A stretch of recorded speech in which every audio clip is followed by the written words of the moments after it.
Hello, everyone, and welcome back to Dragon Age Inquisition with Chaos Counseling. And to everyone in America, happy Thanksgiving.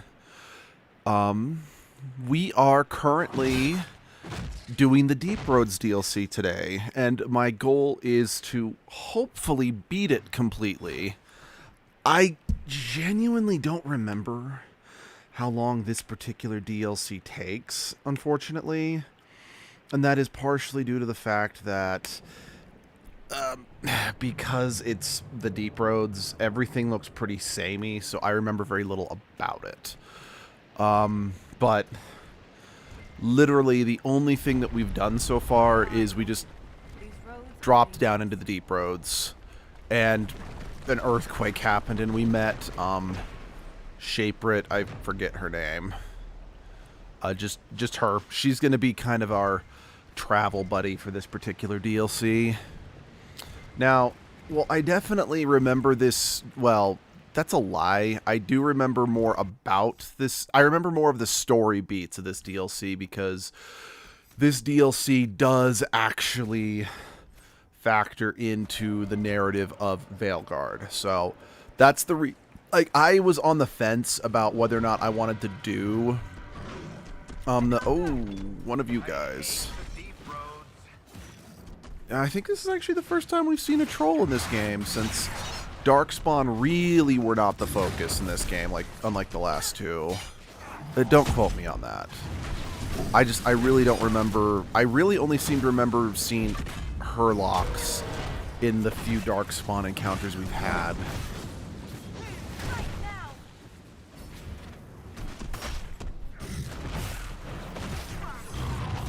Wow.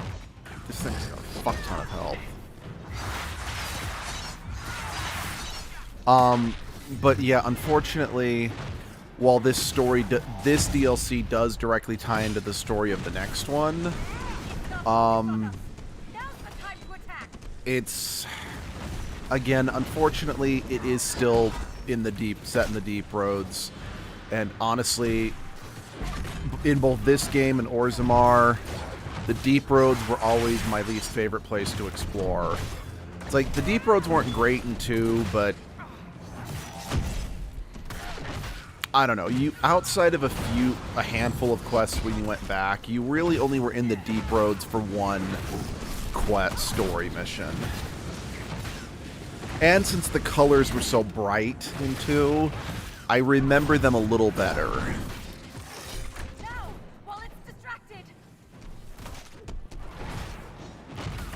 And again, just to be clear, just because I think the Deep Road, and even then, I just remember, like, the important story moments. Because again, like, in Dragon Age 1, I really liked and really remembered the fight against the Rock Wraith. I am unfortunately never going to forget the really fucked up, the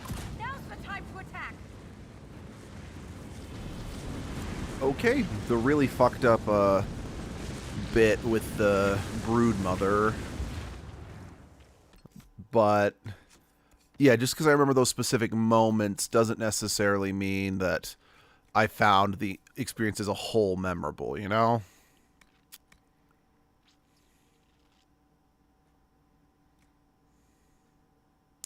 Fuck, I forgot it. Once again, I forgot to empty my pockets before coming down here. Huh.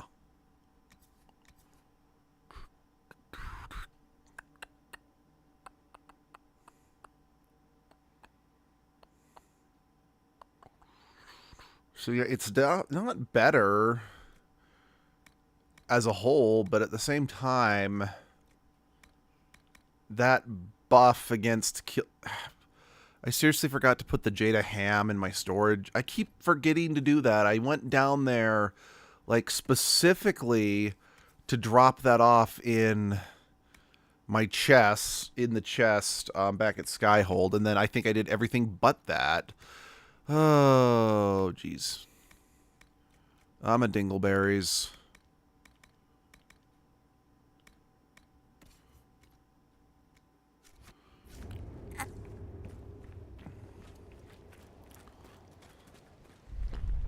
I will never get used to the stench of Darkspawn.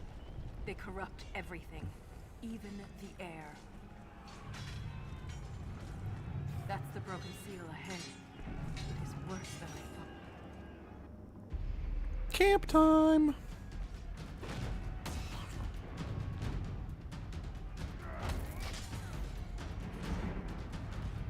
It's nice to see the Legion of the Dead again.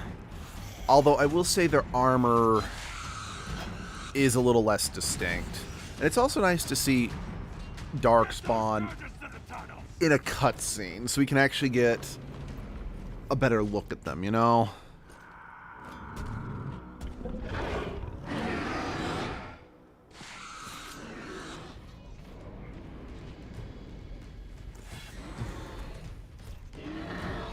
I also have mixed feelings about the change. So, like, those, like, ape creatures are Genlocks. Which, if you remember from Dragon Age 1, Genlocks were just... They were bipedal creatures. And then again, Genlocks might have become quadrupedal in 2. I don't remember officially when this change happened. And as it's and as it does get established in Dragon Age Veilguard, the Blight does change and alter. Or at least it can be changed and altered with time. So it's not out of the question that, you know, they'd change, but I have mixed feelings. It's another reason why, in my opinion, Dragon Age Origins feels a bit disconnected from the rest of the series. Because it does feel like just massive redesigns were done to a number of the Darkspawn going forward. Because, like, that brief bit we saw of, like, the Hurlock's faces, it's definitely they're taking inspiration more from how the Hurlocks looked in Dragon Age 2 rather than how they looked in 1. Now, I definitely think I like that they have more muted colors on the Hurlocks than they did. Like, that is one thing I will admit, even though I like Dragon Age 2, and I've been very clear that 2 is my favorite Dragon Age game, despite me being aware of its flaws. But... words. I will admit that the few times we see the Hurlocks, especially at the beginning of the game, I don't like their new design as much compared to their design in the first game, because their design in the first game just looked much gnarlier and more monstrous and horrifying, whereas their design in the second game looked more like movie monsters. Like, not something like truly horrifying out of the depths of hell, like the just kind of creepy, gross, truly devoid of humanity things they were in the first game. Again, not that they looked human in the second game, but again, they looked more like movie monsters rather than... I don't know. That may not make any sense, but that's just the only way I can really think of how to describe it.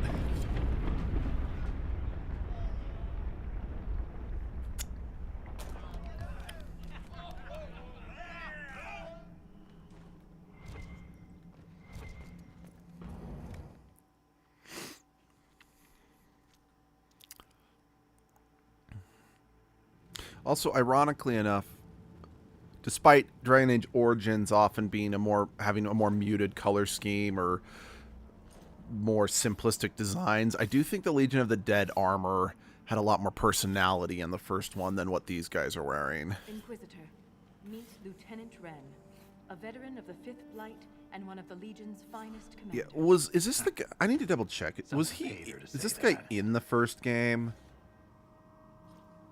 Appreciate the help, Inquisitor. Collapsing that seal bought us time. Blighters had the run of these tunnels for days. Now they have a roadblock.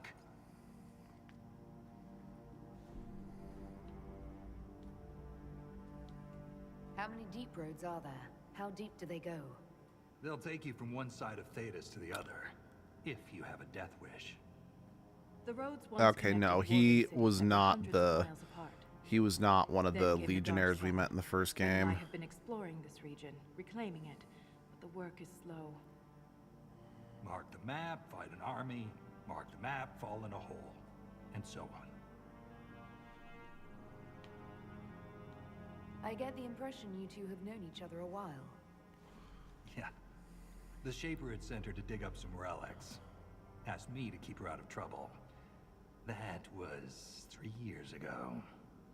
You can quit any time. Not when we still have things to fight about.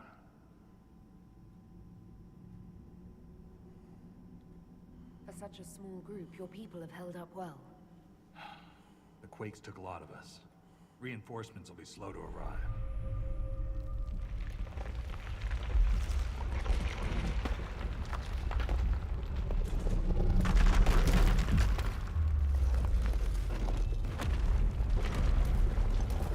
Take cover! I mean, if the fact that a statue built by, you know, ancient dwarves that were meant to withhold crap like this are falling apart due to an earthquake, you know it's a bad earthquake. You heard that, yes? The rhythm in the tremors? It's clearer, stronger, more insistent. I hear it. Doesn't prove a thing. These quakes are not a natural disaster. They're deliberate. There's an intelligence behind them.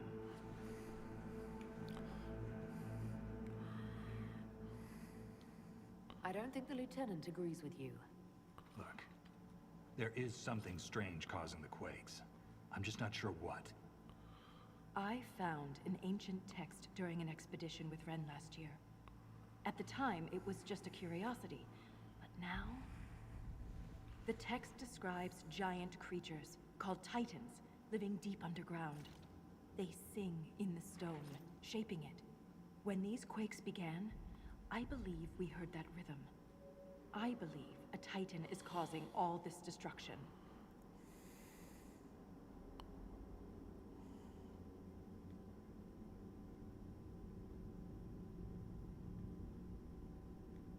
Mysterious songs often lure people to their deaths, or to an archdemon. This rhythm isn't a song, exactly.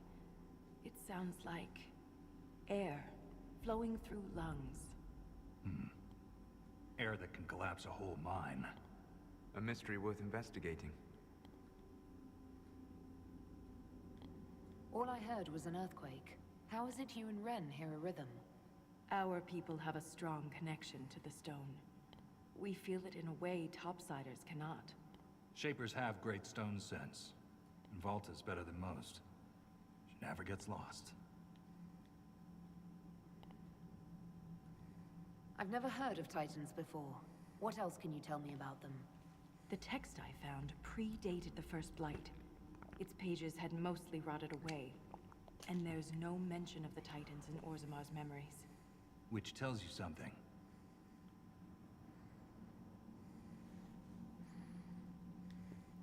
In my experience, no explanation is too strange to consider.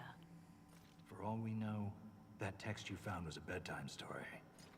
We can't be sure until we find the source. The That's a rhythm I completely sensed in the fair and quakes practical way. is emanating from somewhere far below. The stone will lead us there. And if it comes to a fight, that'll be our job. There's a lift at the side passage nearby. Ready when you are.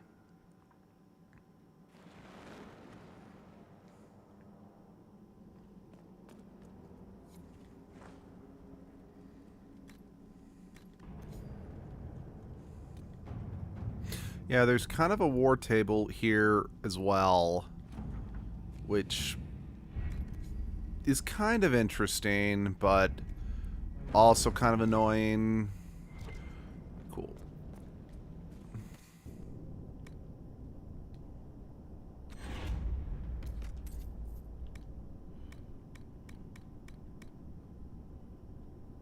Oh, I forgot about this.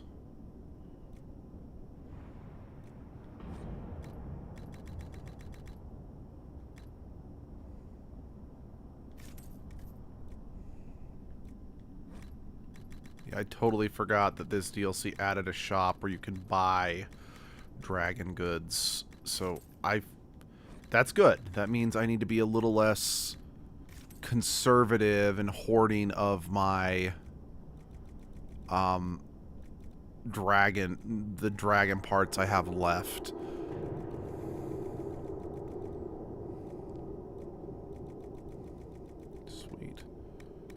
because I can get, I mean, they're expensive. I don't have an infinite amount of them, but that is still good. Oh.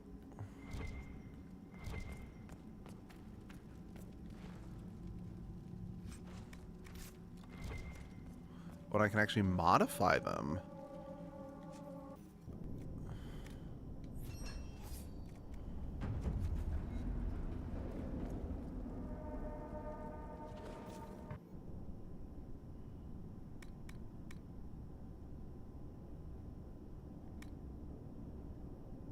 Still can't equip that.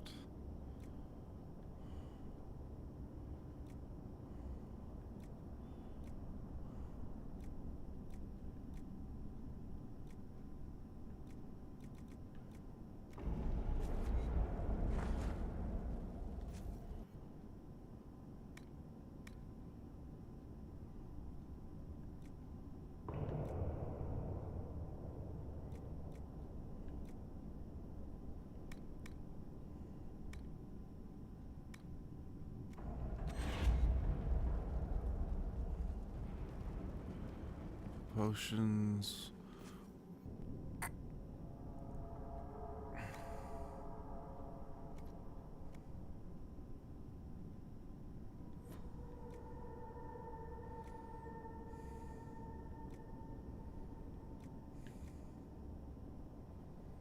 Oh, I need to see if that's better for coal.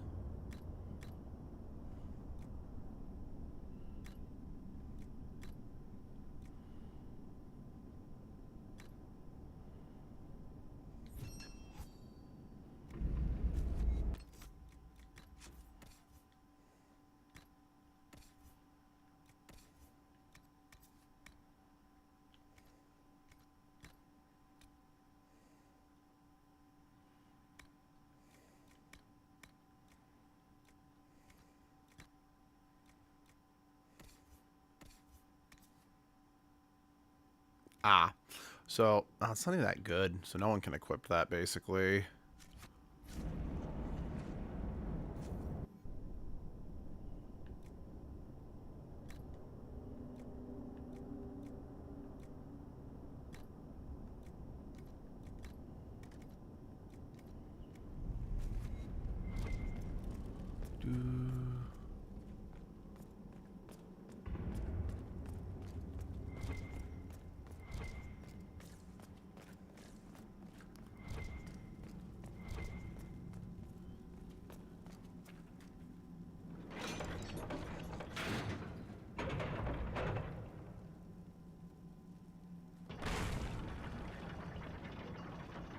That's kind of funny that we had a loading screen just to cut back to us going down. I hope we don't run into an emissary. Oh. Now we definitely will. I take it emissaries are bad. Most Darkspawn are mindless killing machines, connected by the Blight. But emissaries are intelligent and use magic.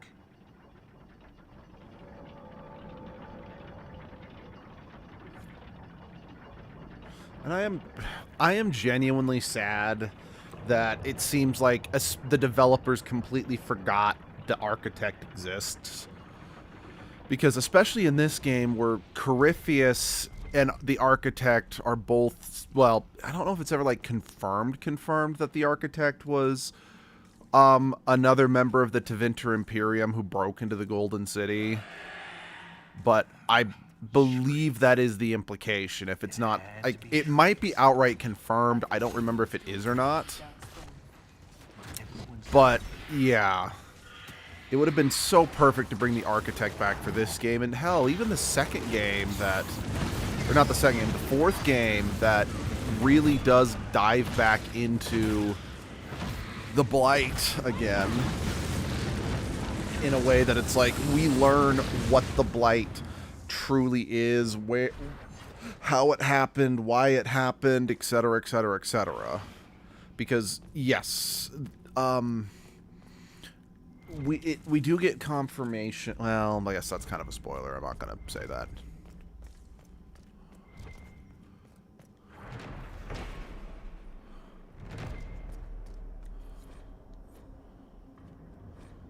This exiled dwarf.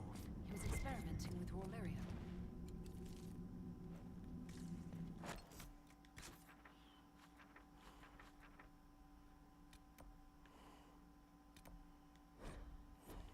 Okay. I can fast travel back to the camp at any time I want.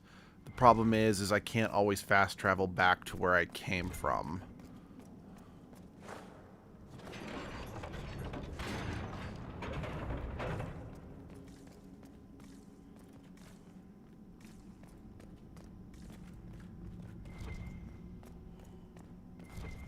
This door. There's something strange about it. Looks like our construction, but... It's missing gears. We have to find them. It's our only way through. I mean, that's one way to lock a door from one side.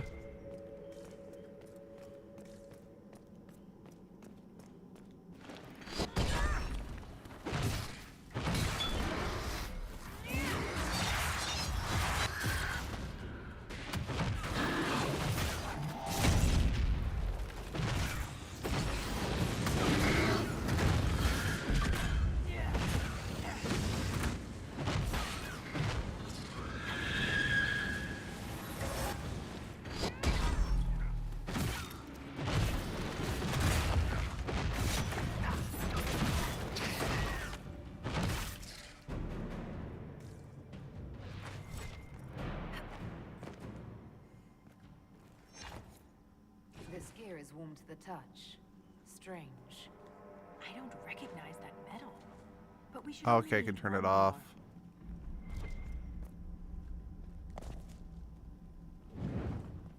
more. Oh. I guess it's one of these puzzles.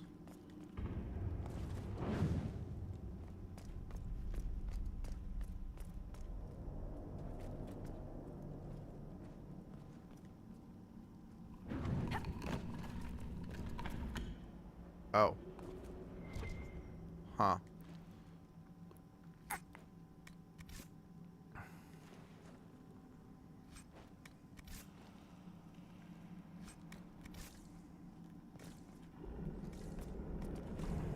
I didn't even realize that. I was just trying to get them all four of them lit. I didn't even realize that was what I was supposed to be doing.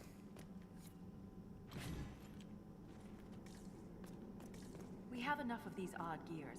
Let's head back to the door. I just wanted to confirm there was nothing down that way. Wait, there's something down that way. Oh, it's probably just root, but let's still check. Oh, wait.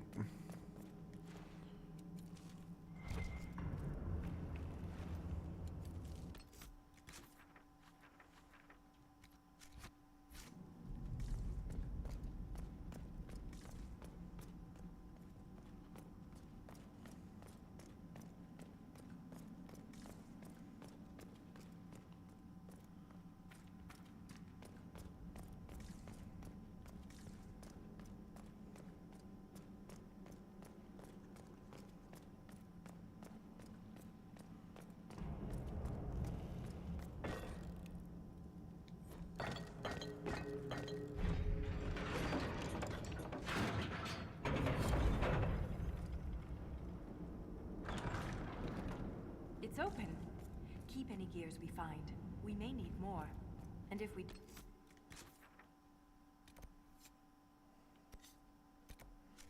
I want to study them.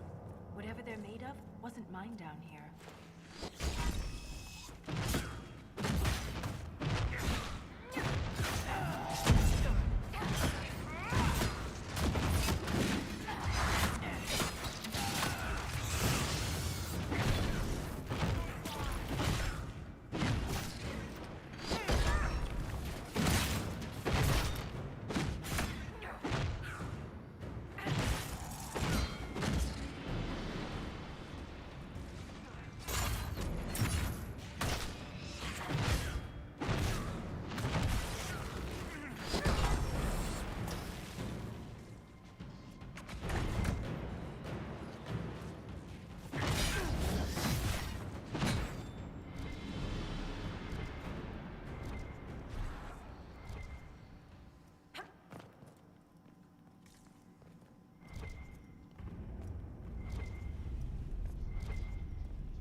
Another strange door.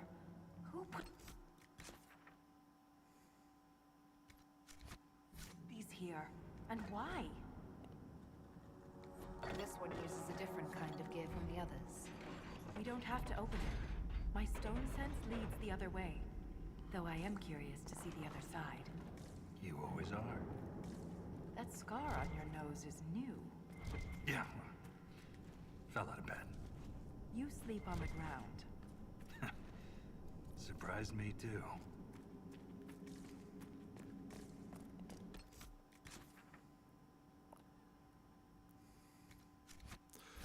Okay, might backtrack and actually explore that area or whatever.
This Grey Warden had a map.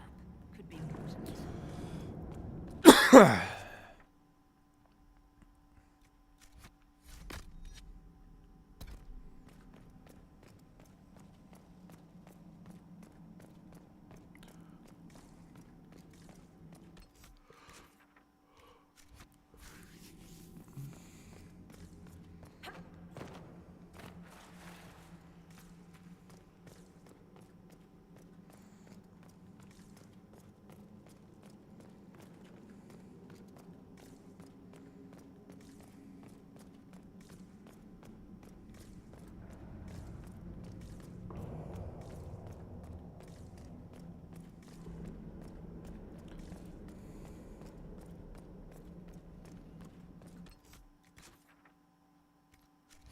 Wait, did I actually go in that room? Yes, I did. That's where the coffins were.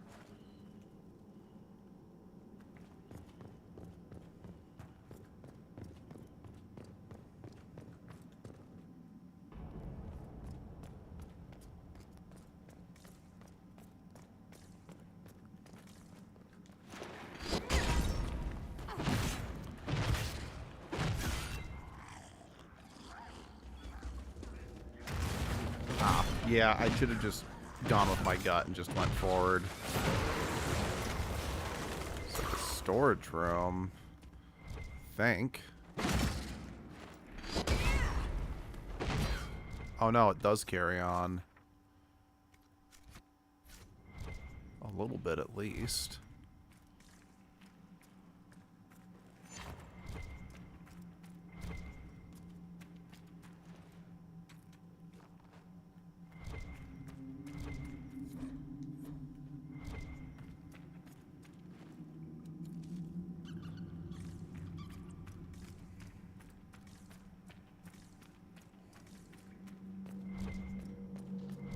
Did that messenger who came through camp have any news about Orzammar?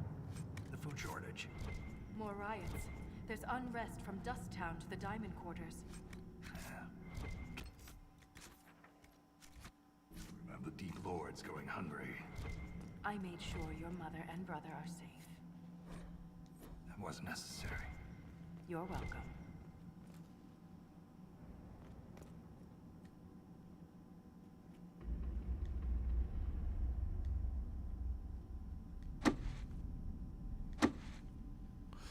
Ah.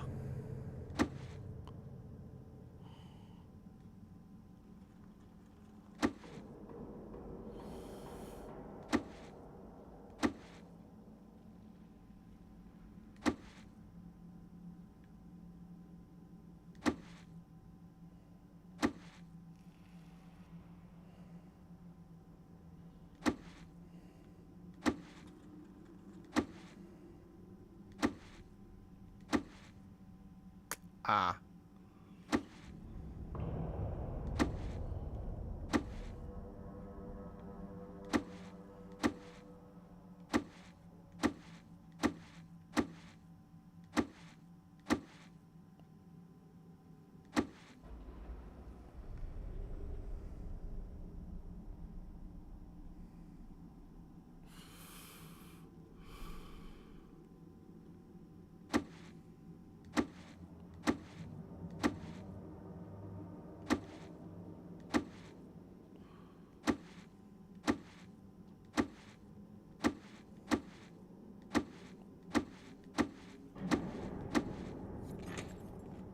Only a lyrium-addled mind would hide secrets behind such madness.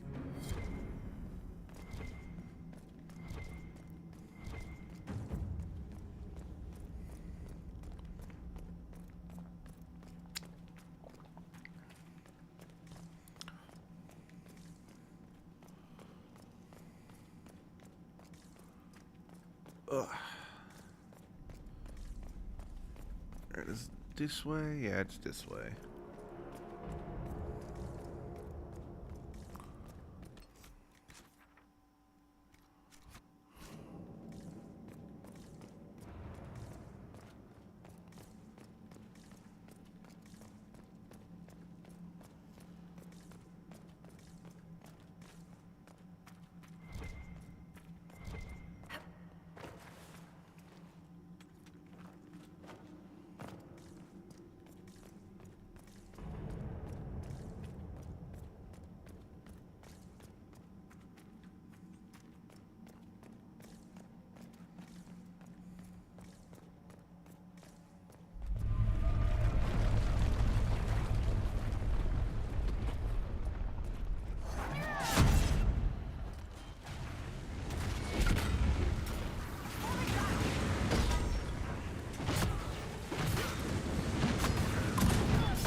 Hello, Rosie. It's going really good. How about you? Yeah. I sadly am a little concerned since I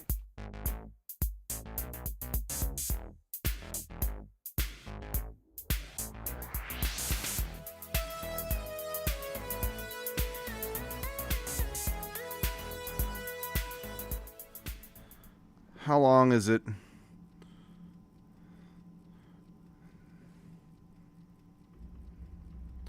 Okay.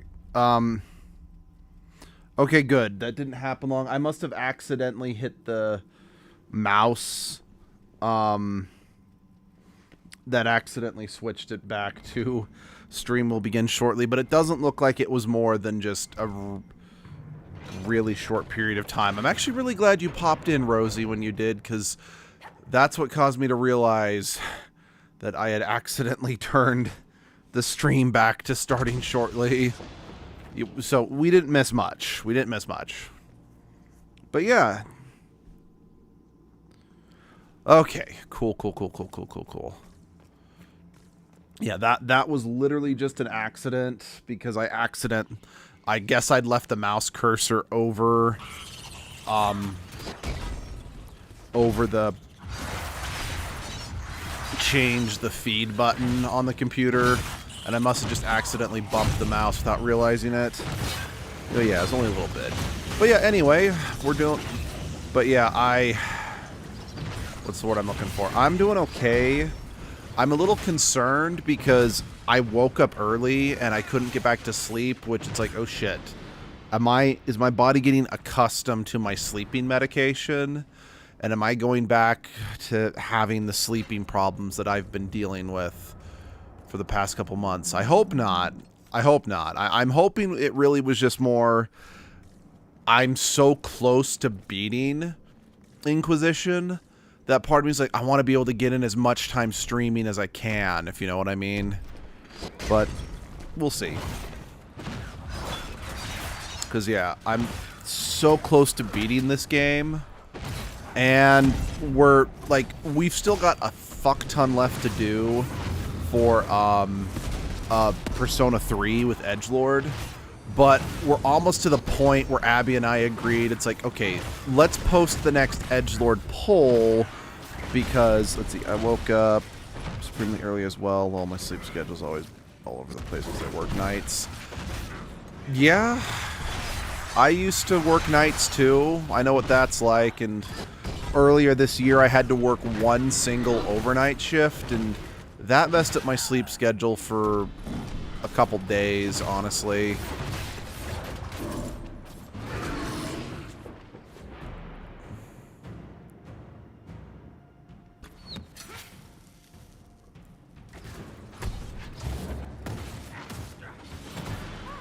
But yeah.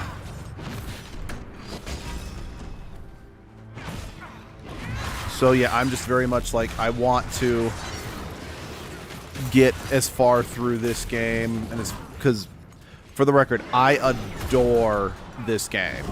I love playing this game. But when it's also like, okay, I have so many other games that I do want to stream for you guys. I have the remaster of Tales of Xillia. I have Yuka Replay, plus all those games I got for the fan service video games that I'm playing for the channel. It's like there's a lot, and as much fun as I'm having, I just have a lot I also want to get to, you know? So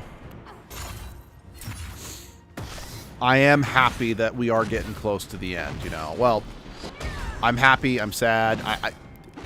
It's all the emotions. Yeah, that makes sense. Yeah, thank you. But yeah, especially since... Yeah. So, I've already kind of said this before, but I'm going to just say it again, just because not everyone was present when I say this, is I am going to technically forego my streaming schedule that I had set up for myself for this next little bit, because instead of going straight to a tale, like, for those who don't know, my schedule that I'm doing right now is I play a Dragon Age game, then I play a Tales game, then I play a Sonic game, and then I play a game that has a fair amount of fan service in it. The reason I'm doing the fan service one, for those who don't know, it's because I had a number of people after seeing like the Soul Calibur playthrough that Sunshine and I did years ago, and just really tearing apart fan service in video games. Some people are like, you should play some of these fan servicey games just to kind of because they'd love to hear my opinion on them. But yeah, I'm gonna kind of forgo that schedule for the moment. Just because I really want to play Yooka-Replayley for the channel, since Yooka-Laylee was the very first thing I ever kickstarted, and I did, not a complete playthrough, but I did a playthrough of it a couple years ago. So I do want to show some love to this well, I don't know if it's like a complete remake or just a retooling with added content, but still. We'll make the Darkspawn pay for what they've done. I've killed so many. But every time I stare into their black eyes... Plus, once I beat Veilguard, that schedule's going to get kind of interrupted anyway, because I'll be out of Dragon Age games to play. It's the truth, Volta. I'm going to die down here. I can only hope it won't be like this. We'll burn the remains. Honor them with flame.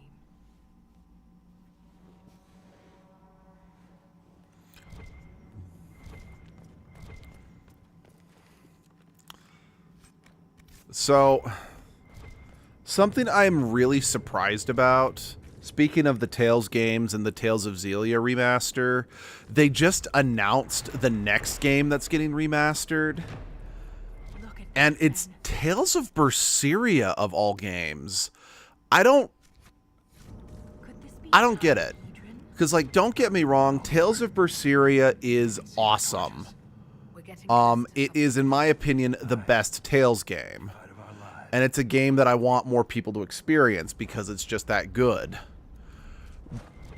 And yes, as of next year, when the game is going to come out, the game is going to be 10 years old, which is about the amount of time that was waited between Tales of Symphonia's remaster, well, not remaster, but re-release on PlayStation 3 versus its original release on the GameCube. However, Tales of Berseria can still be played on modern hardware. Because it was released on the PlayStation 4, and you can still play it on a PlayStation 5. So it just seems sort of strange that that's the next Tales game that would be remastered, whereas it's like Tales of Xillia 2, which is a good game. I'd say it's on par with Tales of Xillia 1. It's still locked on the PlayStation 3 that can't be played on modern hardware.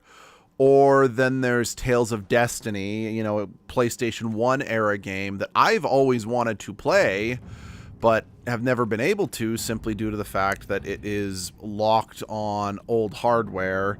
It has never been released digitally, and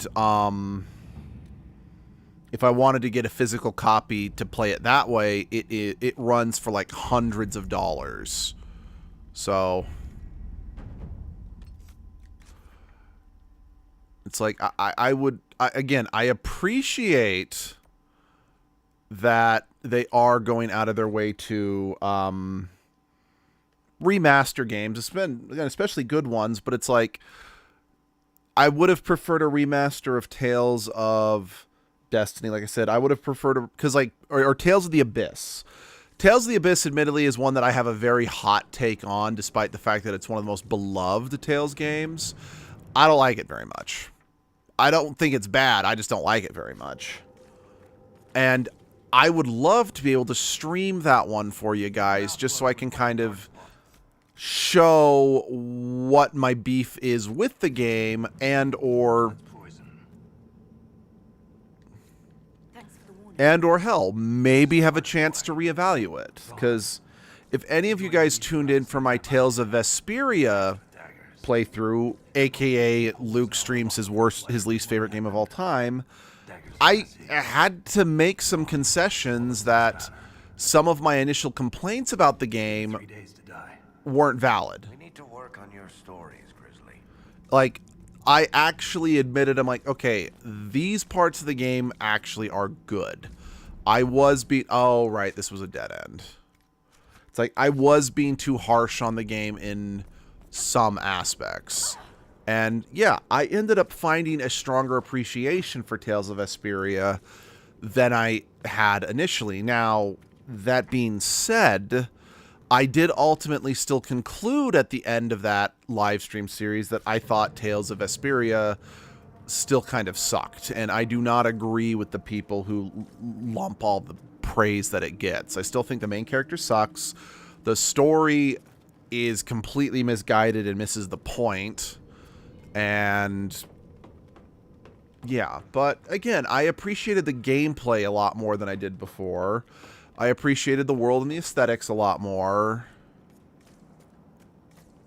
So yeah, just as a whole, I found a new appreciation for a game I initially didn't care for.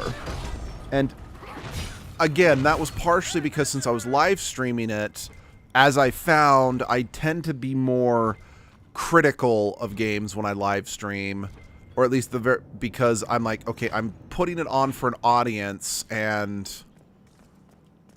I want to make sure that I'm giving objective opinions and actual criticism and feedback, not just... I mean, don't get me wrong, I absolutely still have my fair share of fanboying. I mean, watch my live stream of Tales of Symphonia Remastered, and you'll see, I mean, yes, I still think I managed to remain fairly subjective as a whole, but yeah, there's still plenty of childlike joy and excitement while playing that game.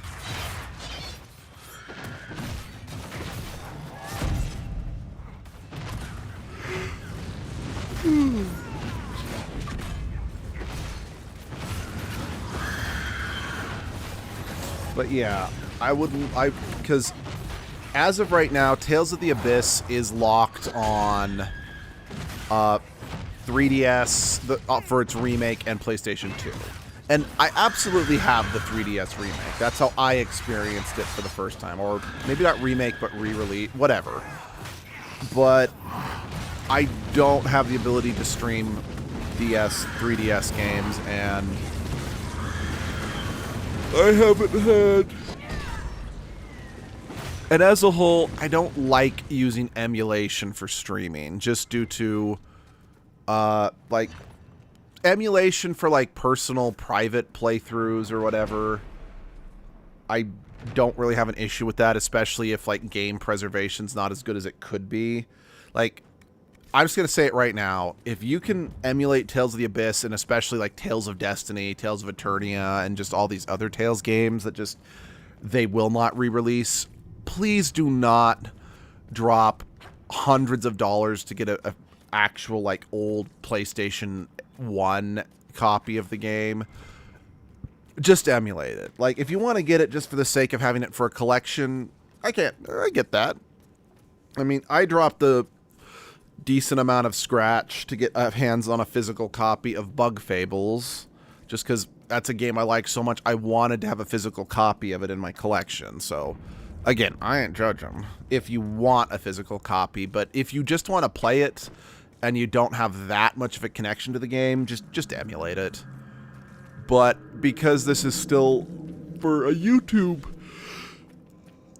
live stream, although I'm not exactly making like a high art piece or anything like that, or an in-depth review or analysis, as a whole, I don't like emulation for live streams because I want to basically be putting out the product, you know, playing the product that was put on the shelf, you know. And while there are plenty of good emulators out there, not every single one of them works exactly as they were meant to on the original console.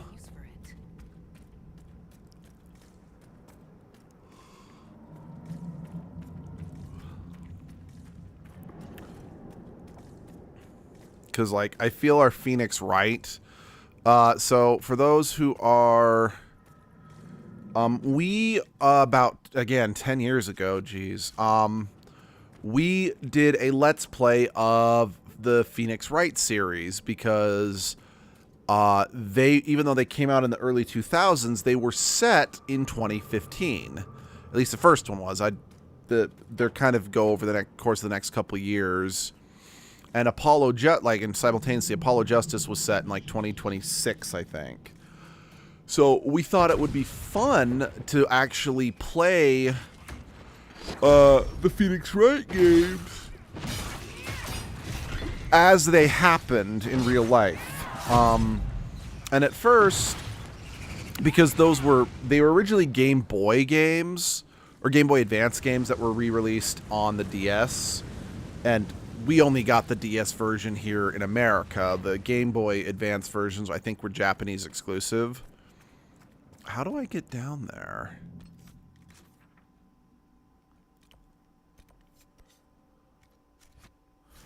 But we do not still have a way of playing DS games and 3DS games, or like streaming them off the cartridges at the very least.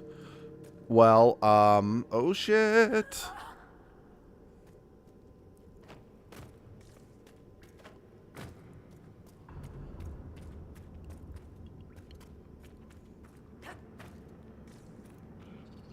Again, I would absolutely love to.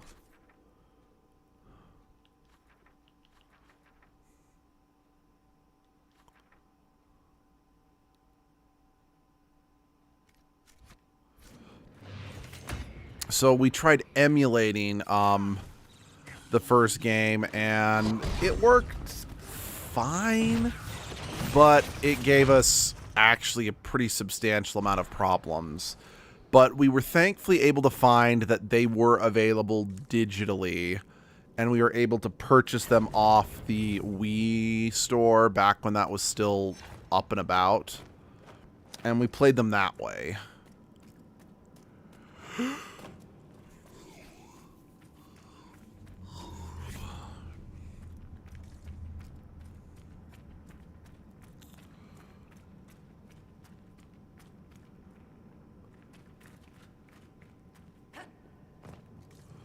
But yeah, as a whole, I'm not super versed in the emulation scene,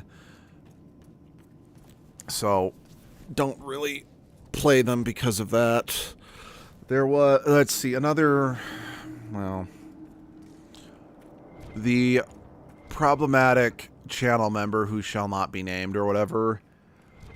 Yeah, they were obnoxiously, they were super fucking pushy, to say the very least. When it's like, oh, you should play all these games, it's like, those are DS games, I don't have the ability to play them. It's like, well, just emulate them. It's like, I don't like emulation, but I want you to play them. It's like, okay, I appreciate the enthusiasm, but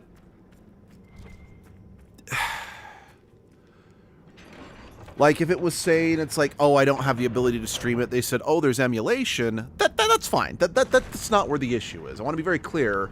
My issue is not with them trying to put forth legit suggestions. But when I say, I'm like, I don't own them. I don't have a way of streaming DS games, and I don't like using emulators for these. It's like, at that point, come on, dude, just drop it. Again, I appreciate the enthusiasm. I really do. Like, I want to be clear. I don't get to as many suggestions from you guys as I'd like, because I still need to play Epic Mickey or Repaint, because someone suggested that. I think that's what the port of that onto modern hardware is called. It could be called something different, if so. Oops. But it's just, at the end of the day, I've only got so much time in the day, and there are just so many games that I want to play, you know? 3 days later. He loves this story. She spent a whole day telling us all the strange things she saw while lost. A golden longboat floating in the air. Packs of hairless children hunting nugs. A giant skeleton on a throne. Was it true? Never found out. She woke up the next day. Couldn't remember any of it.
centuries.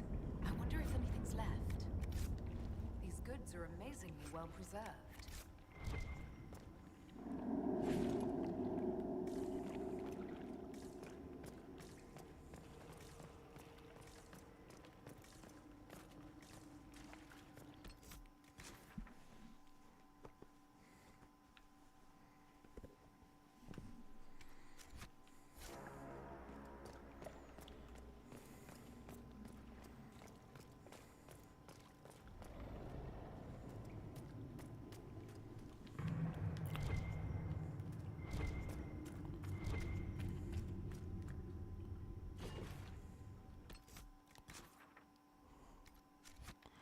Hold on. Sorry, my thought process was, oh, well, that door over there just leads in the direction I need to go. But I'm like, so far, outside of one, these gear doors have just led to loot, not necessarily advancing the story. So maybe I'm thinking I should get these first.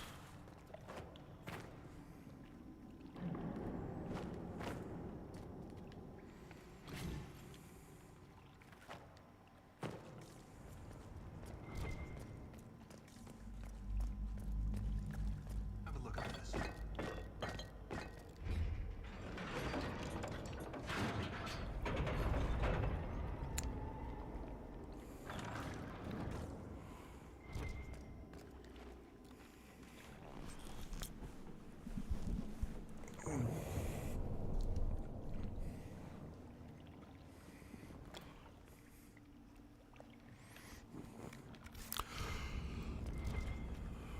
Oh, maybe it does lead forward. That's definitely the hard part about these games. So I've been playing through Castlevania with Abby lately because she's never played them before, and well, I mean, I barely can. I suck at them quite extensively, so I can barely handle them either, but she struggles even more than me. Then again, she can actually play Undertale, and I can't do bullet hells. But, oh, okay. But, you know, trying to be like, okay, which way is forward and which way is backtracking, if you know what I mean. Lost my leg to a hurlock a few years back. Left a nasty scar. How'd you get away? Kicked her with the other leg. Seriously, keep your guard up. They'll use your tongue as jewelry. Remember that.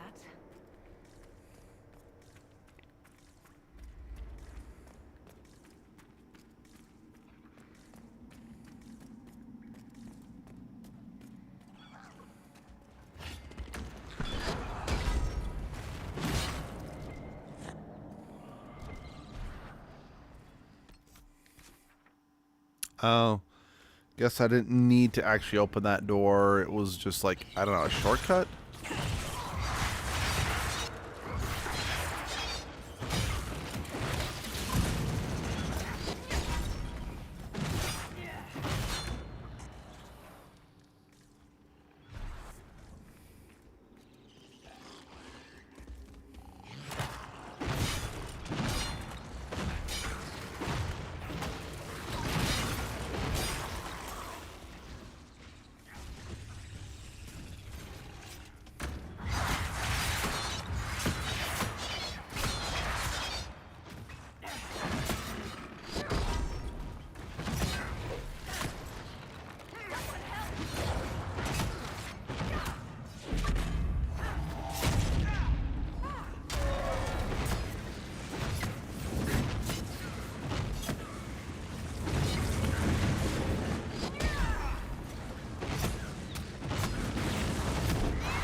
Sweet. Lots of gears.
Now, this is definitely giving me, you know, the Broodmother layers vibes from the first game.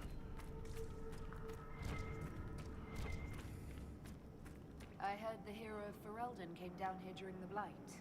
Cardall met the Oh. warden, but I never had the pleasure. Do you often see Grey Wardens? From time to time.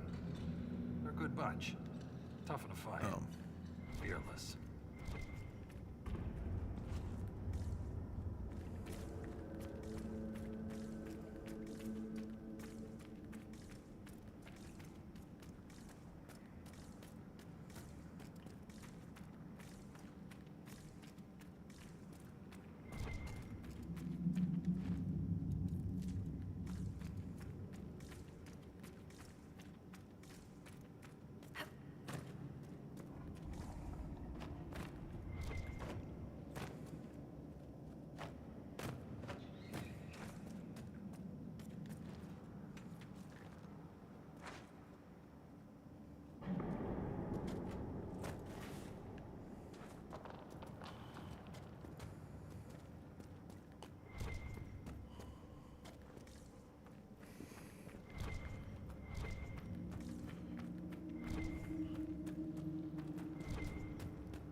That was a big one.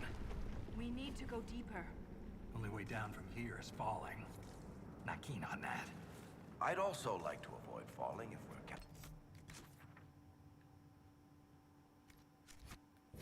votes. There has to be another way.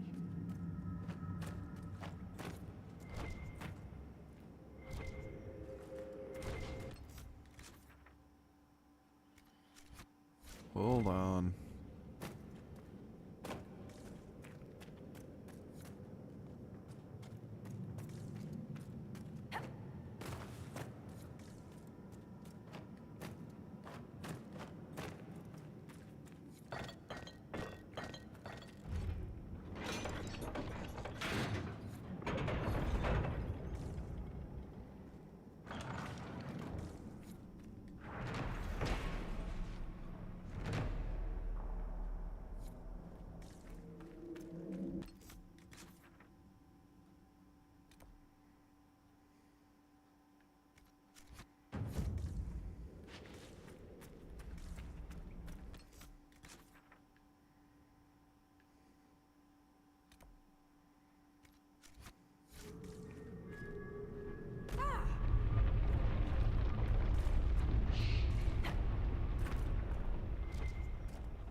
Come on.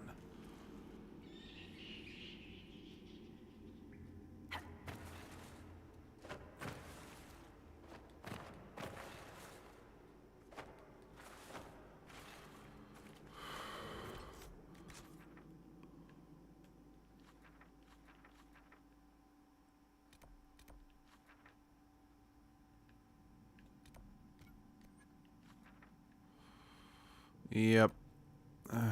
Damn it. Kind of hoping to avoid having to jump back, but I missed. I really thought this was just kind of like a side passage, you know?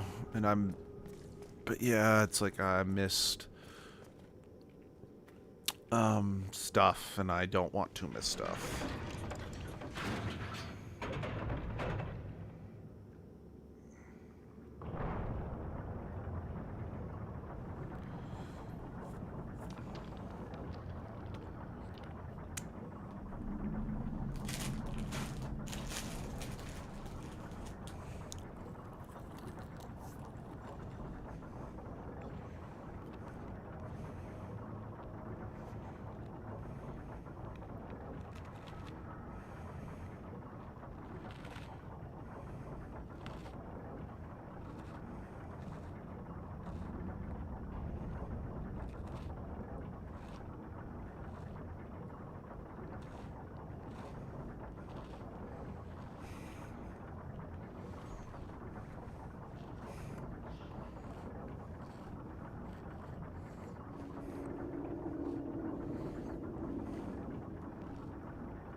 That's on the Grey Warden's map.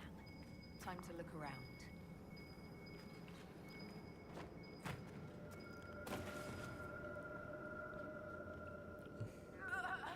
Well then.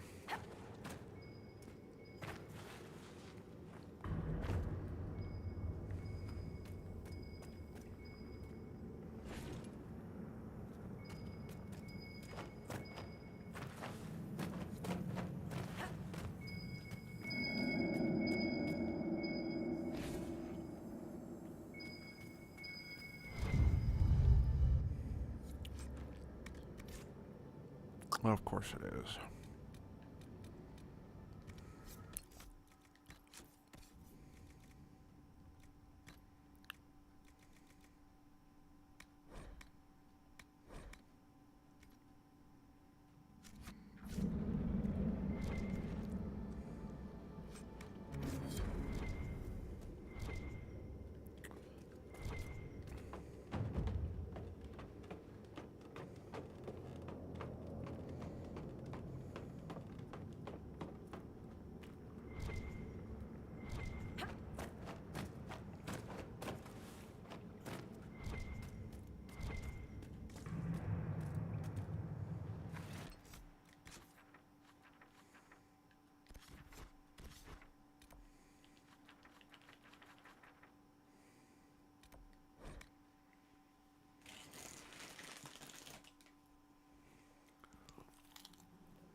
Excuse me.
Oh.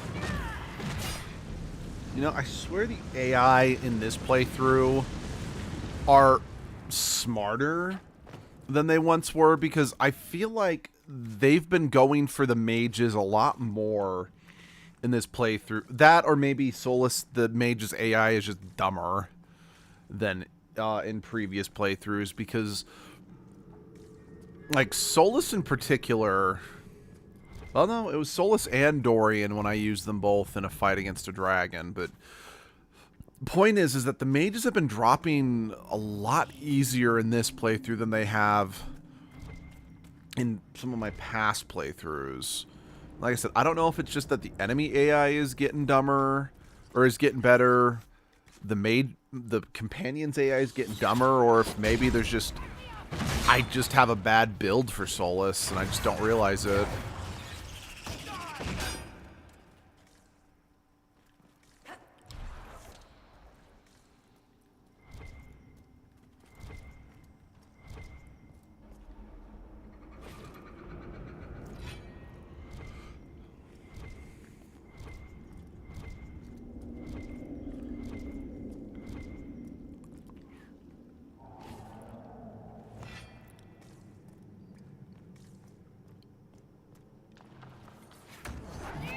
Spawn are getting worse. Going for a nest. That explains the stench.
Oh my.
Need to make sure I don't miss that.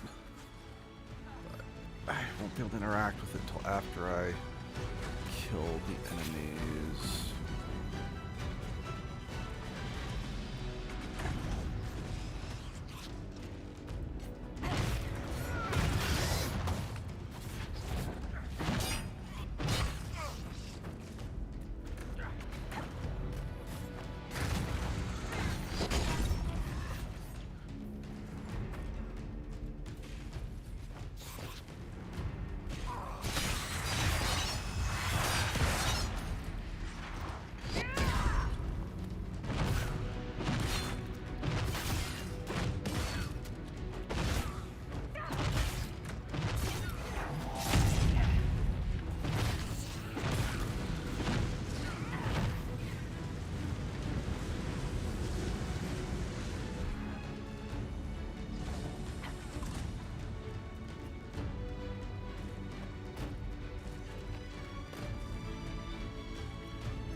Yeah, I know.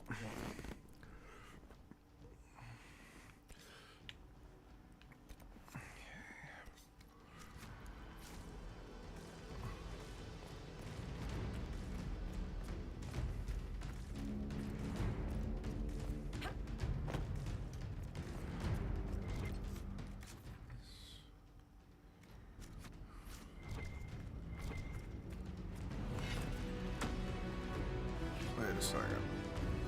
Hold on, I'm an idiot. It literally just occurred to me I'd put my axe away, so I actually could get that other... I could place that flag.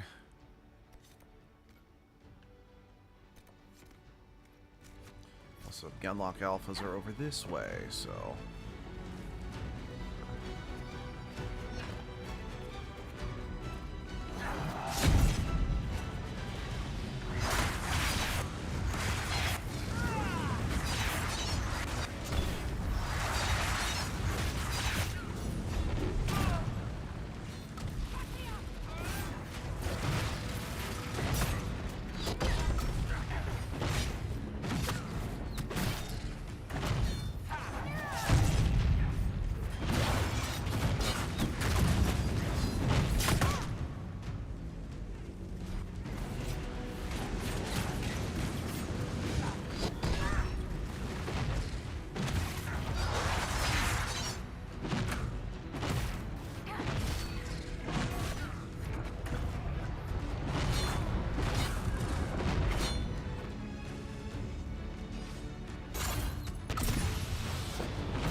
Okay. Hey, Muffin.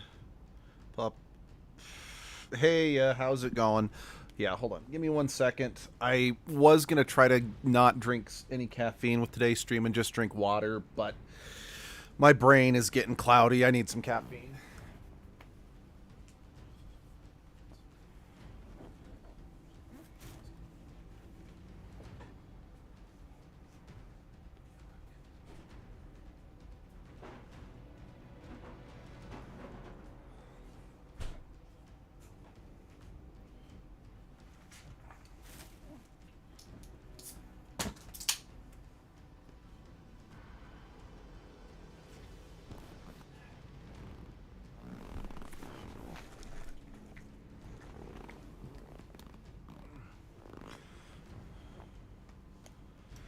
Anyway, okay, I've got my caffeination, so we can now carry on, my wayward son. There'll be peace when you are done. Lay your weary head to rest. I'll cry all that I want, for fuck's sake. My mom's feeling that too. We're at the airport. Our next flight is in 6 hours. She didn't sleep anything except for a short flight. I'm so sorry to hear that. That sounds like absolute torture. Yeah, I am sad to say that despite, me having, some good medication, getting some good sleep over the last week, I'm worried it's starting to wear off because now, admittedly, maybe it could simply be just excitement for the the 5-day weekend that I got. So maybe that's what's keeping me awake, but I honestly could not fall asleep and stay asleep over these last 2 days.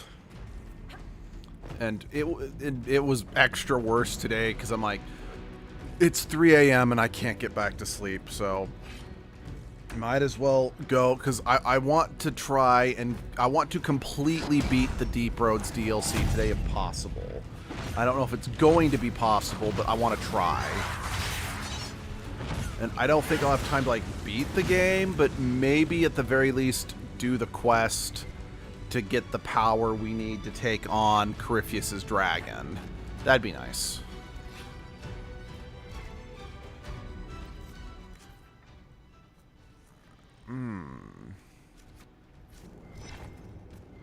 Okay, is this forward? Or ask Abby to use baseball bat, but for real. Me too. Me too. I think maybe once I actually get through Dragon Age Inquisition, there'll be less of a, no, I gotta wake up and I gotta get a stream in, if you know what I mean, since I want to be absolutely clear.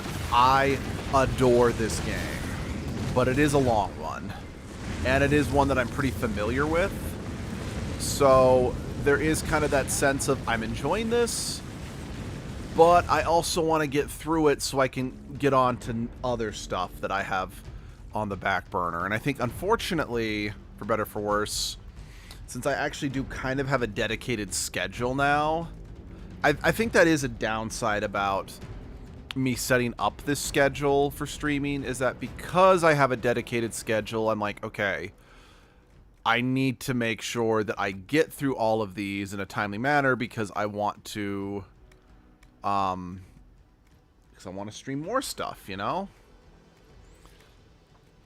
And that just ends up putting, I want to be clear, no one has put this burden on myself but me. But it just kind of puts that, it's like, I gotta get through it, I gotta get through it, I gotta get through it, I gotta get through it. So I think that inadvertently does help kind of cause some sleeping issues, at least on the day, on my days off, or my mornings off, because it's like, yeah, you can sleep for another 3 hours, or you can wake up now and get a jump on the game.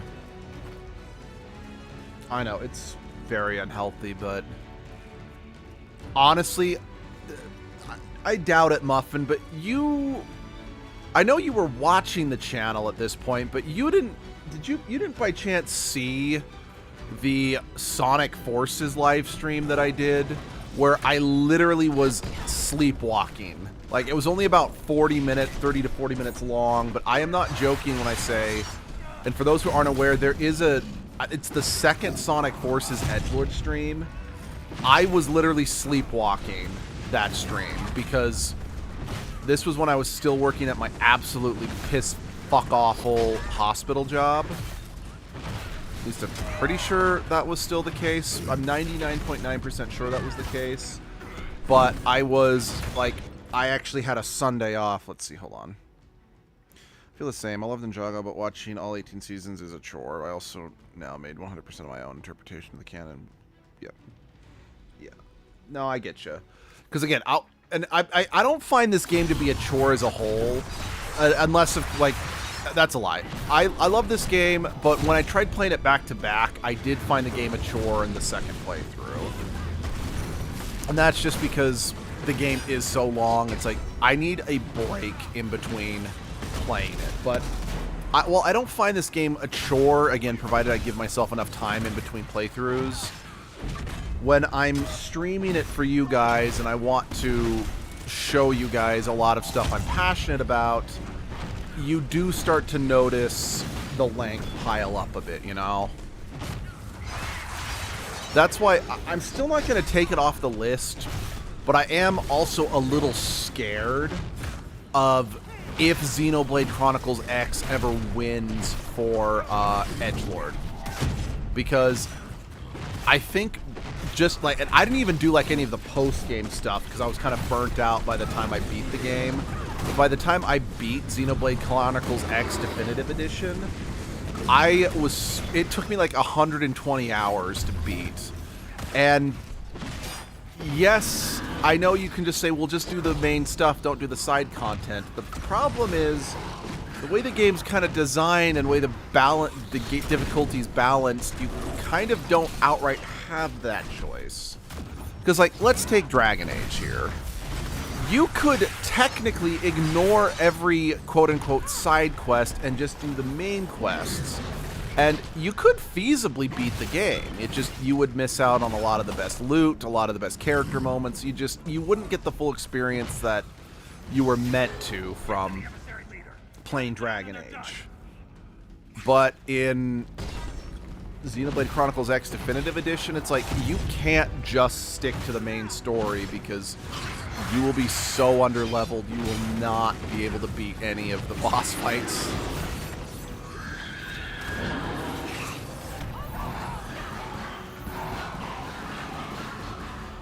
Let's see. I remember the Sonic Forces Sleepwalk. I think I saw it, but I didn't watch it at all. I only watched a little bit because I was busy. Oh, I feel ya. Plus, like, if I was still out cold, basically, it probably was not that engaging of a live stream. And also, it's like, I'm pretty sure there was another stream recently that I effectively sleptwalked through, except unlike Sonic Forces, where I legit woke up and didn't remember I had done the live stream at all. I did remember that I did the live stream, I just didn't really remember anything that I did during the live stream.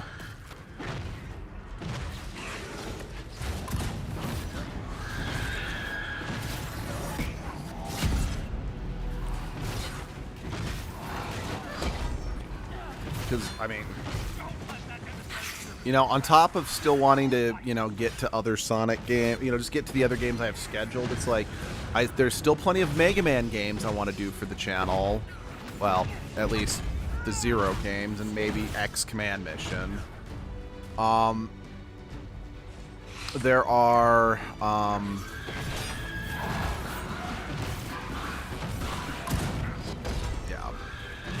there are so many games I want to do for the channel, and I just don't have enough time in the day to actually do them. That's why I admit, like, so, let's see. Sleepwalking live stream a game while Spooky is also impressive asleep. He wants you to also play games, not just lie down the whole time in bed. Yeah. Again, like, the big reason why the Sonic Forces ones happened is it happened during my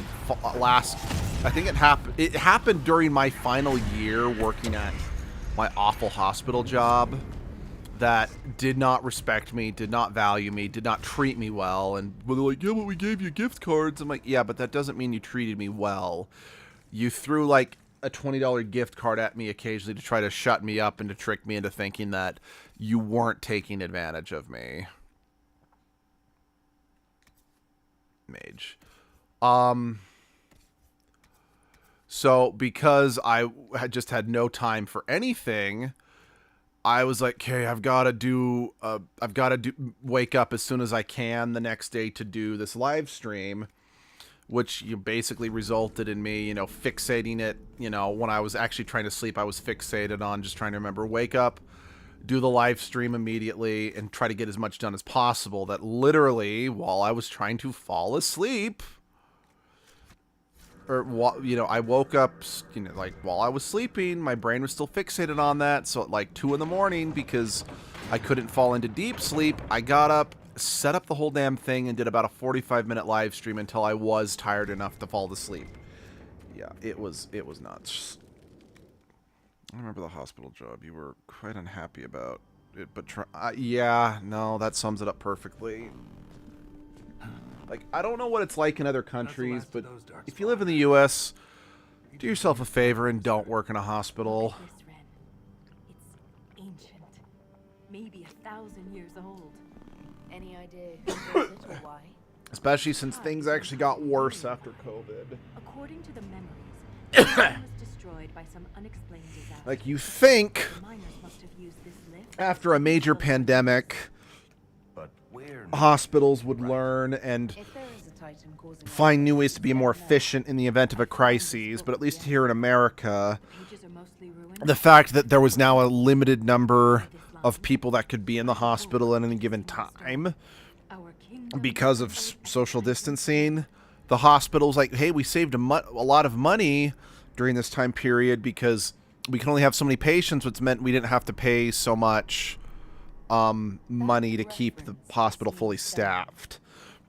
And even after the restrictions lifted, they're like, yeah, we're not increasing, the budget to go back up because we want to keep padding our bonuses at the end of the year. It wasn't chance that the quakes destroyed lyrium mines. Is it possible the Darkspawn or their emissary could also hear the song? The stone would never call to those vile things. But that doesn't mean they can't hear her. Darkspawn live and die by the blight. They don't care for much else. I didn't realize you knew so much about Darkspawn motives. Not everything's a mystery, Volta. Some things are exactly as they appear. And some things are not.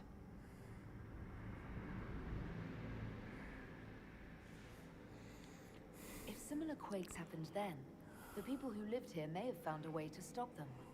I see no solution in the text, but it's practically dust. We're lucky any words survived. Half a poem. Just what we needed. Perhaps this will change your mind. Look here. It's the royal seal of Orsec Garal. King Orsec Garal? That book belonged to a paragon? Maybe you are onto something, Volta. Of course you'd take a dead man's word over mine. Always the traditionalist. Hey, challenging tradition lost you a cushy position in Orzammar. Does a king's book mean that much to you, Ren? Paragons are the best of our people. They don't hand that title out to just anyone. Not even a king. Knowing it was Garal's book from the start would have saved us an argument. As if you'd ever avoid an argument.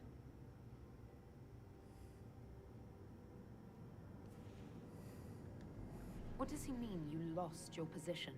I thought you were a shaper. Not all shapers have the same duties. Mine were adjusted. When my superiors ordered me to remove an official record from the memories, I declined. We decided it would be best if I served the Shaperate here, finding history instead of recording it. That record must have been important, to risk your position over it. It was trivial, actually. A childhood friend of King Balin had ancestral ties to the Carta. But the truth is the truth, no matter how political it may be. Yeah, that's if you play through the Dwarven Commoner route, Yeah, Balin does actually have a lot of love and connections with the Carta. The Shaperate can erase official records. Aren't the memories permanent? Sometimes erasing records is standard procedure. If a dwarf becomes castless, they're struck from the memories. But I was asked to change a fact that someone important merely found inconvenient. If the Shaperate is willing to erase memories, what would prevent them from covering up the existence of Titans? Why would they do that? Because someone in power demanded it. It takes courage to challenge authority. I suppose you would know. Some believe the past is what we make it. But we gain nothing from ignoring mistakes. I'm sorry I brought it up. The earthquakes are what matters. I don't know where this lift leads, but we're about to find out the hard way. Get ready.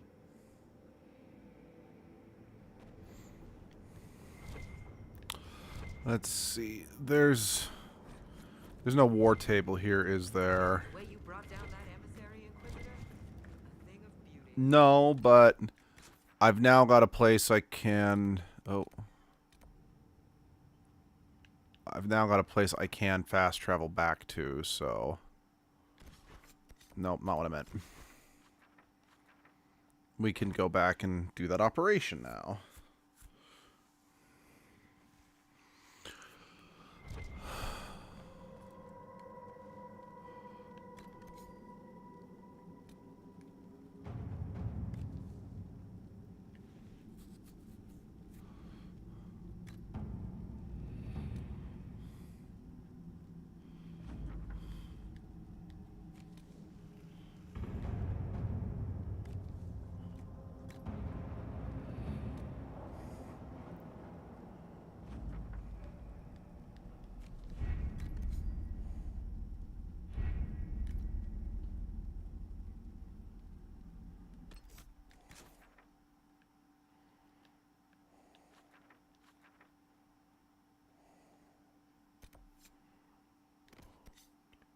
Lift and travel. It was kind of funny doing basically a war table thing and then being able to set off, you know, to go back to, you know, doing what I was doing without needing to reselect my party, since normally I'd have to go back to Skyhold to do a war table thing. I mean, granted, this isn't... I guess it's more an expedition table than a war table, but I think you kind of get the smarmy joke I'm trying to make.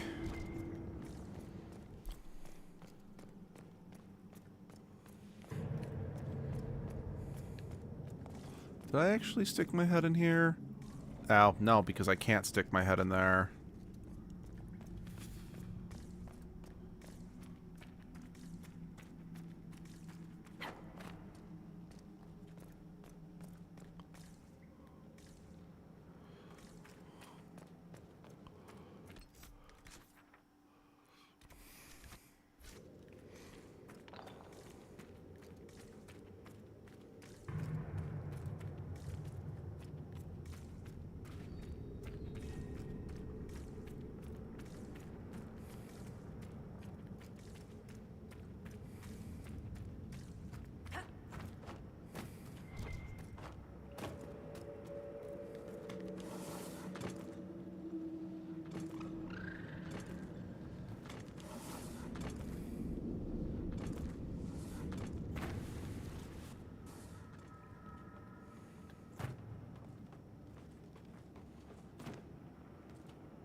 Ladders are for losers.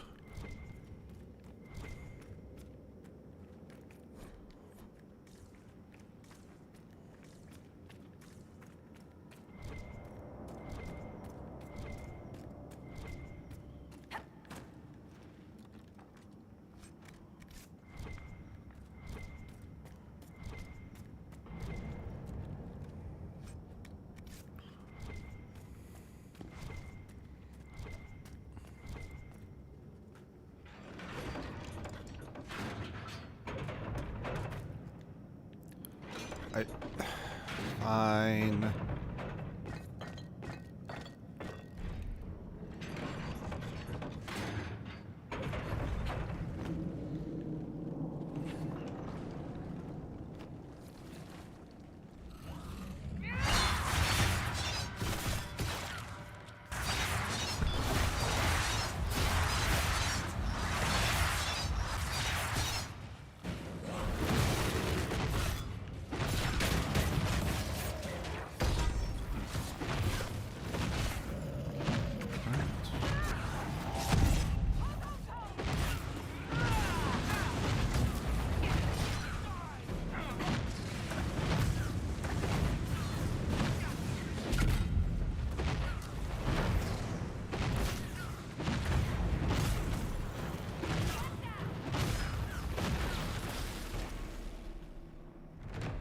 Yay, I got a thing.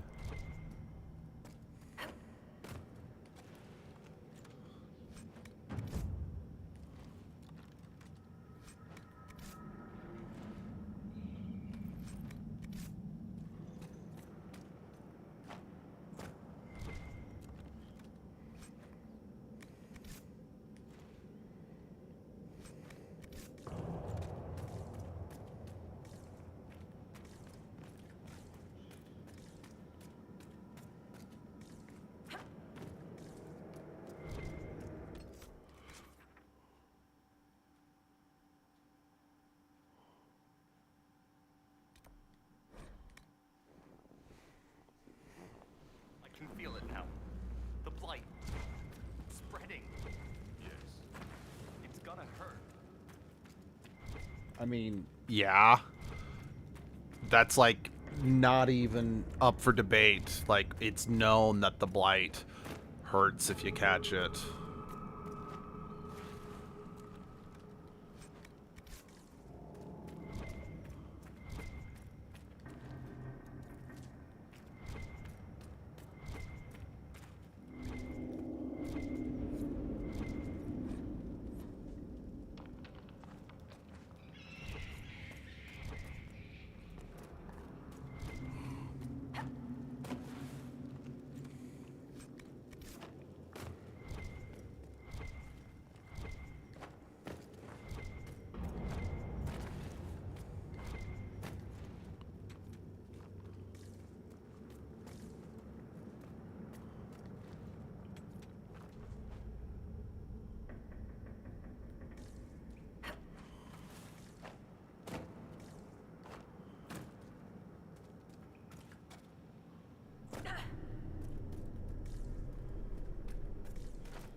Alright, onward to the abyss.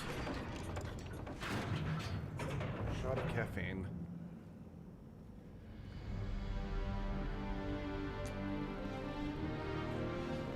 Maybe it's appropriate that my armor is now a shade of red instead of the blues and yellows I was wearing before. With how much blood you get covered on you, especially if you're a dagger using rogue or a warrior.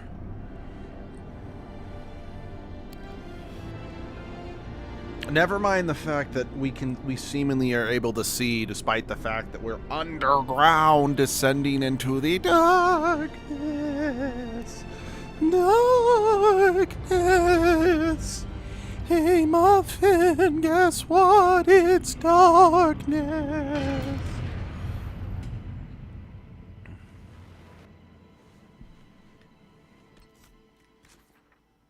Okay, we are technically halfway to the bottom. Now again, I can't say we're halfway through because I don't actually remember like how big everything actually is, but Something moved. There. Light a Yeah. torch. So I can see us coming. what's your favorite thing about darkness? Mine is darkness. Stopping us from going back. Woo! Darkness. The deep road. I can Darkness. feel it. Alright, I'm done. And yes, I did have fun.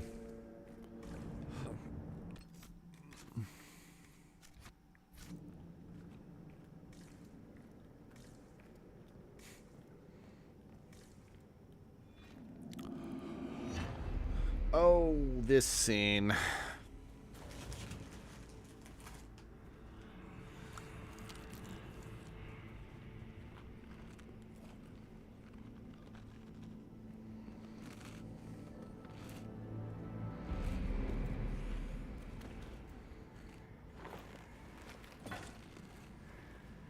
Show yourselves.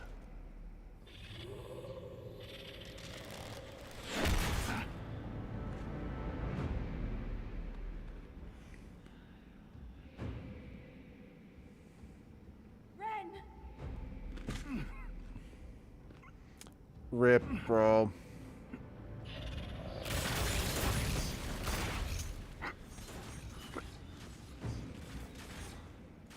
Not at all.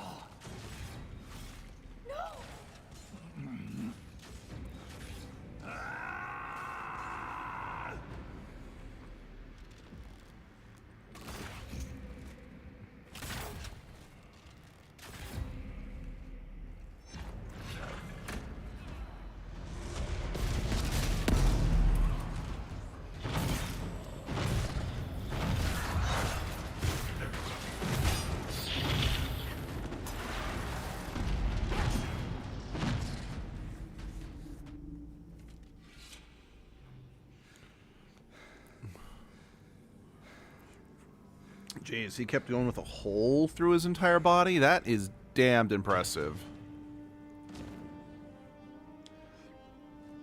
Again, rip Ren.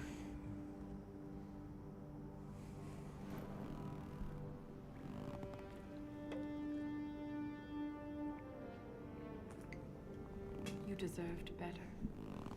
Ren never wanted this life.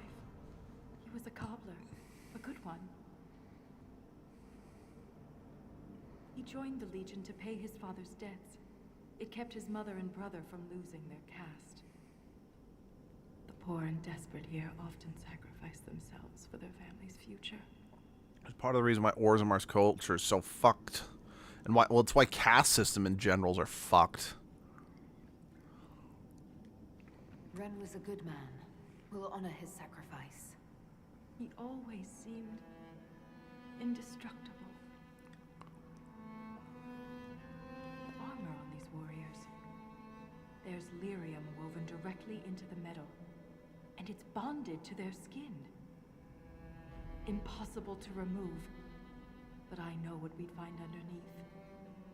These are dwarves. Ren was killed by our own kind.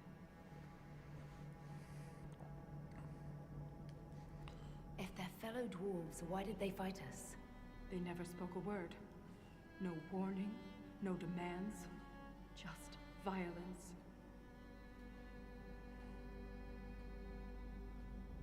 I won't leave Ren like this.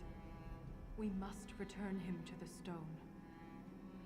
Thrust Tonsha Saroka.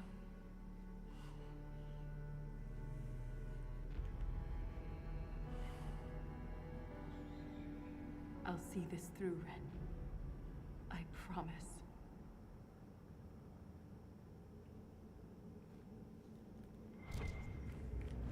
Anything standing between us and the Titan will regret it. You know, I'm impressed that her shield withstood that onslaught, whatever that was, without getting holes punctured, but like it went through 2 layers of Ren's body armor, since you think it would be the other way around, like the shield would get turned into Swiss cheese and the armor would take a hit better, because like again, it went through Ren's entire body.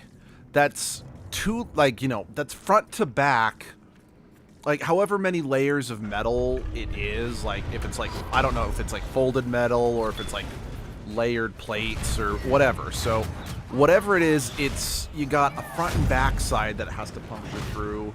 Plus, realistically, when you're wearing heavy armor, you want to have some type of padding underneath it.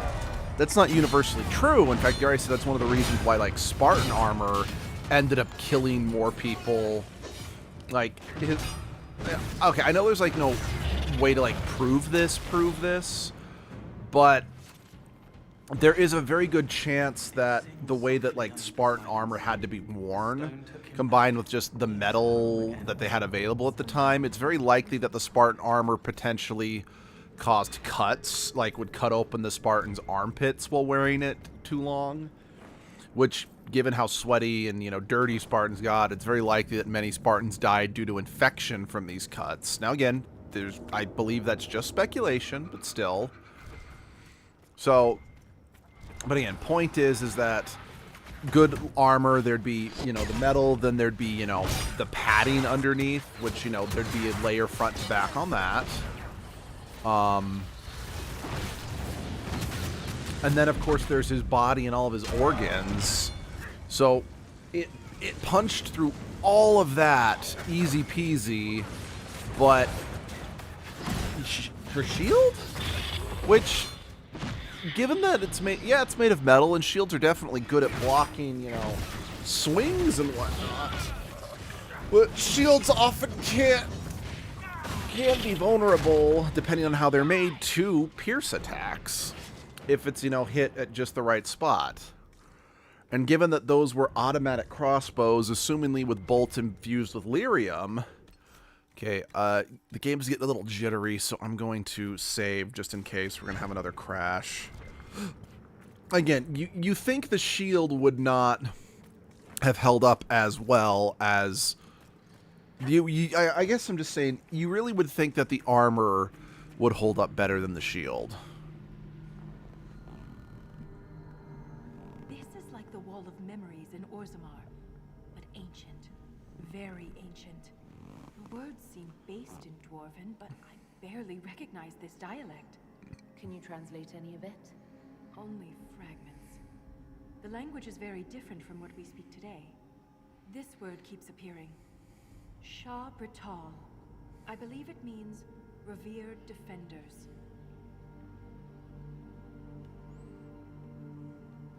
That's quite a long stewardship. They attacked us because they're protecting something.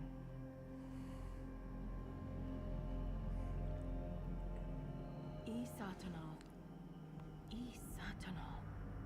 Cut our tongues, entomb our bodies, watch over the Titan until it stirs. So the warriors who attacked us must be the Shabratal, and they're Weird. protecting. Hold on, YouTube just oh, YouTube's updating. Sorry guys, give me just a second. Like I said, YouTube's updating on my phone, so I have to wait till that's done until I can actually see. Let's keep moving. If more of these memories exist, they may have the answers we need.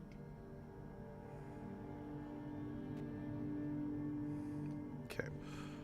Okay, is it done? Okay, no, it's not done yet.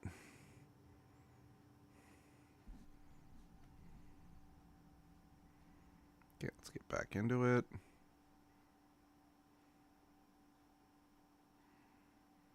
Yeah.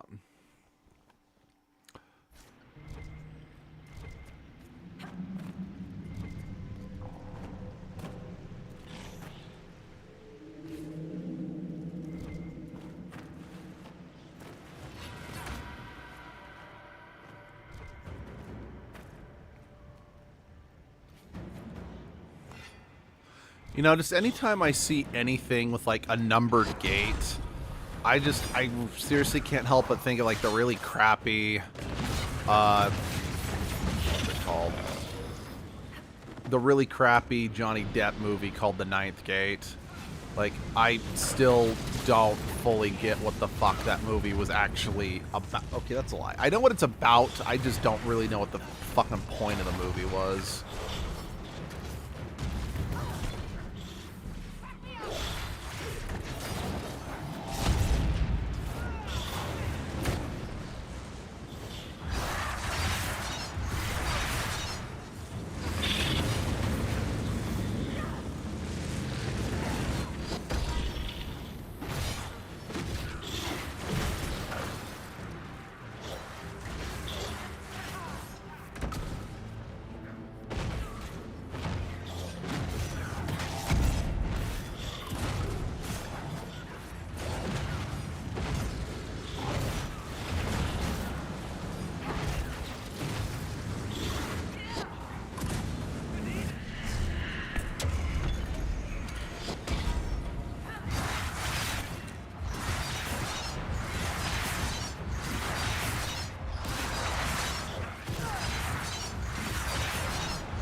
You know, just thinking, there was actually a game that I thought, oh, I should totally play this for edgelord. It would be a fun little gimmick, but then I realized, oh, that would be a copyright claim so fast. And it's like, okay, can't do that.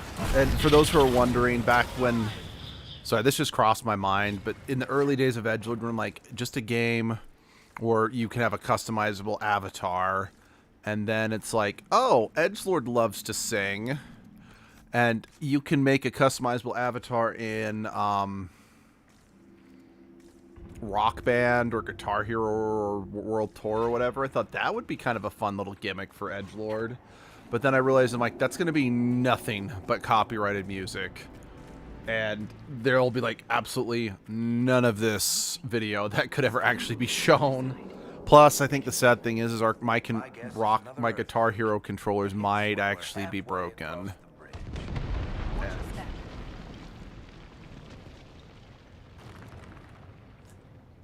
I mean, I know my drums completely fell apart. Like, were like just got completely fubbernucked, so I had to throw those away because I took them to my local game repair shop, and they said, unfortunately, and I had it for the Wii specifically, so these were Wii controllers. They're like, because of how old this set was and how, so I had specifically the Guitar Hero drum set, not the Rock Band drum set, because my parents got us Guitar Hero World Tour. I actually didn't play a Rock Band game till, like, years after the fact when Abby and I decided, hey, we've got all the guitar... When my parents gave us our old Guitar Hero equipment, like, let's go just out and buy all the Rock Band games, because we've got the equipment now. It'd be fun. Look there. More ancient carvings. Aye, but these seem to be about the Titan. It shapes the stone. It is the stone. It sculpts the world within and without. Excuse me.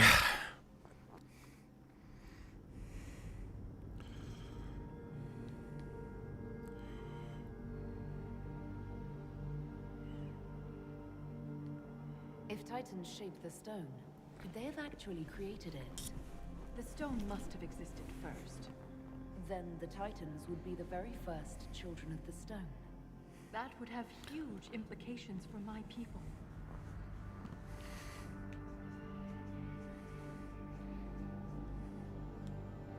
So it's a shaper of the stone, like you.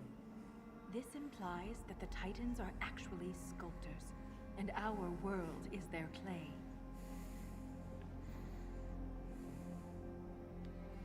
More memories, more Shabratol. We must be getting close to a Titan.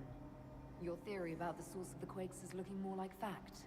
But if this is true, how could it be missing from the memories of Orzammar? Why would someone erase such an integral part of our history? Maybe Count Dooku did it in a bid to cover up his plan to start a civil war. Oh wait, wrong franchise. We're close.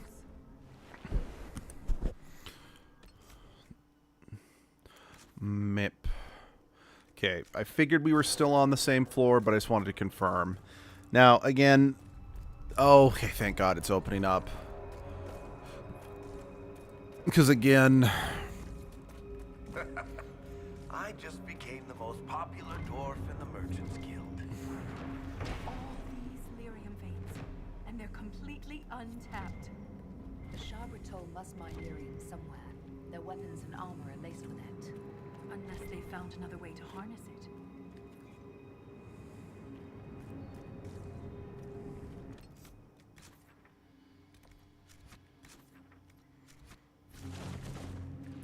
It's like, I felt a little bad bringing Varric down here, because Varric, despite being a dwarf, was born on the surface, so he actually hates the deep roads. Especially since dude got traumatized last time he went down here, because Bartrand betrayed him. But at the same time, like, I'm sorry, Varric, that joke was just commenting being the most popular in the Merchant Guild now, just because you found all this lyrium. Like, that's funny enough on its own that, I'm sorry, it was worth bringing you for that. And, you know, this place kind of reminds me of the... I mean, obviously, these aren't mushrooms. I mean, kind of like the coloration. Reminds me of, like, the mushroom forest in the Underdark of Baldur's Gate 3. You know, again, I think I can pretty safely say, as much as I like Baldur's Gate 3, the game is too long and too stuffed for its own good. Because it's kind of the same problem I had with Stardew Valley. Like, it's impressive with how much there just is to do and whatnot. But like, Baldur's Gate 3, Xenoblade Chronicles X, Stardew Valley, it's like, these aren't games that I could ever just pick up, play, and have a good time because they're such an investment, you know? Like, yes, this game is long, but again, compared to what the time that I put into Xenoblade Chronicles X, or like, let's take Digimon. Like, Digimon Story Cyber Sleuth is technically the game I have put the most amount of hours in on a single playthrough. I think Skyrim or Tales of Symphonia might be the games I've put the most total amount of hours in, but not on a single playthrough. Although maybe I did on Symphonia, but that was just because it was like playthrough number whatever, and I was just dicking around because I'm like, I'm not ready to. Hello, Rosie. Yeah, I do feel like we're whenever I want to pick up Stardew Valley again, I have to start over because I just get overwhelmed opening the previously playthrough. Same with Baldur's Gate 3. Even if I touched it again, I'll have a new run.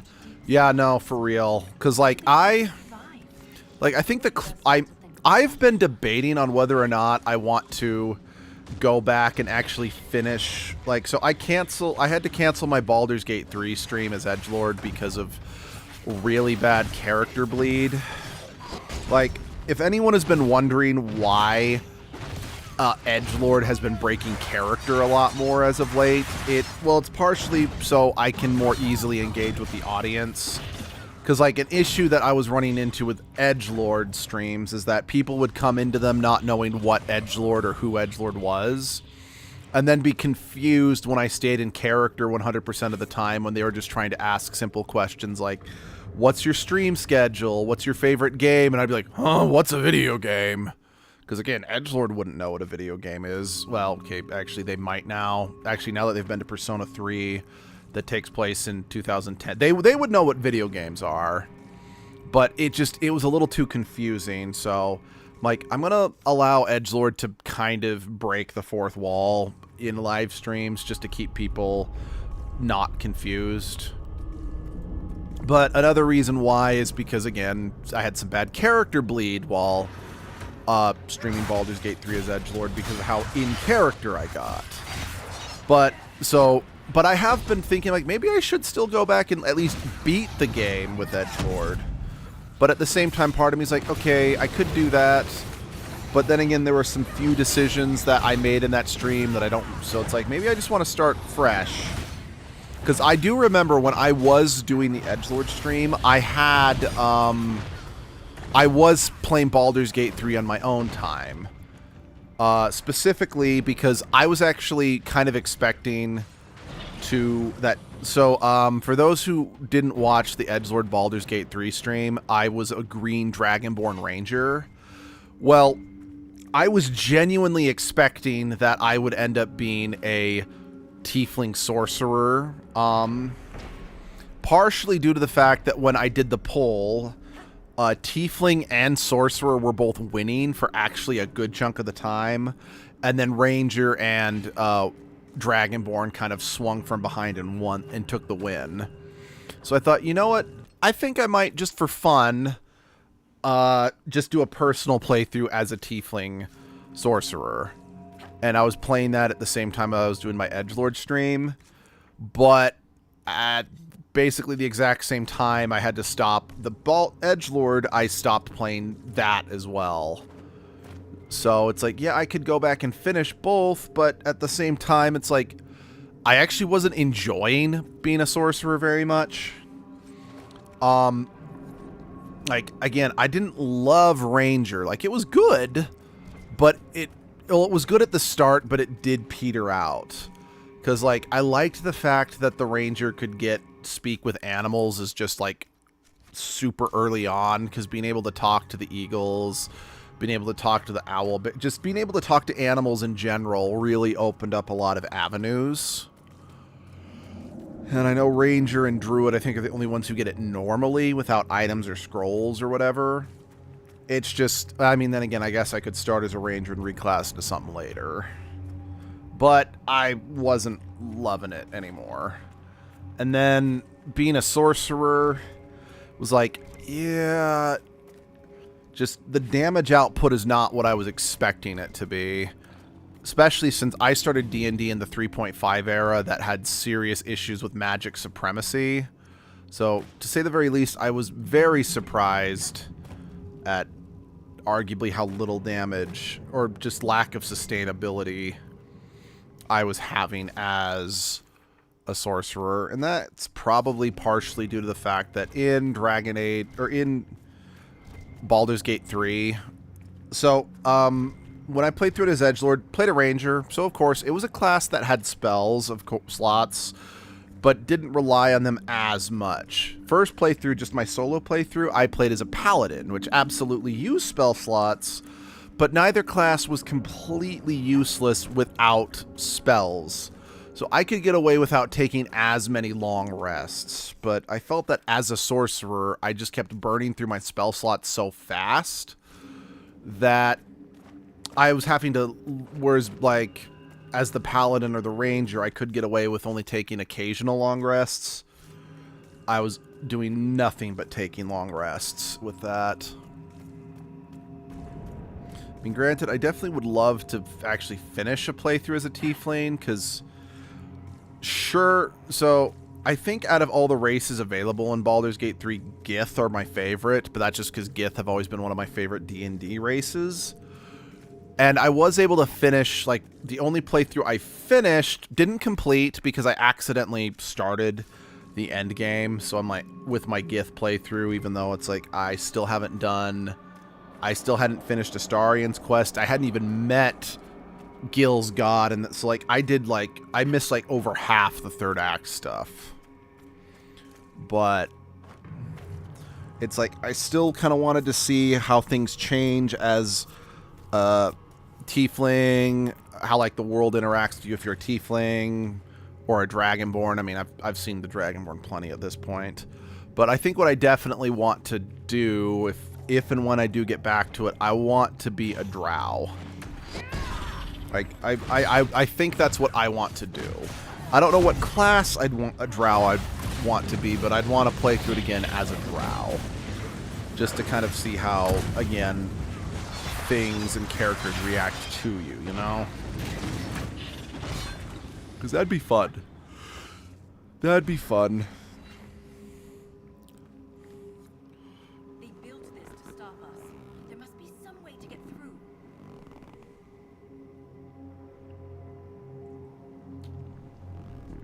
Why don't we just one punch it down?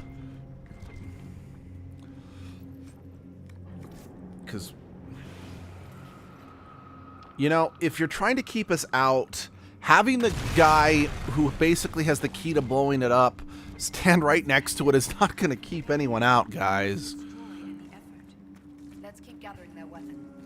You said we're beneath the deep roads. Do you think anyone besides the Shabratol has traveled down here? We are very likely the first to travel this far.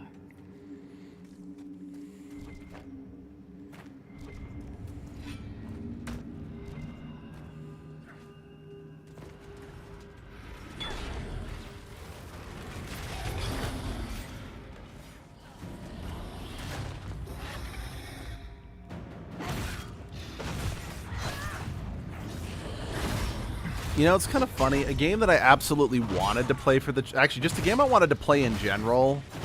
And when I saw that, I mean, heck, I even made an announcement at one point saying, oh, I've got to stream this next, was Soul Reaver. That is a game I have wanted to play for a long time, but just never could get it working on my PC. I got it downloaded on our PlayStation 3, but I kept putting it off, and then the remaster came out.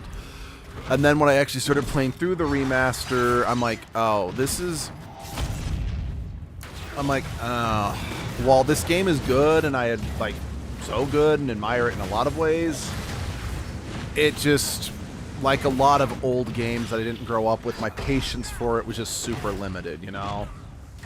I think that is another thing I have noticed is, well, I can definitely appreciate older games, and definitely will always defend older games as being like, okay, you need to look at them as in the light that they were when they were released. It's like, it's not fair to judge this game compared to, like, it's not fair to judge Dragon Age 1 against Baldur's Gate 3, or it's definitely not fair to judge Baldur's Gate 1 and 2 next to Baldur's Gate 3. Now, okay, you can definitely judge Baldur's Gate 3 to those games because they came after, and it's like, okay, how well do they hold up? But I also freely admit that it's like, I don't have the time, and like, when I was a kid, it was perfectly fine if a game was hard or more difficult to figure out. Like, I remember in Mega Man X Command Mission, which is not an amazing game by any means, but it was a JRPG I thoroughly enjoyed because I liked RPGs, I liked Mega Man X, even though I hadn't played a Mega Man X game at that point, but I liked the Mega Man franchise, and at the time, Mega Man X was the cool Mega Man, not stupid little wimpy high-pitched, well, who am I kidding? Mega Man X actually had a high-pitched voice in a number of the American dubs of the games. But anyway, there was a time where I legitimately could not figure out how to advance the story. Like, I don't remember what was, like, how I made it happen or whatever, because what's supposed to happen is you go to this desert area, and you sink into quicksand. And I think, I genuinely don't remember, it's been so long.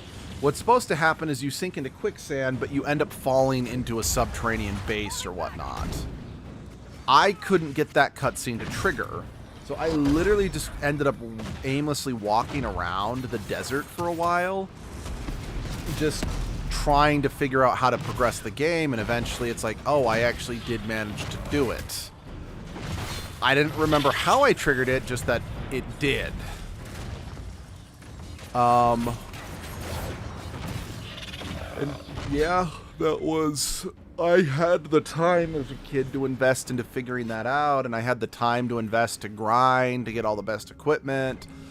But nowadays, it's like, I just don't have the time. It's like...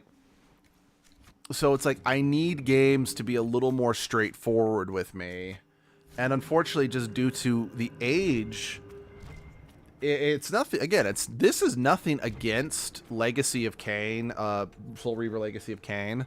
I think the game's fantastic, but the controls are still old and dated enough, and I did find them frustrating enough that it's like, I just don't have the time to invest to just wrestle with these controls, you know?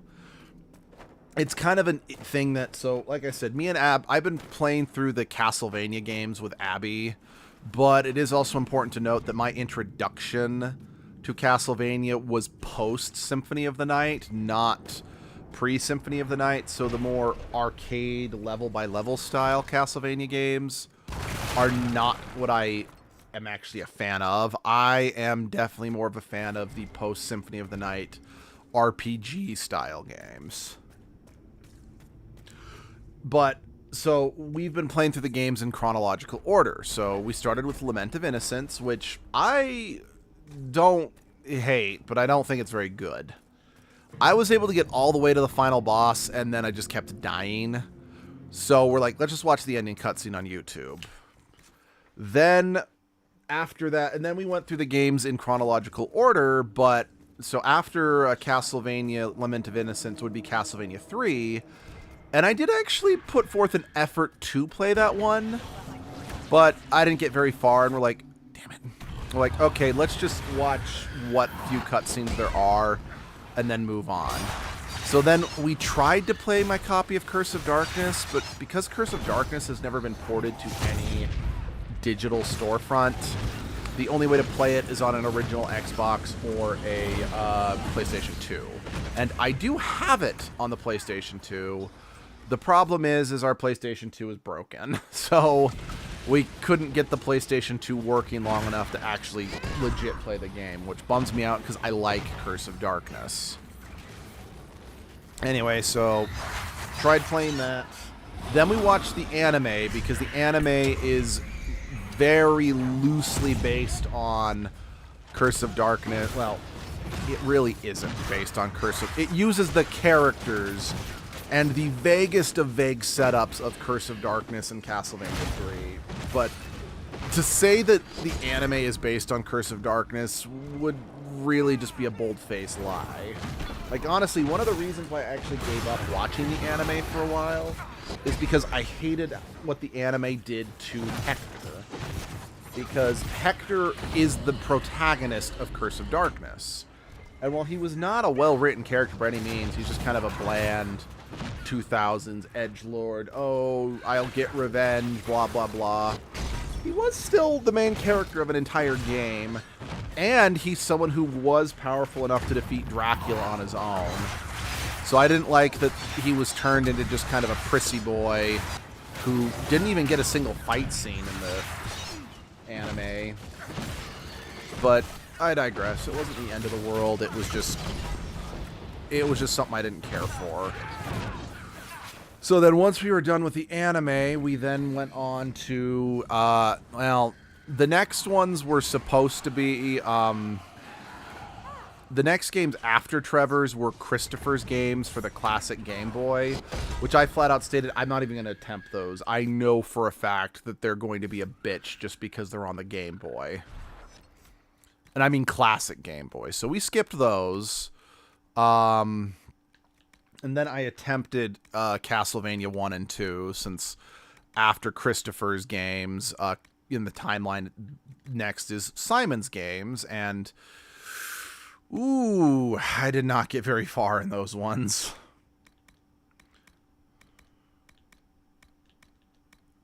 So yeah, just basically what I'm getting at is that, generally speaking, it's like, sure, I will attempt to play the games as long as I can, but we both kind of accept it's like, yeah, I'm not going to get very far, and that is okay. So just to confirm, Cole, your weapons are in the 400s, right? Yeah.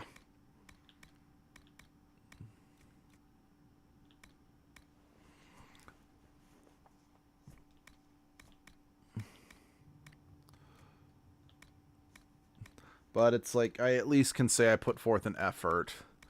Because as of right now, Abby and I are currently on Symphony of the Night, which I know is often listed as one of the best ones, but I'm not having the best time with it.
But yeah, getting back to topic at hand, I am actually really looking forward. Again, I've got several games I got to get through first, but I am actually really looking forward to revisiting Veilguard on stream, because it will be only my second time playing the game.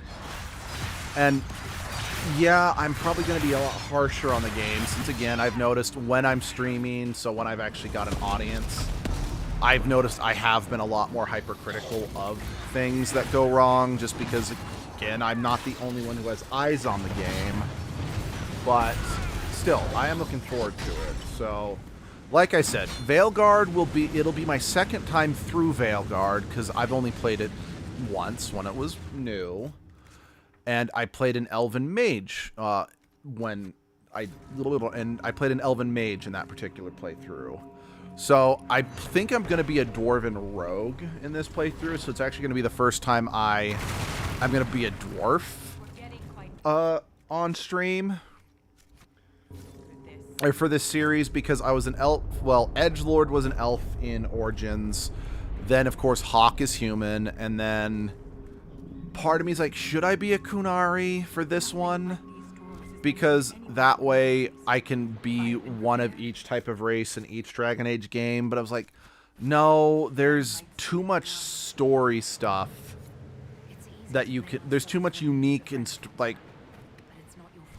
honestly, for better or for worse, I feel you get the most out of Dragon Age Inquisition and Dragon Age Veilguard if you play as an elf. But I've already played as an elf in Veilguard, so I don't want to do that again in my immediate second playthrough. And two, based on the stuff that goes on, you know, that's like a direct continuation of this Titan stuff, I really do want to play through Veilguard as a dwarf to see if there are more unique conversation options.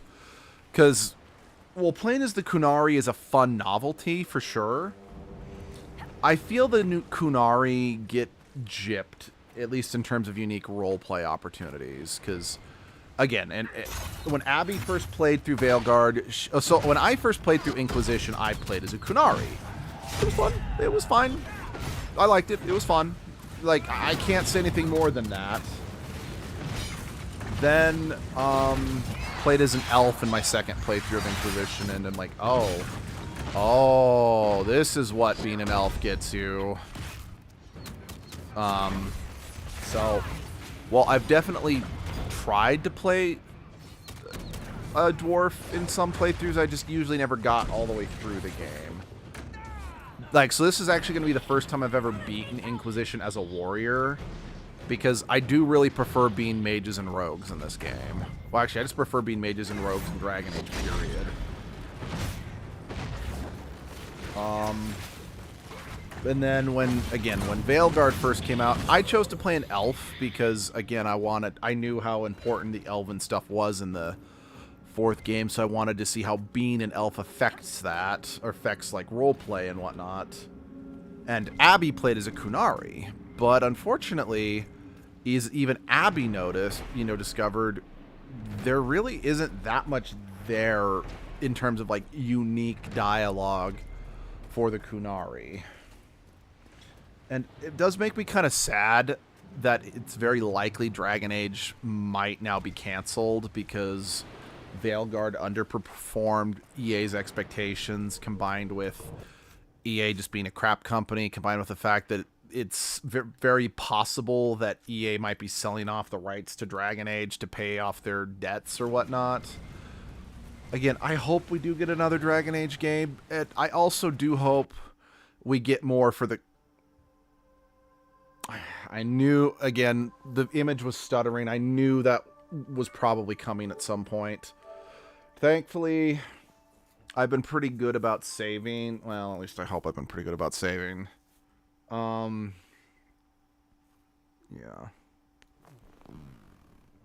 That is definite one thing that I do. Like, this is... The fact that this is the third on-stream crash Veilguard or Inquisition has had. I like this game, but it is the most unstable, at least on the PlayStation 4. And honestly, that is inexcusable. And if that's a deal breaker for you, I 100% understand and agree.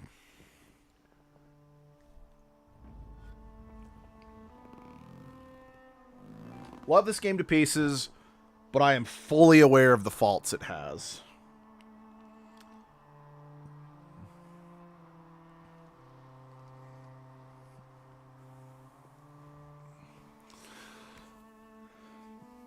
You know, also, I know that Stardew Valley was brought up a while ago, but There was talk about possibly doing Stardew Valley as edgelord. Let's see.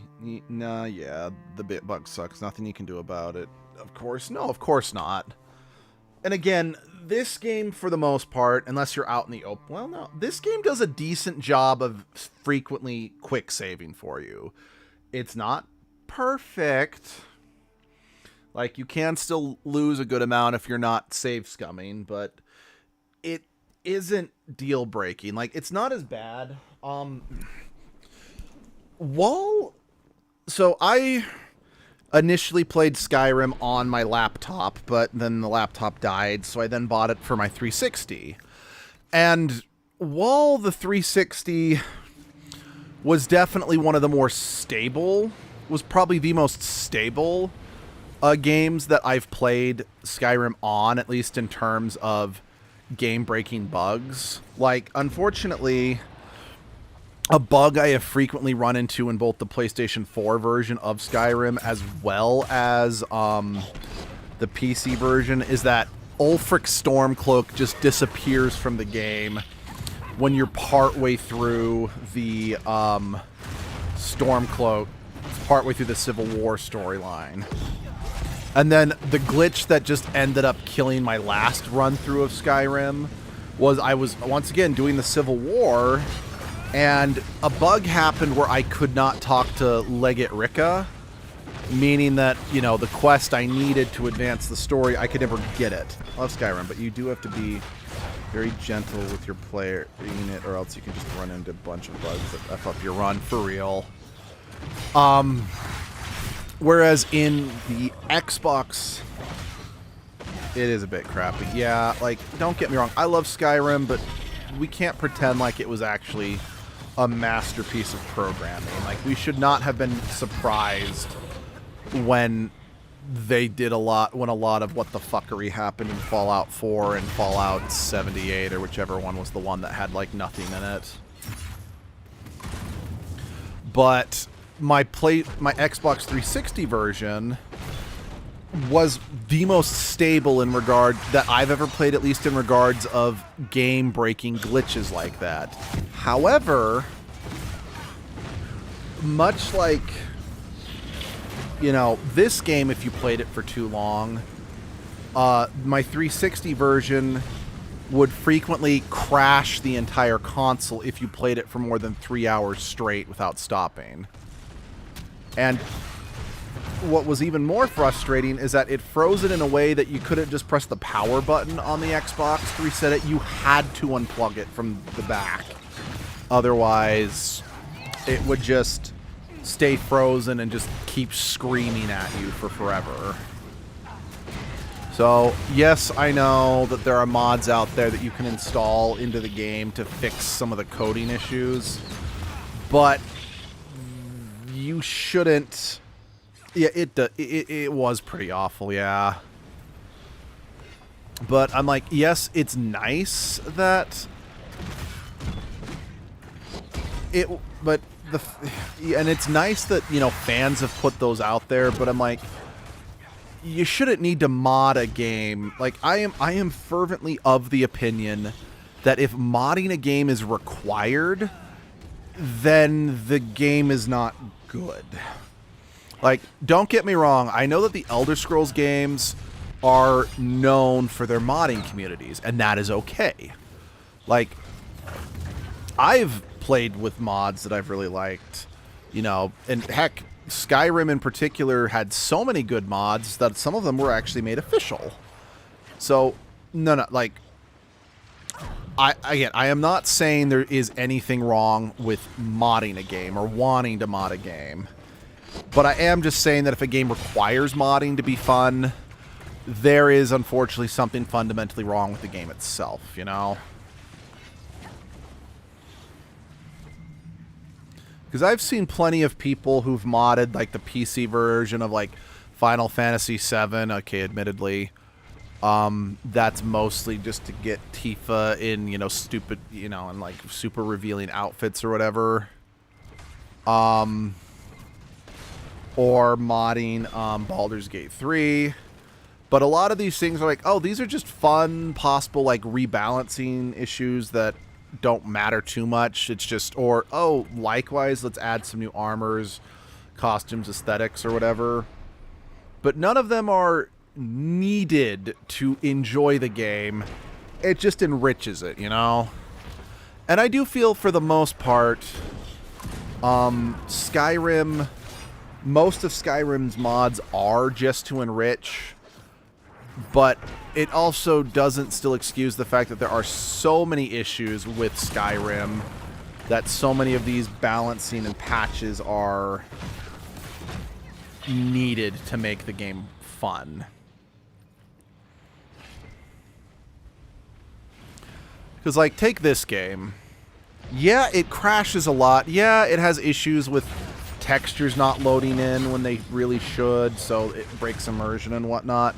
The game itself is still pretty solid, and it still is an experience I always walk away satisfied from. Unless I do get, like, a rare occasion where there is a game-breaking glitch, which I've never really experienced in this game. Like, I've experienced game-breaking glitches more in Mass Effect Andromeda, which, for the record, I will defend Mass Effect Andromeda to my dying breath.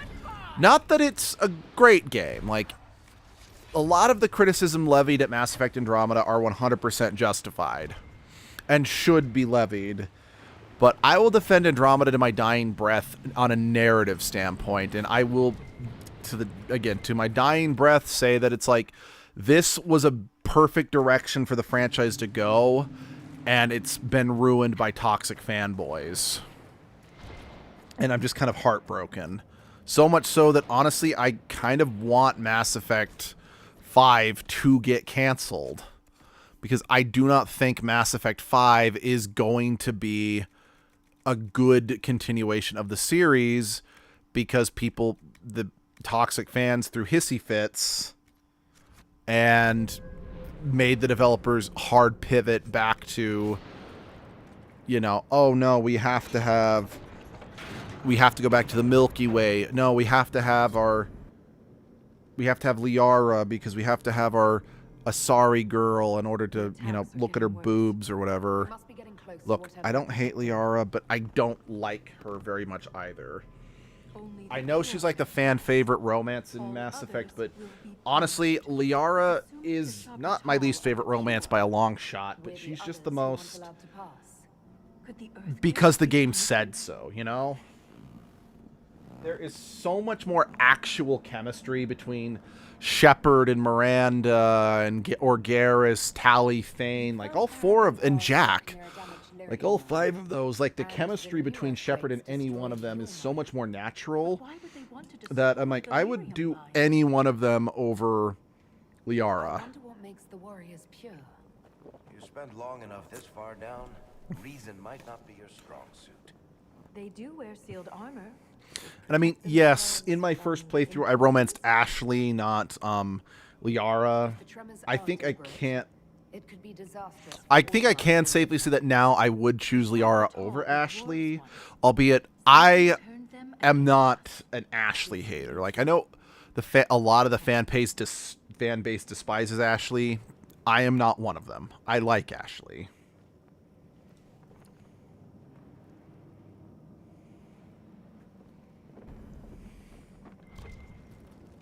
Okay.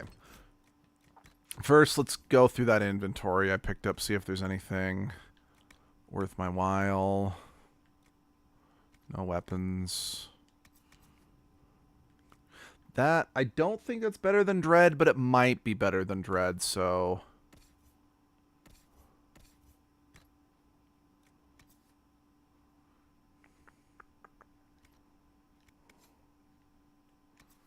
That's not better. I don't think it's...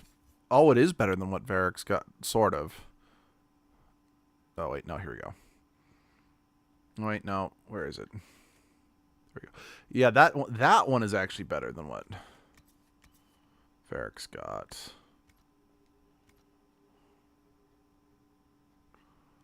But Sarah will be able to equip it, so I'll hold on to that for now.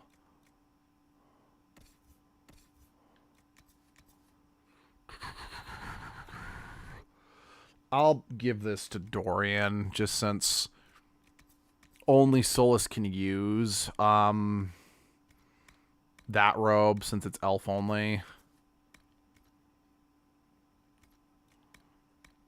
But yeah, all right, let's go.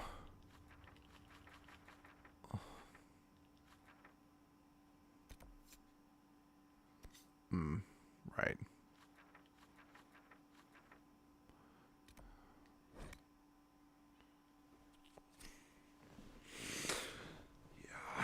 I'm trying to think what, like, the worst glitch I've ever experienced in a video game was. And I think that's hard to say because I sadly don't remember too many glitches, or it's like, okay, is this actually a glitch, or is there something else going on, or do you kind of know what I mean? Like, it's hard to say definitively. It's like, what was a glitch or what was...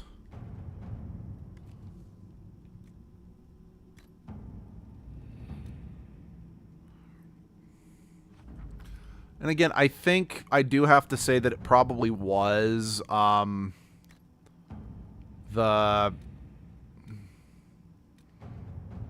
it probably was English. You are failing me.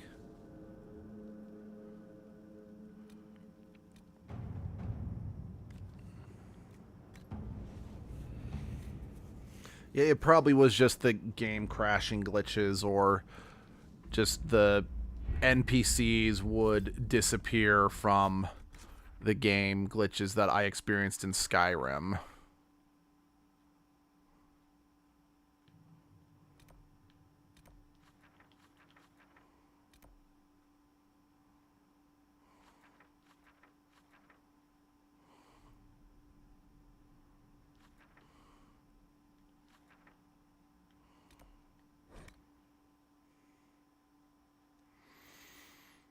Yeah, I know that, like, probably one of the worst glitches in gaming was in Assassin's Creed Black Flag, what was kind of dubbed the Jackdaw glitch, where, like, your ship would glitch out of existence, but I was fortunate enough to never experience that. Actually, thinking about it, I think the only game I've ever experienced what I would consider a game-breaking glitch was in Skyrim, actually. Which is, again, it's funny. It's one of my favorite games of all time. It's a game I have like, I really have to, well, I mean, okay, nowadays, any game that I revisit, I really have to be in the mood to revisit it. Simply due to the fact that I have so many new, okay, I did properly explore over there. Due to the fact that I have so many brand new games that I have never played once, that it's like, I gotta get to that before I replay an old game, you know? But, like, Tales of Symphonia, my absolute favorite game of all time. It's a game that changed my life. It made me who I am today, and I would not be the person I am now with, like, my ethics and more. Like, I am not even joking. My ethics, morals, and empathy, I don't think I would be the same person I am now if it wasn't for Tales of Symphonia. Now, again, I do also give my mom and my grandparents, you know, credit for instilling that in me too, but, you know, as a kid, you're like, oh, mom and grandpa, oh, you just don't get it, that sort of thing. But Tales of Symphonia, specifically the main character Lloyd, made me realize that being empathetic and being a good person could be cool. I know, he's not even a cool character, and Tales of Symphonia wasn't even a cool game. But again, point is, like, that is a game that truly touched me beyond belief. But I have to be really in the right mood to revisit it because of just sort of the corny acting and the dated gameplay mechanics, as well as the fact that the story was not as groundbreaking as young me thought it was, now that I have experienced more storytelling as an adult. It's like, it was amazing as a kid because I'd never experienced a story like this before, but now that I have, like, no, it's good. It's good, but it's not amazing. Whereas, realistically, if you put me alone in a room with Skyrim and maybe nothing else to do, I'll pick it up and play it, and even after I get out of the room, I'll want to keep playing it and not be like, okay, it's time to get back to... No, I'm gonna play Skyrim until I am done with Skyrim. But despite that, I do have to admit, it is one of the only games that I have experienced true game-breaking glitches on. So I can't hand-wave this either, if you know what I mean. Can I look past it? Of course. But it is one of those things that it's like, oh, I don't know what we were thinking. I don't know why we were shocked about just some of the other of Bethesda's games not working super well. Which, by the way, I've been meaning to get the Oblivion remaster that came out for modern consoles for a while. Because, A, I tried Oblivion when I was younger. I didn't really like it very much. Let me rephrase it. I tried Oblivion when it was new. And didn't like it very much. Like, so much so that when Skyrim came out, I'm like, I don't want anything to do with the Elder Scrolls, because I just did not like Oblivion. But Skyrim surprised me. But, yeah, I've been meaning to actually get the Oblivion remaster, and if I do get that, I probably will do it for an Edgelord stream. Again, go to Elder Scrolls in reverse time, you know?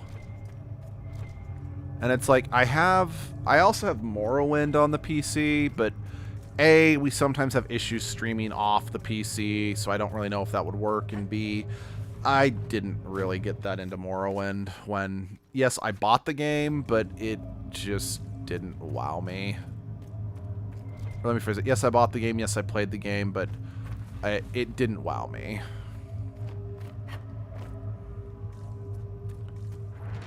Oh.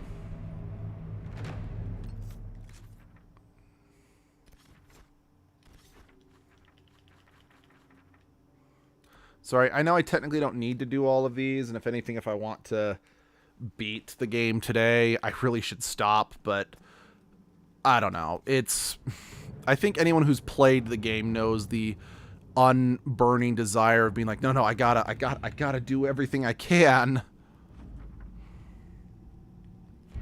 Especially since, unlike the letters, unlike finding all the letters in the Emerald Graves or the Exalted Plains frustration, it's like, I know what to do and I know how to do it, so I might as well take care of it. Get that precious experience. But yeah.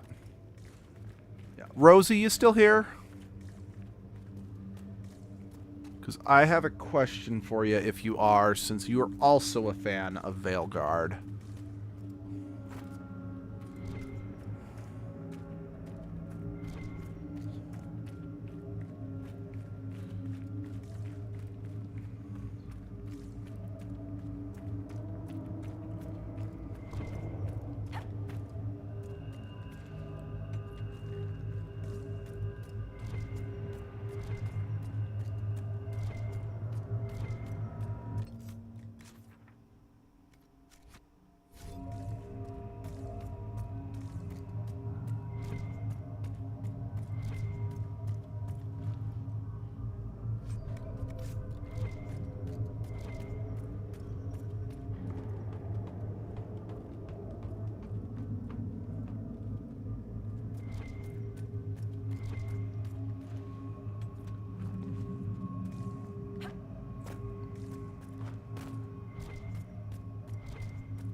Yeah, it'll just be quicker to fast travel to the camp.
Kingfisher staff. I like the name of that.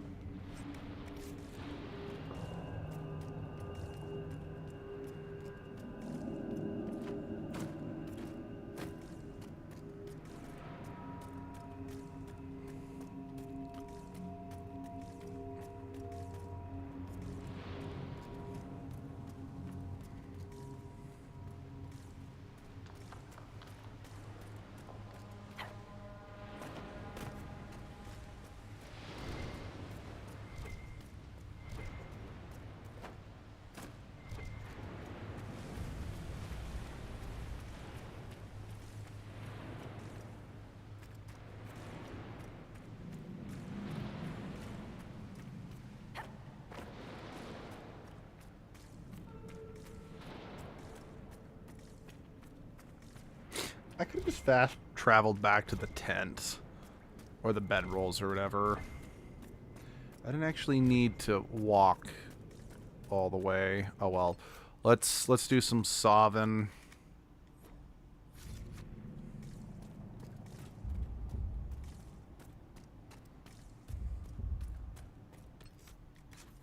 Okay, we are officially on the bottom floor. Let's beat this. Shabratal built all this? Or was it here before them?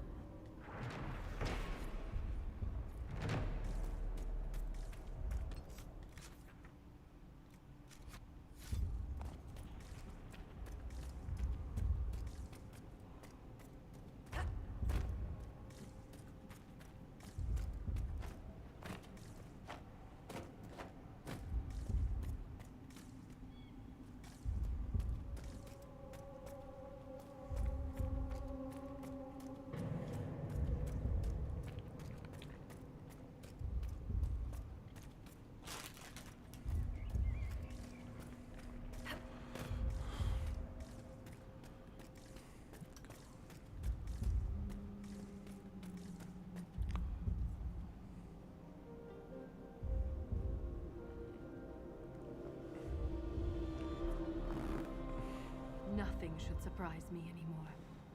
But this... Wait. The rhythm we followed. We've found the source. But not the Titan.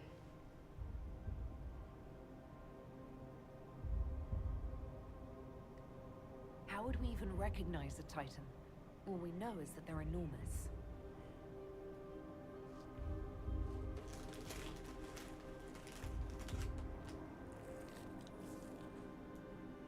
We've found the Titan. We're standing inside it. What do you mean, inside? Think back to when we left the ruined Tig. I could feel that this wasn't the Deep Roads. The Shabratal attacked because we invaded a place only the pure are allowed to enter. The body of the Titan.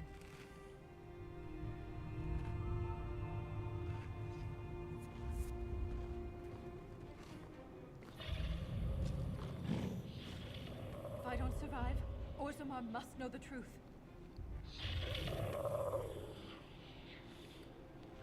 I won't fall while Corypheus is still a threat.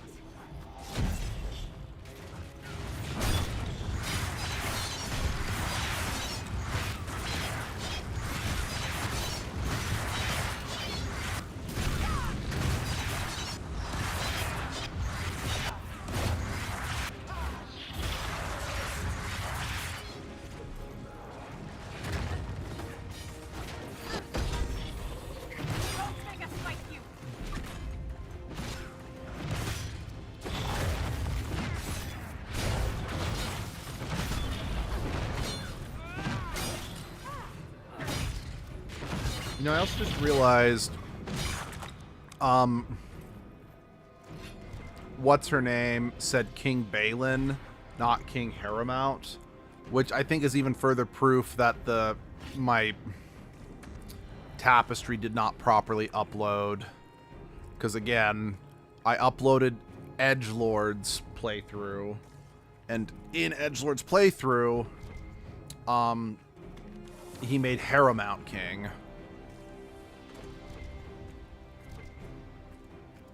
And it's like the reason why Balin was king on my other playthroughs is normally I would, well, at least, I don't know if I'd do it anymore, though, especially given what President Fuhrer is up to, and I'm a lot more uncomfortable with characters who even slightly reek of the perfume of fascism, you know? Fucking taco.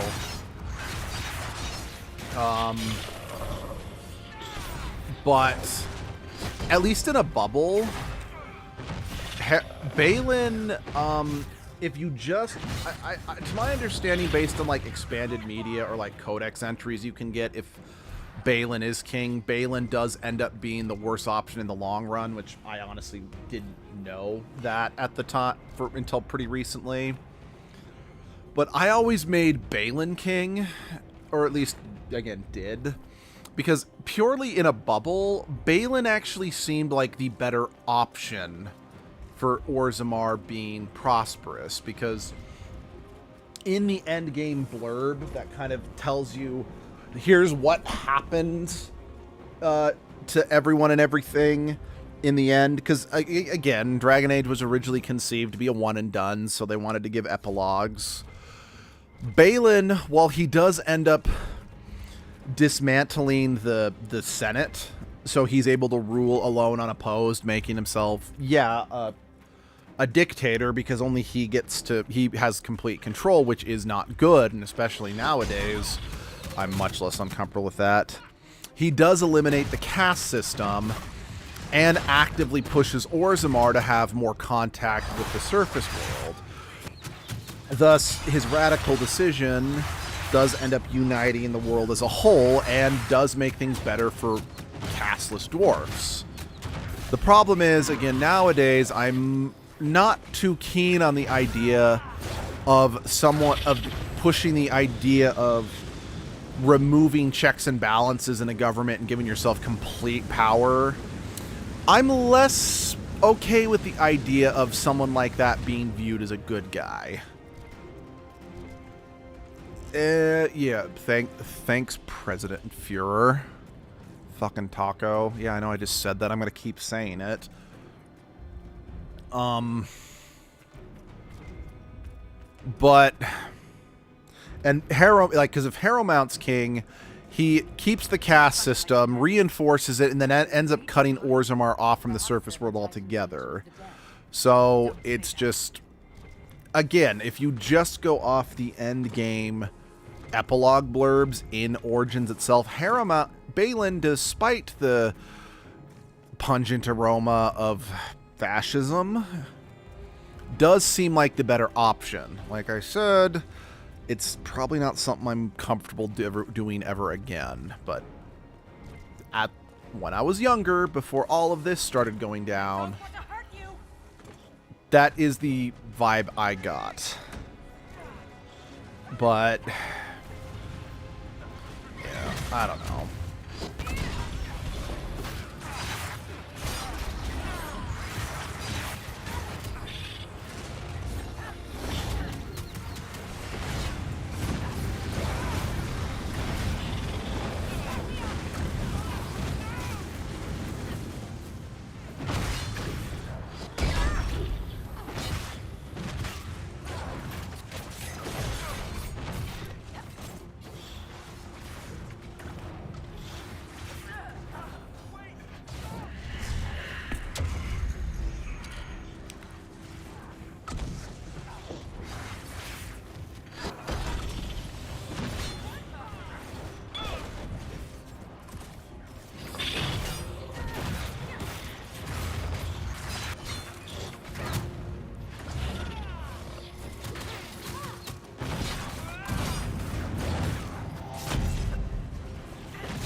are the only memories in this area. That phrase is the path of purity. And there's a reference to Titan's blood. It says the Shabbatal come here to drink it.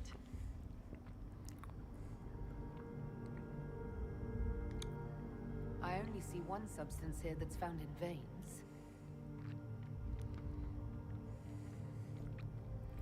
Lyrium.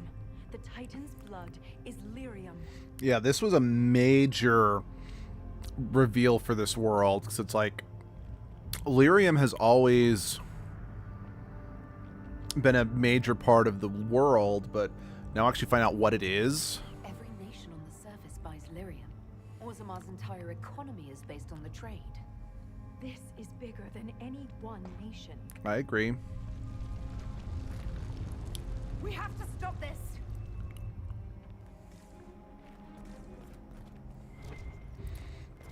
I personally don't think calling that a shrine is the wrong word for it. I'm pretty sure that looks like the Titan's heart.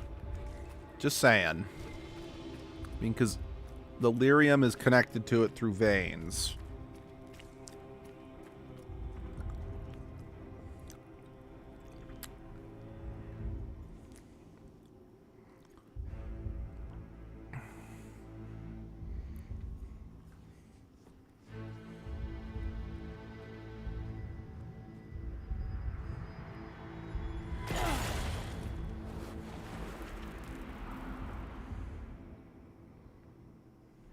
You know, shoot, if it wasn't for the fact that I did want to do the Solus stuff, this might have actually been fun to play a dwarf in this DLC, actually. Okay, next time I play through Inquisition, I have to play as a dwarf. I've made that decision. Because I've never finished a playthrough of Inquisition as a dwarf. I really should. I should fix that. Again, it's just I usually play as a Kunari or an elf, just because Kunari are unique to this world, and elves get more unique dialogue options in this game. So,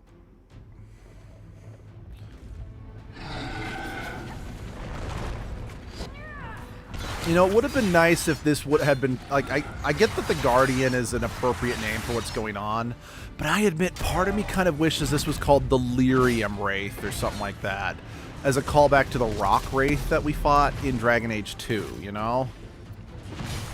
It could have tied that, because Varric is like, oh, Rock Wraiths are a thing of, like, Orzammar legend, didn't think they were real, but again, that could have been, like, a fun way to tie the Titans and lore that's already been established together, you know?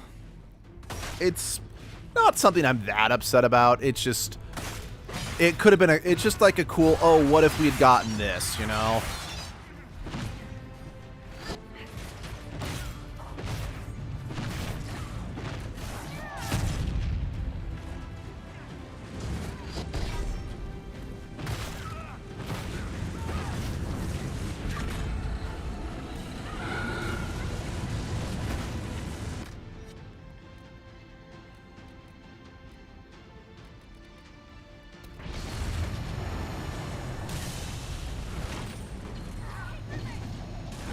Crud. Thank you, kitty caller.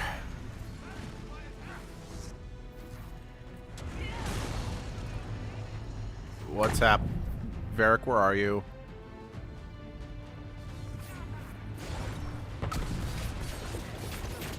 Oh no.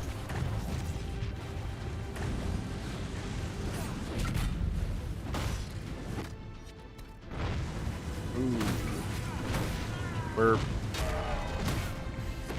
I didn't think about filling potions, because I didn't think... I guess my brain thought we automatically refilled them when we went back to camp. I think we're doing fine. It's almost dead, but I should have been more mindful about my potions.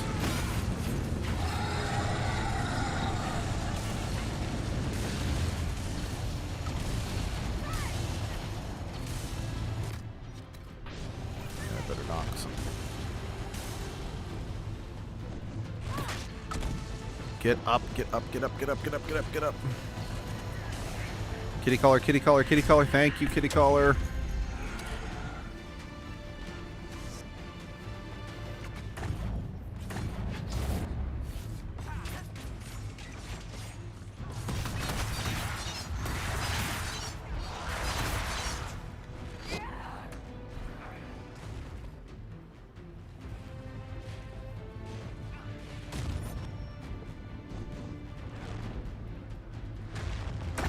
Shit, where did I go?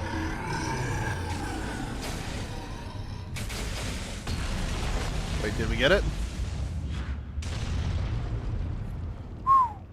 That was too close.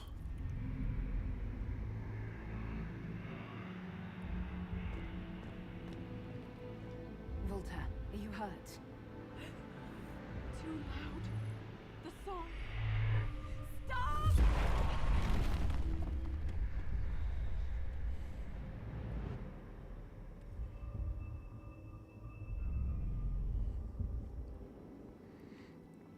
So, I am. It's all right. You cast some kind of spell. That shouldn't be possible. yeah, because It wasn't a spell. It was an accident. Everything will be fine. It looked like you were hit by raw lyrium. Yes, it should have poisoned me, but I feel fine. Good, even. We should get help. I feel better than I ever have. Stronger, more alive. The stone is silent. The rhythm has faded. And so have the tremors. The breach. That's what disturbed the Titan. It is calm now that it has a connection with one of its children. With me. Was that the Titan? The Titan lives. This was an echo. A guardian. But you silenced it. Is this what happened at the Tig where you found... Aye, but I do not know what disturbed the Titan then. The song may tell me. In time. You were able to calm the Titan, but... Titans do not stir easily. Isana. It's our word for lyrium. And we are taught that it is a gift from the stone. I was sent to the deep roads to recover lost history. This is only the beginning. I am... The Shah Bratol killed Lieutenant Wren, and the... No. I am pure. I can defend myself. I don't like it when people use the term pure to describe themselves. If you stay here, where will you live? I have my stone sense, and now so much more. The Titan is only the beginning. The deep roads are filled with wonders. Answers to questions we have. In all of Thedas, you're the first dwarf ever to command the power of magic. I have no place on the surface. That world is yours. The mines collapse. Ren's death. Nothing good ever happens in the deep roads. This won't be any different. She's singing, sighing, slipping through the sun. I am called to the Search Inquisitor. I'm leaving with more questions than answers, but that doesn't mean you have to. So yeah, she gets... Jacorit and Orzammar will want to know what happened. Tell them the truth. Let's go. She doesn't physically appear in the next game, but she is mentioned in the next game. And yeah, the fact that this is a dwarf that can use magic, and I know she says it wasn't a spell, but it was an accident. No, she cast... that was magic. And yep, that is important. Sorry, I know I'm not running out of time yet, but if I want to beat the game, I do need to be a little quick.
Wait, not that one.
Inquisitor?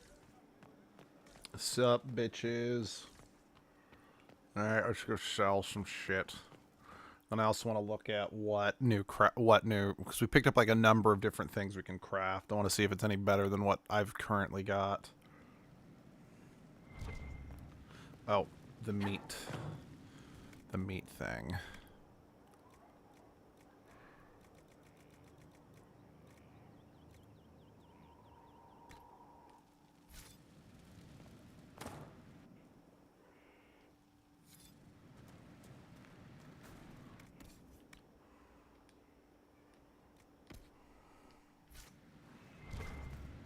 Where's my hammer? Hey, Dagna.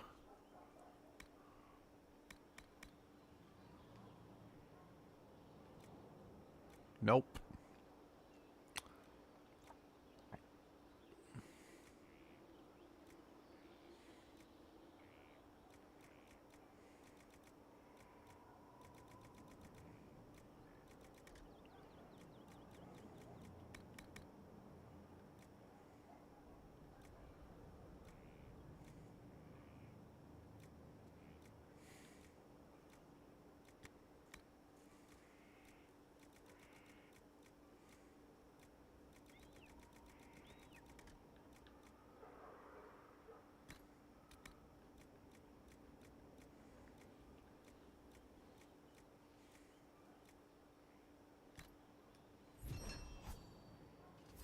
I don't think that's better than what I've got, but I just kind of wanted to see what it would get me, you know?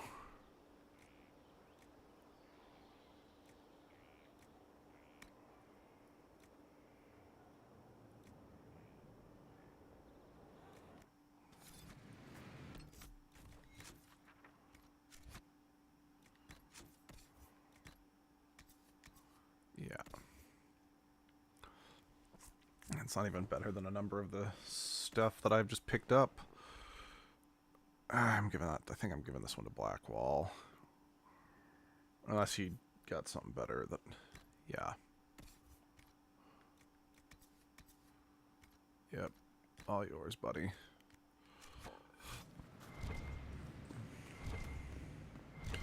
Cool. Let's go talk to Morgan. Actually, I'm going to take a quick 2-minute break. I need to use a bathroom, and then we'll go talk to Morgan, and we might... I don't know if we'll be able to beat the Trespasser DLC, because I don't remember how long that is, but I think we can beat the main game, but give me just 1 second.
We are back. Thank you for your patience.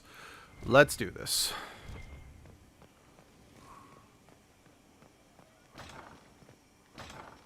Inquisitor?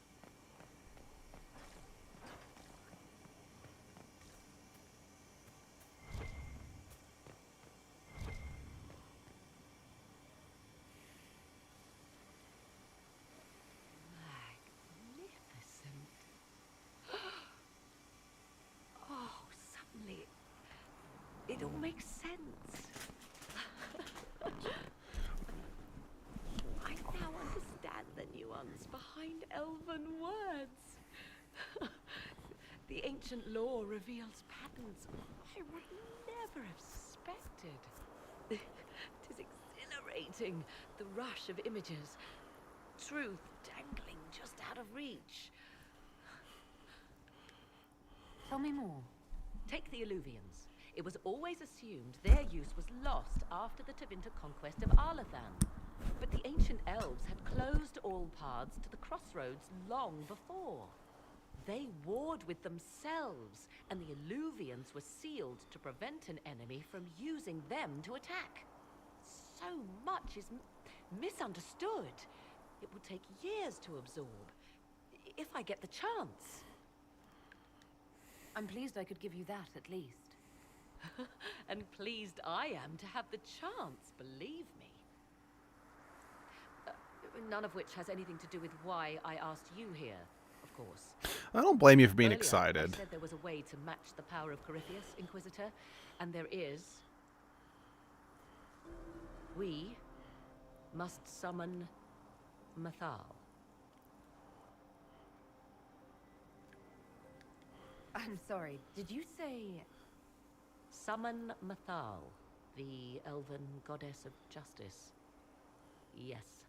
Whatever Mathal was, goddess, myth, or ancient being, the voices of the well say a part of her power lingers on.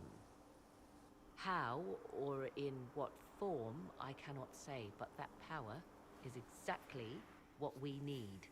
I must go to an altar in the wilderness to perform the summoning, and you must be with me. Will the summoning be dangerous?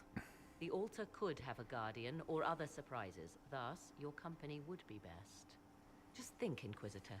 Soon you could have an answer your people have sought for generations.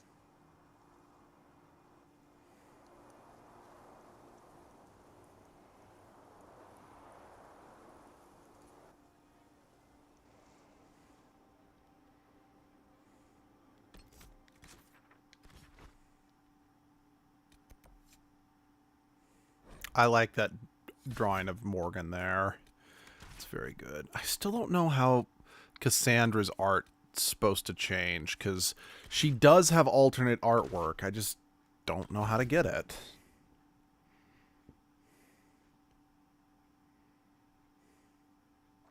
Then again, maybe hers only changes if you romance her, kind of like Solus's. I don't know.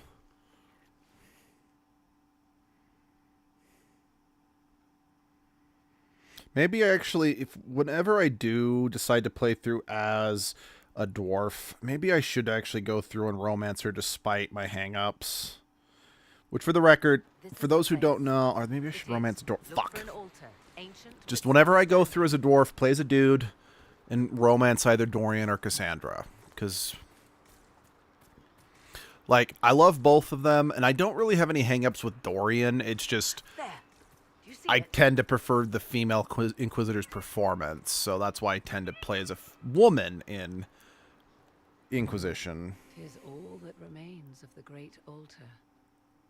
We few who And again, my hang-up with romancing Cassandra is I don't like the fact that she's one of the few characters you can see naked, and it just, I feel I respect her too much. Let the fire of vengeance burn.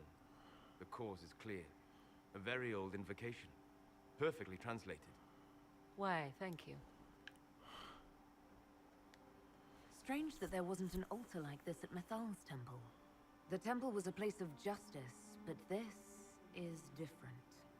This was where the elves called to her, spoke to her. Then one day she disappeared, and there was no one with whom to speak. Your companions will need to go elsewhere. Not to worry, if there is shouting, they will hear it readily enough.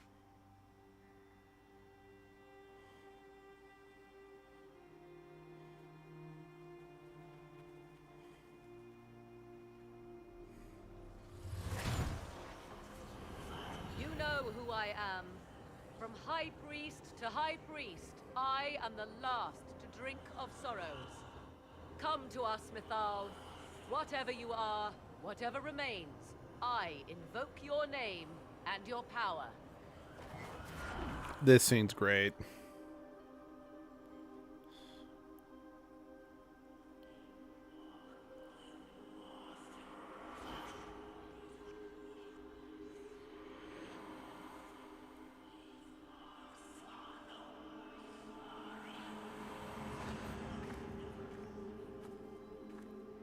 Yep.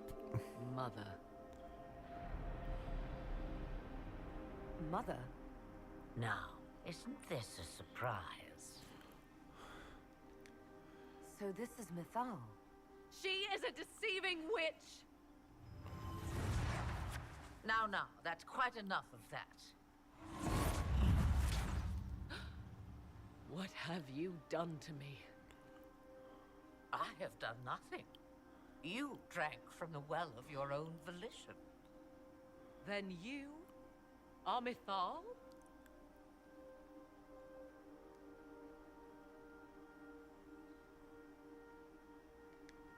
I greet you, Asher Belenar. To see you in the flesh, to see you alive and among us. You see, girl, those are manners, as you require a demonstration.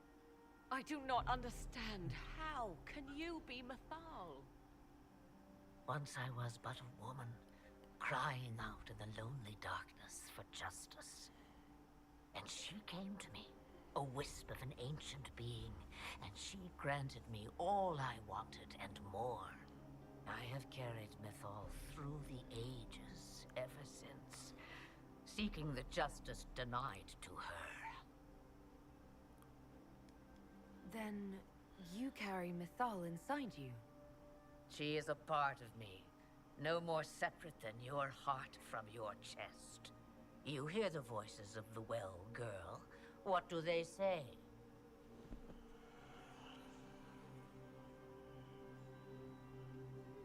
They say you speak the truth. But what was Mythal? A legend given name and called a god? Or something more? Truth is not the end, but a beginning.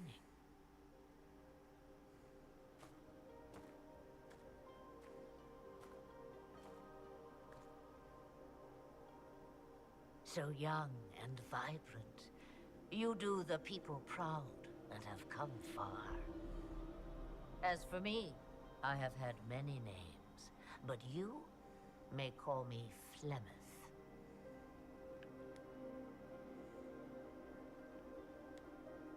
I know the name Flemeth. My people call you Asher Belenar, the woman of many years, and speak of your legend. It says long ago you left your husband for a lover. Your husband then tricked you, killed your lover, and imprisoned you. Then a spirit came to offer you vengeance. Mythal, that's what you spoke of. One day someone will summarize the terrible events of your life so quickly. But yes, I was that woman. That is how my tale began. Flemeth appears in other legends, helping heroes for reasons of her own. I nudge history when it's required. Other times, a shove is needed. Then you're Mythal and Morrigan's mother. As well as a witch who prolongs her unnatural life by possessing the bodies of her daughters. That's what you believe, is it? I found your grimoire, and I am no fool, old woman. Yet here you stand, bound into my service. My daughter ran from me long ago.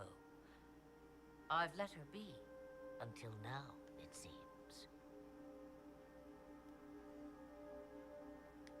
We summoned you because we need your help. Against the Magister who grasps beyond his reach. Yes, I know. The voices did not lie, Morrigan. I can help you fight Corypheus.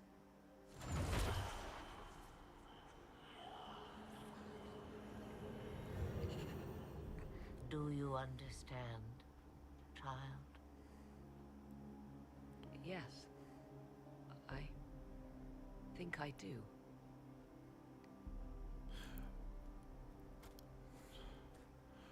Wait!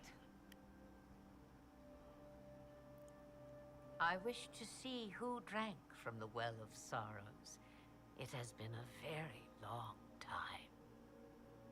Imagine my surprise to discover it was you. And that is all? A soul is not forced upon the unwilling, Morrigan. You were never in danger from me.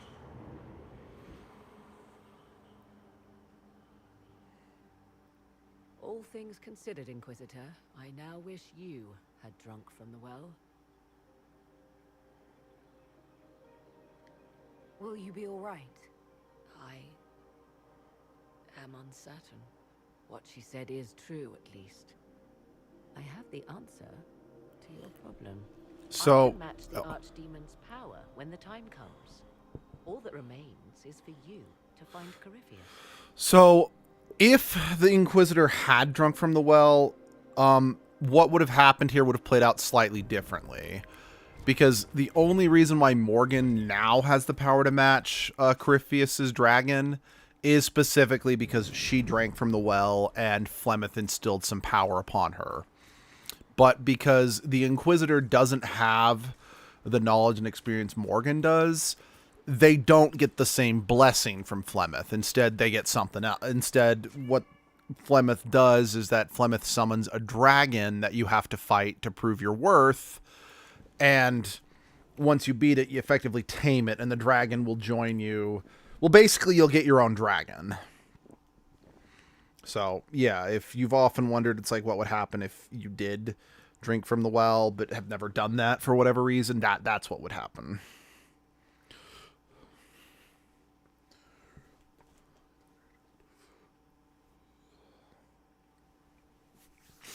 Now, based on something that happens in this game as well as something that happens in Veilguard, I wonder if there was a bit of a retcon that ended up happening, but I digress. It's good to see you.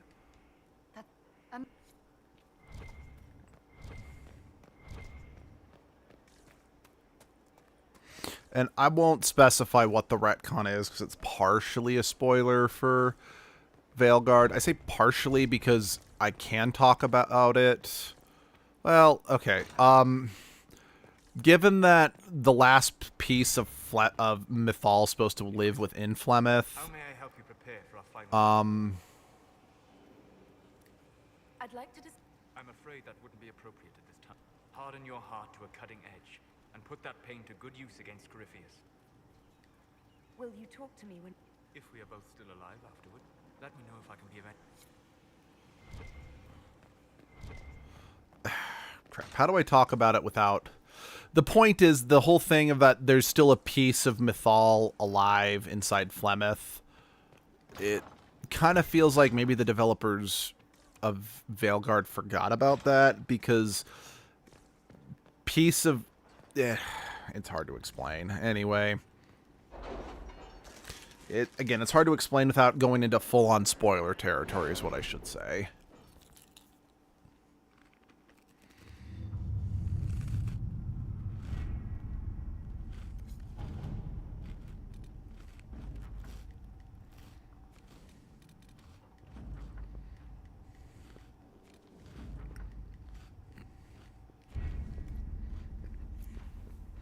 Okay, I'm going to save real quick, just so I do have a save file before, but we're going to initiate the end game. I don't think we're also going to get to Trespasser today, but we're going to get close.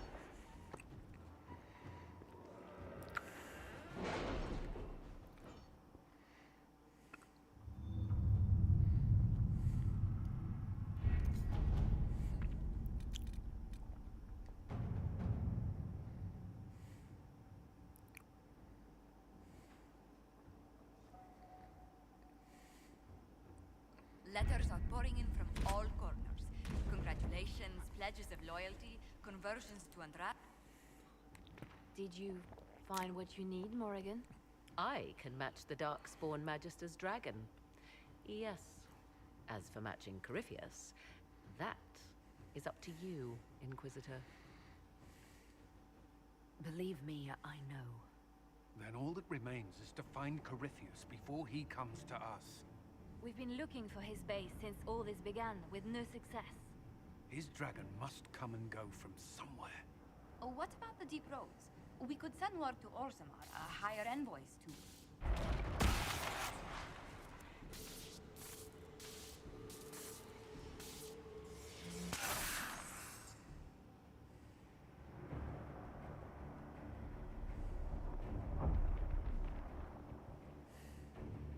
It seems Corypheus is not content to wait. He's in the Valley of Sacred Ashes. You either close the breach once more, or it swallows the world. But that's madness. Wouldn't it kill him as well?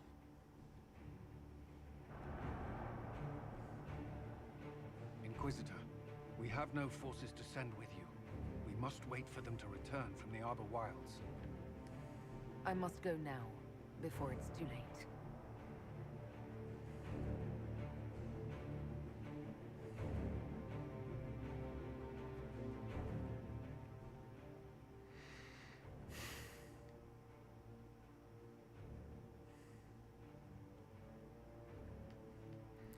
Yeah, fuck it. I'm gonna just stick with this team. I'm over leveled anyway, so we should be fine. Pray to God I didn't accidentally make Vivian the Divine again, because I still don't even understand how that happened that one time.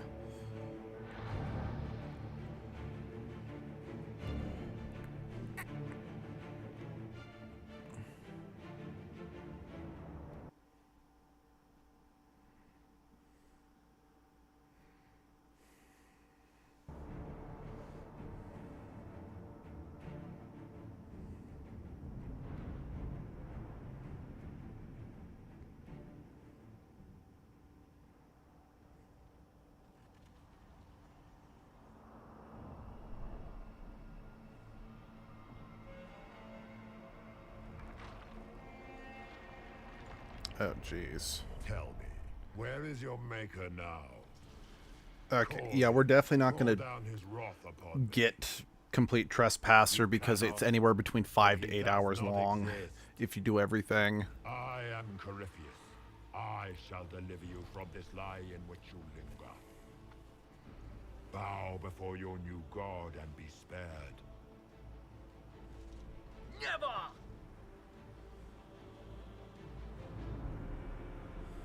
As you wish.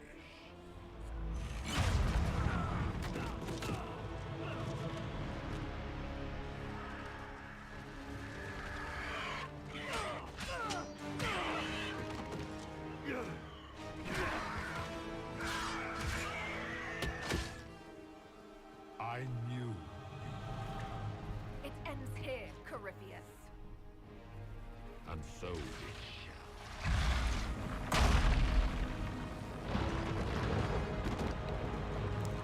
You okay, Harding? My girl.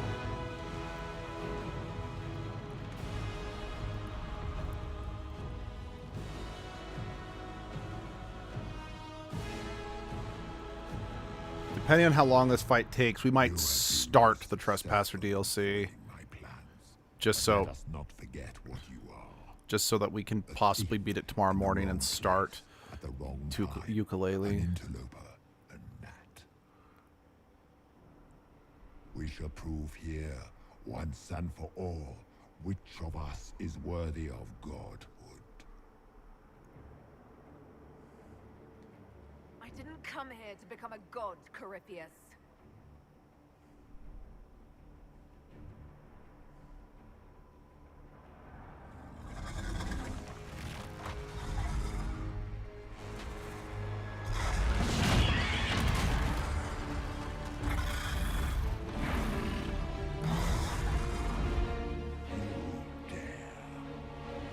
Oh, I dare 10 flavors from Sunday. A dragon! How clever of you! It will avail you nothing. You will fall. Oh, hold on. Let me swap controllers.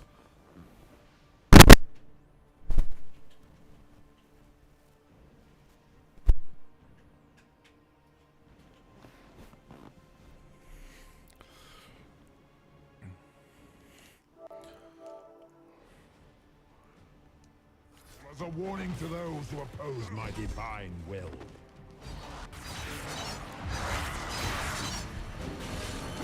I will not stand for this outrage. Yeah, just so you know, I'm technically over-leveled, so you're probably going to actually be easier to defeat than, like, any of the bosses in the Deep Roads or the Frostback Basin, so... I shall sear you from the very heavens. Bitch, I ain't worried.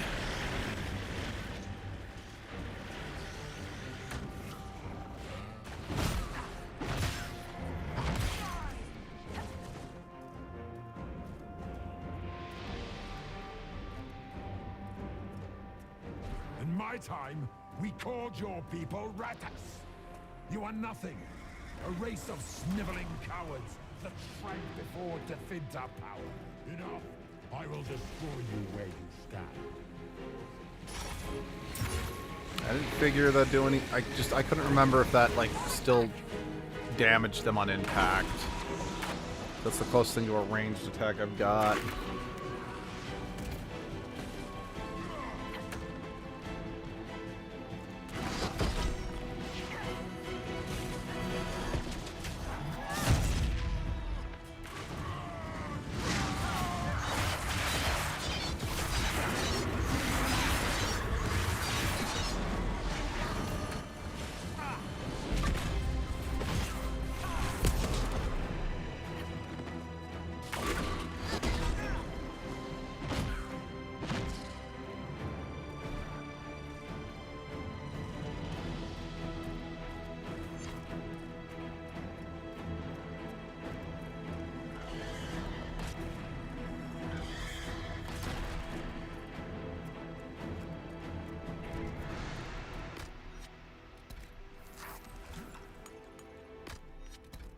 I will not. This outrage. Okay, cool.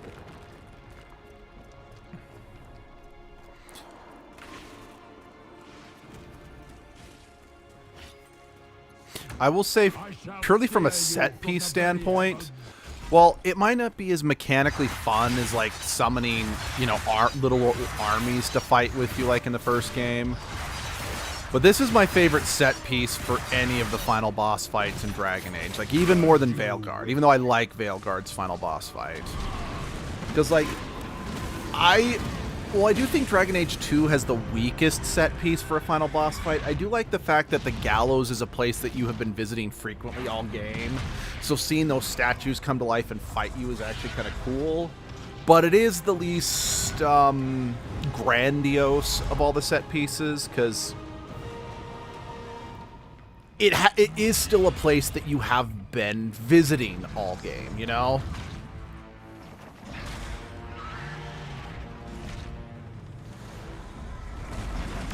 Because, like, the first game, yeah, you've been in Denerim multiple times throughout the game, but you've never fought on top of the castle before, so that is unique.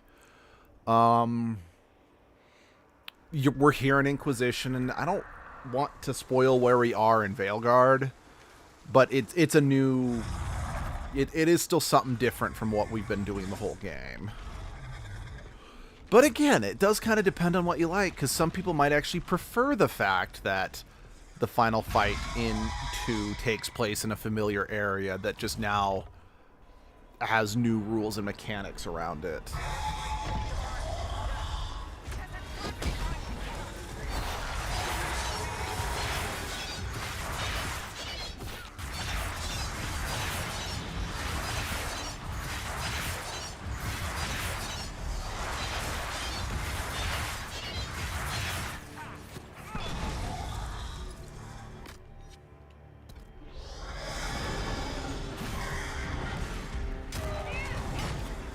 works. Right as I activate it, it just jumps away from me.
Yeah, I love the fact that I just stabbed an axe into that thing's neck.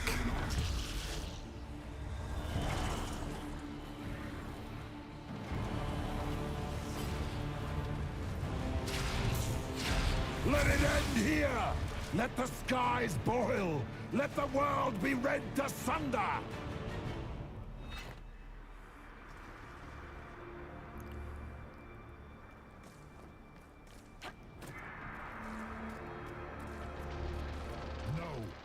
Not allow you this victory. You and all the heathen barbarians shall burn.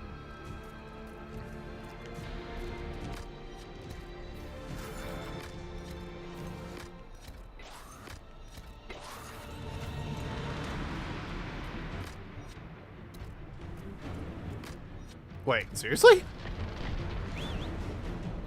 Sorry, I need this image of me riding into the final back on my elk. The breach is getting bigger!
Like this, I have walked the halls of the Golden City, crossed the ages. Dumat, ancient ones, I beseech you. Yeah, Dumat's dead, bitch. If you exist, if you ever truly existed, aid me now.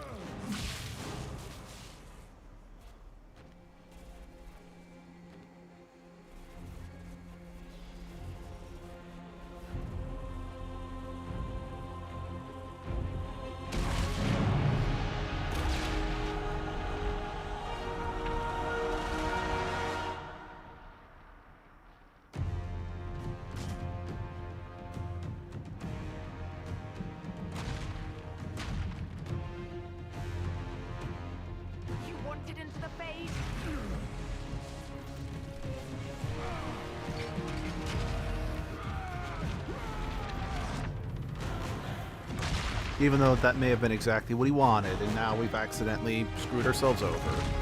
Okay, no, not really, but I am going to be facetious because I can.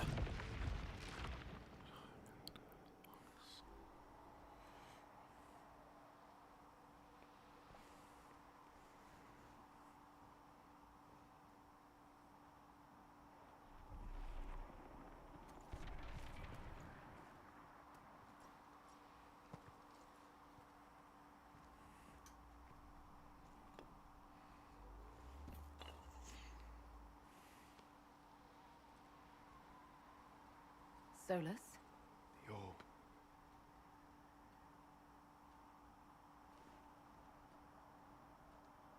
Are you sure? We could take the pieces, try to... That would not recover what has been lost.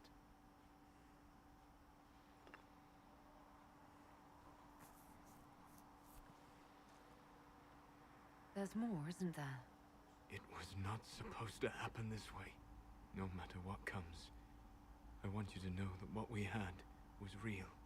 Inquisitor, are you alive? That's debatable.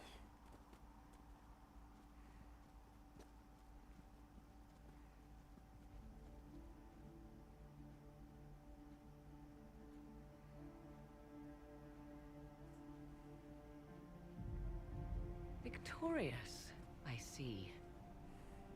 What a novel result. And it seems the breach is finally closed. Looks that way. What do we do now?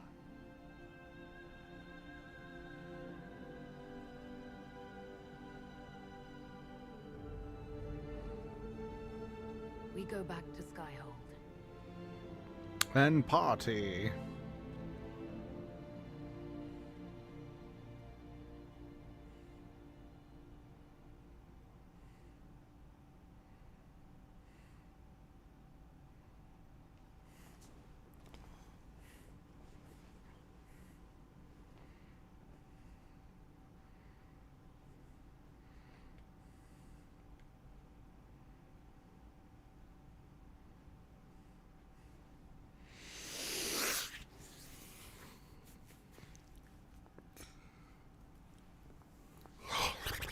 Excuse me.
Whew.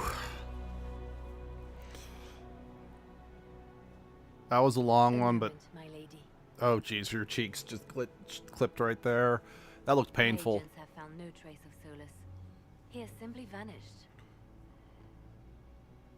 If he does not wish to be found, there's likely nothing we can do. But I will keep looking. I just don't understand. He didn't even say goodbye. The two of you were close. Perhaps he had no choice. He might return at any moment. Maybe. And then the Inquisitor would not... Well, Now that's a lie. that Corypheus has been defeated, we have a moment to stop and celebrate. Afterwards, you will be busy. Every noble in southern Thedas is clamoring to meet you. The fighting's over. Why do they want to meet me now? You're joking, yes? They wish to bask in the glory of your victory, hoping that some of it will rub off on them. Fucking leeches. Everyone knows Empress Celine owes you her. 1,000 problems remain, and your opinion will be sought on each one, whether you wish to give it or not. Oh, now... Such is the way of... Previously, you were an upstart, a Dalish elf. Until Corypheus revealed himself, they could not see the... Once he did, they knew. A Magister and a Darkspawn in one Now you are the only... Enjoy the evening while you can, Inquisitor.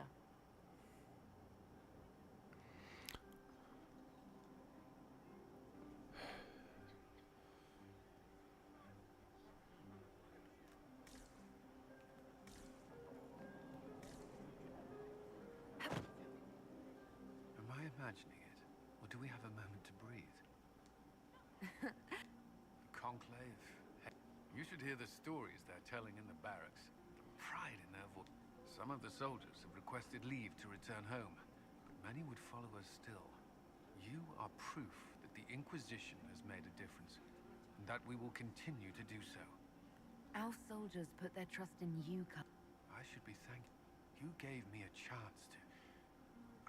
I should let you mingle. Enjoy the party. Help stop an ancient Magister Darkspawn. Not everyone. Thanks to you, I do. We couldn't have done it with... You've done enough for me. So now that you've saved the world, what's next? Hoping to put it all back together? It'll be a huge... If anyone can... If you ever need my help, you know...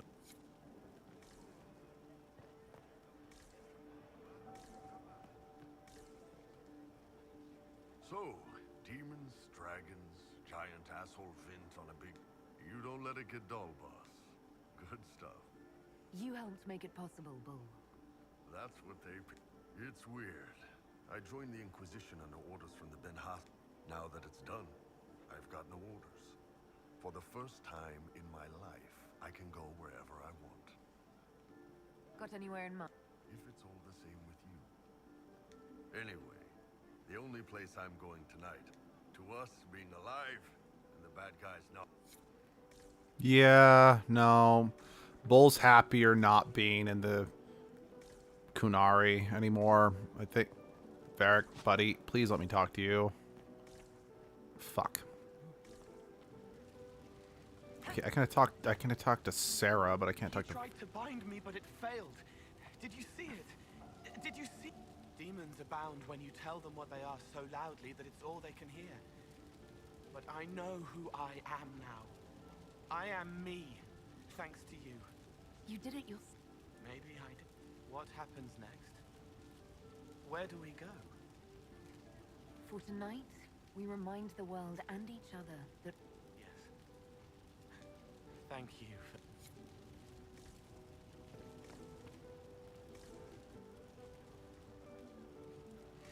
It's a shame that the Chargers aren't at the table with Bull celebrating. Lame, I can't talk to Varric. Yeah, but I can talk to Sarah. Yay. Finally got a party, yeah? A bit of... It's the least Andraste's herald deserves for making things...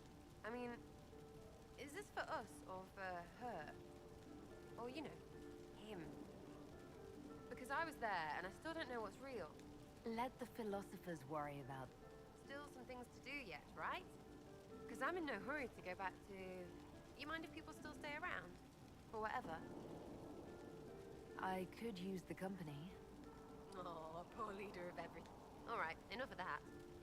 Big freaking heroes.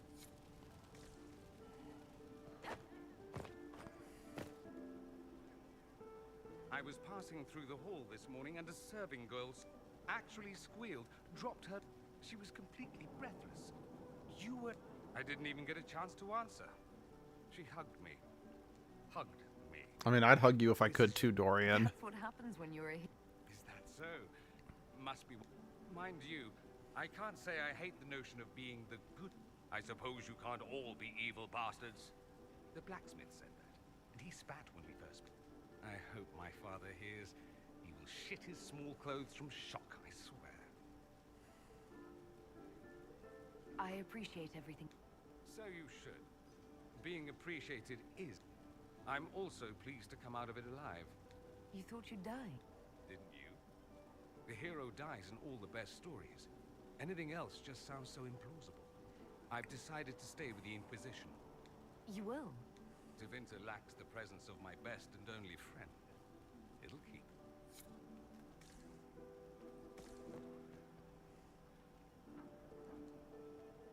Ugh, I should never have hired Nuke. Leave it be, Jed. It is not. I'm so sorry. Nothing's quite as it should be. The drinks are fun. I hope you're not just saying that. What a disaster. Do you know what everyone is talking about? Us. Dedas is discussing the success. You played no small. Truly, we will never to victory. Please tell me you're the Divine. Enjoying the refreshments? Josephine sent all the way to the cabin. I must remember. She's been craving. This celebration gave to you, Inquisitor. Oh shit. Did it somehow happen? Did it somehow happen again? I can't believe it. It seemed an impossible task. And yet here we are. So we should be. He was so confident. If he could. And he would have gone in. I think back to it. You are the Inquisitor, and you are my friend. I'm pleased it did. Shit, did it happen again? So much to do. I'll be returning to Valwayor to organize the loyalist. The Empress requires my expertise during... But that will wait. Are you enjoying the celebration? Josephine was in a frenzy arranging it. I'm too preoccupied. A moment of reflection, my dear. Go mingle. Well, she didn't specify, because, like, when I accidentally made her the Divine, she was talking about, you know, needing to get fit for her outfit of Coronation of Divine or some bullshit like that, but... So I don't think I accidentally made Josephine or Vivian the Divine this time, thank God. But we'll see, because neither Cassandra nor Liliana said anything about being the Divine.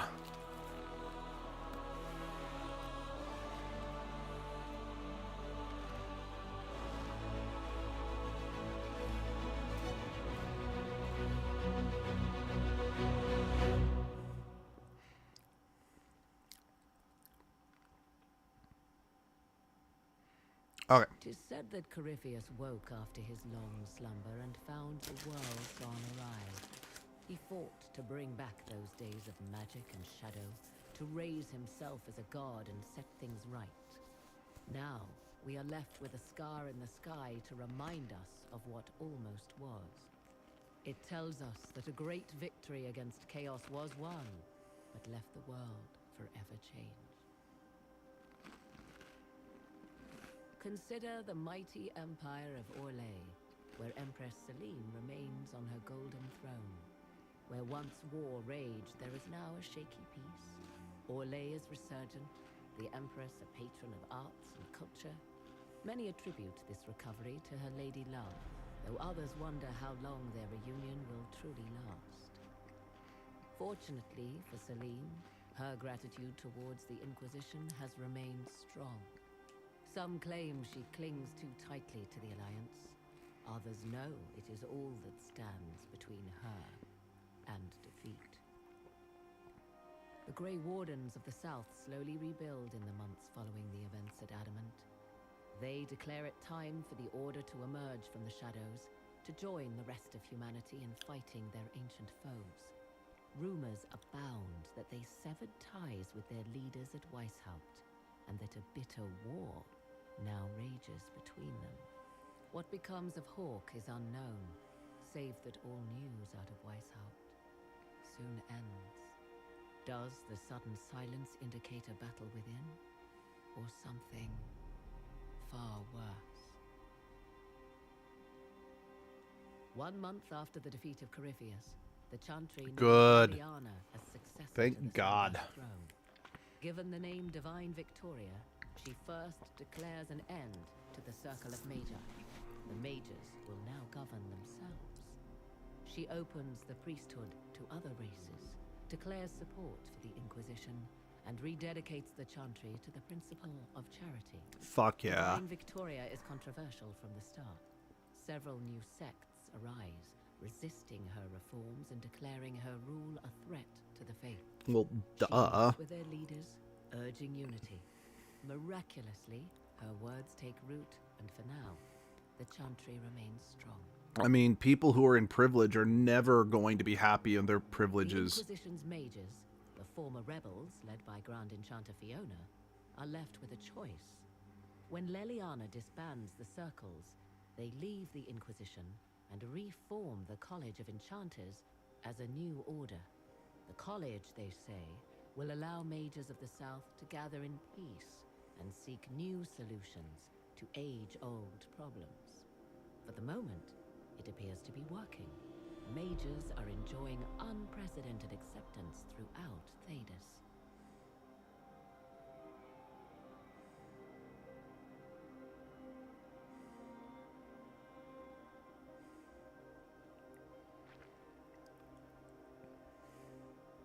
And what of the Inquisition itself? It has eyes and ears in every hall. No secrets are beyond its reach, and that knowledge has become the source of its power. I leave Skyhold now, knowing that power will continue to grow. The Inquisitor is a symbol to many, a leader of the changing world order. To others, she has become a target. They linger in the shadows, waiting for their day to come. When it does, the Inquisition shall stand ready.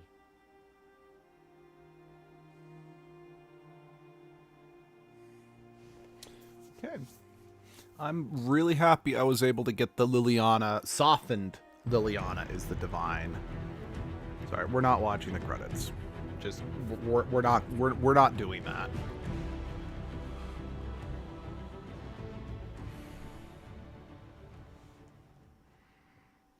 Because we now have to see what was the original bumper to tease you for Dragon Age 4 before Trespasser was released.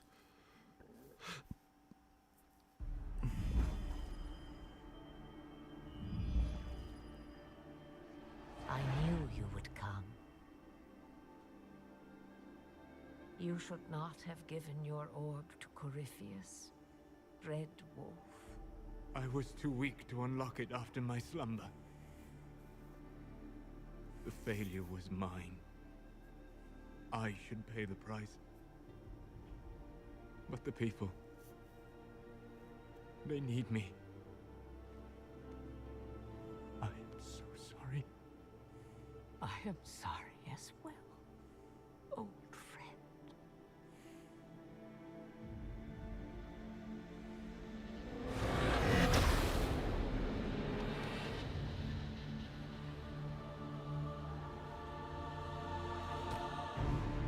Goodbye, Flemeth.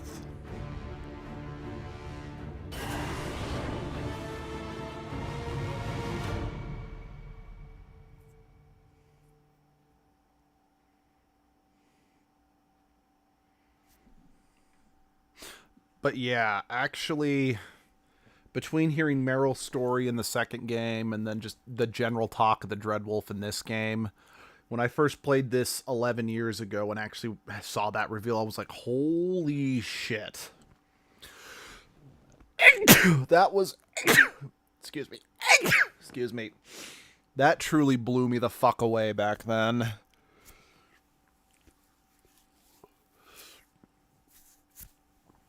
And had I not romanced Solus, Solus's tarot card would now turn into like a scary Dreadwolf tarot card when we would leave to go do missions. But because I romanced him, he still will keep that tarot card of him just kind of walking through the woods or whatever. All right, I'm trying to remember if Trespasser started from the war table if that's something I have to do from the main menu. It's, I think, yeah, there we go. Oh, yes, perks, please.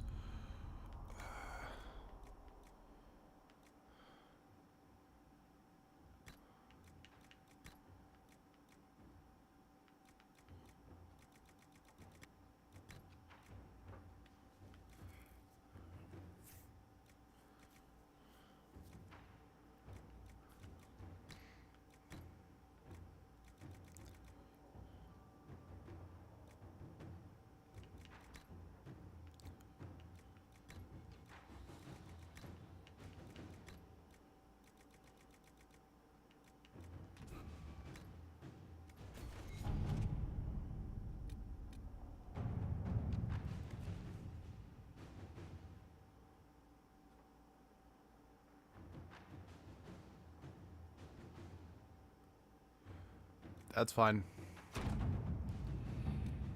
I do appreciate that they do kind of spell out that there's no going back, because, yeah.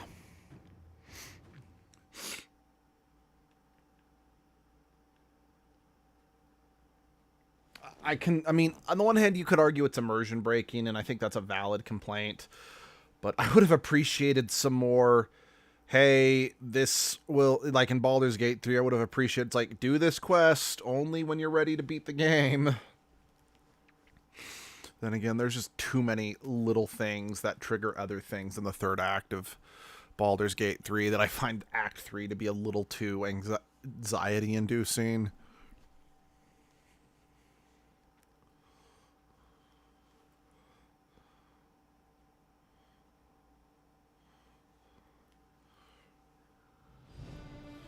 Hey, that's not an elk.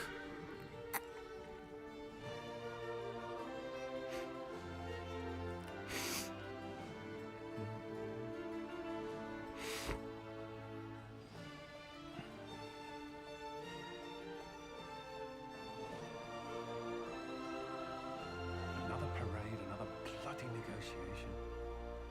Smiles, everyone. We must be careful how we present ourselves. Why did Divine Victoria call the Exalted Council? She's kept Orlais from bothering us for the last 2 years. At increasing political cost, yes. She has done all she can, but the Exalted Council has become necessary. Orlais would control us, and based on their many marriage proposals, they have specific plans for you. Our real concern is Ferelden. They would see us disbanded entirely.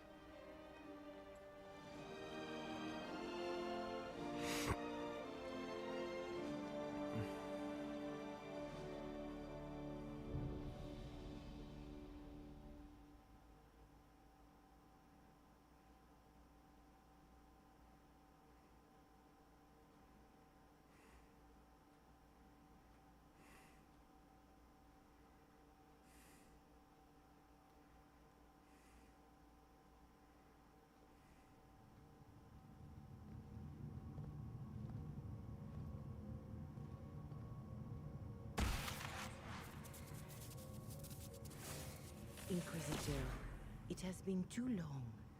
I hope the years have been kind to you. How have you been, Mother Giselle? I spent last summer in Emprise de Lyon, distributing food sent from the Exalted Plains. The Dales are finally recovering. Corypheus left a great deal of damage for us to repair. I appreciate your efforts. And I yours, Your Worship. I should mention that your forces at Suladin Keep were of great help. Please give my compliments to Baron Deschedin. Divine Victoria asked me to greet you on her behalf. She is currently attending to the Ferelden ambassador's concerns. How do you think Divine Victoria has done these? It is hardly for me to say, Inquisitor. Oh, with respect, that's never stopped. Victoria has proven adept at winning allies with both her and... It is a blessing in these trying times. We are lucky to have her. I'll speak to I believe she would appreciate that, Your Worship. The Divine sees the good that you can do, and Duke Cyril will wish to greet you on behalf of Orlais. I believe Many of your friends have returned as well. I hope you have a chance to speak with them before the Exalted Council begins. The Imperium's... Yes, your worship. Dorian Pavas has taken the chance to return from Tevin. It will be good to see him again. I allowed my distrust of Tevinter to cloud my judgment. He took a good... You're going to apologize? I have little patience for those who cannot admit they were wrong, your worship. I like you. Like, I've said this several times, but I really like her. He will want an audience for his reaction. Thank you. Your worship, a final question, if I may. This exalted... Ferelden would have the Inquisition disband. Olay sees its power as another feather. What do you wish to do with the Inquisition? Corypheus is dead. We accomplished what we set out to do. If we're not needed any longer, and if it can be done peacefully, it may be time for the Inquisition to disband. Thank you. Maker watch over you, Inquisitor. I will not keep you any longer.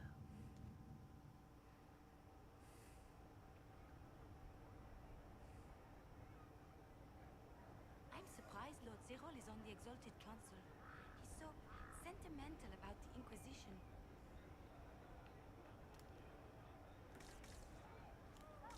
The Council of Heralds choose him as their representative. Whatever his position. It is nice to be able to come back here in a less seemingly dire situation, you know?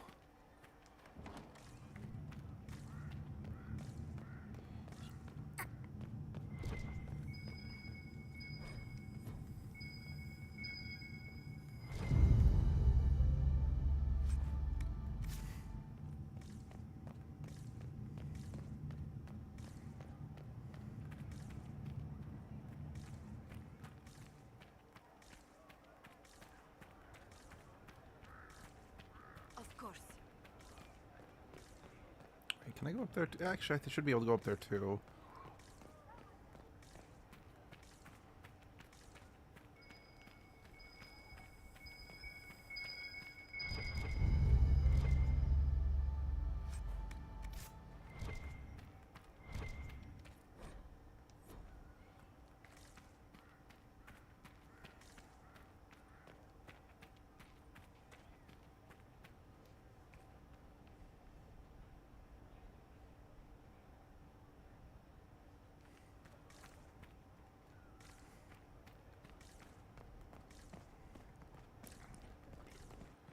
Half of Val Royal must be here. Yeah, I don't know why I didn't run up here first time.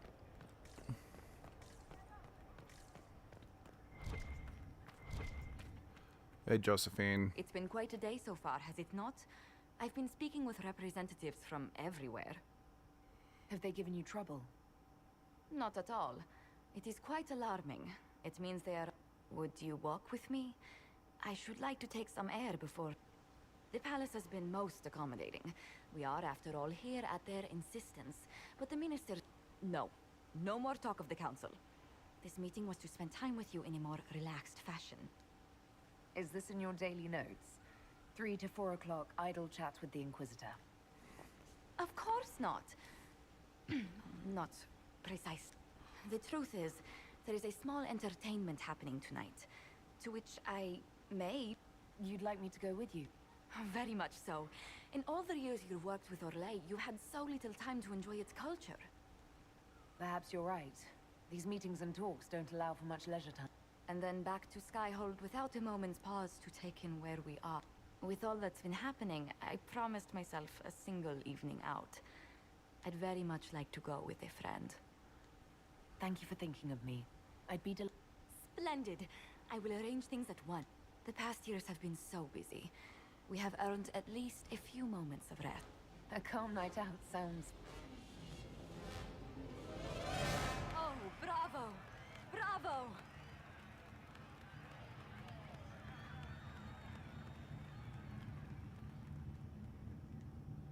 Was the woman in gold playing a king? Who was the man in... Oh, it's all very simple. The first actor's mask is determined by... but tell me, did you enjoy the performance? That was...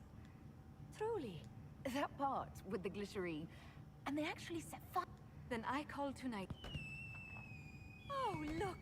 The encore signal!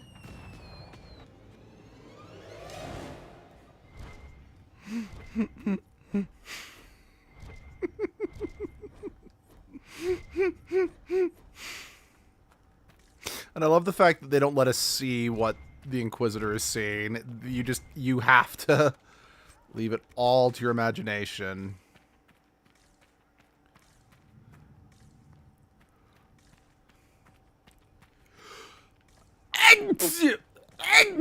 Excuse me. Sorry, I did not even mean to slip into edgelord there. It just kind of slipped out. Just since my throat was already a little gravelly from the sneeze. Hey, Varric. The Prince of Starkhaven wrote to you. Of course he did. Just put that one in the pile. And the captain of the city guard had a very Inquisitor! Andraste's ass, am I ever glad to see you. And the Inquisitor come. Is that what you call? This is Bran Caven. Until recently, he was the Provisional Viscount. Of Kirkwall. And what do you do? I have resumed my post as seneschal now that Master Tethras has been elected. You're the Viscount of Kirkwall now. Well, it seems the two of you have a great deal to discuss. Why don't I just leave you? I forgot he was elected Viscount. It turns out, you fund enough reconstruction efforts in a city-state, the nobles give you the worst job they can think of. Does this mean I can't tempt you into coming back to Skyhold? I'm probably going to be stuck in Kirkwall for the foreseeable future. There's a lot to do back home. They voted me in because I got the harbor and businesses up and running again. They want shit fixed. Anyway, I was hoping I'd catch you before the summit got underway. It's official recognition of your title and holdings, and congratulations. You're a Comtesse now. Yeah, I guess. Can't actually do that without... Too late. Already did it. You should stop by Hightown sometime to see your estate. It's pretty nice. For Kirkwall, anyway. Proper disposition of empty estates is supposed... You were leaving us to talk, remember?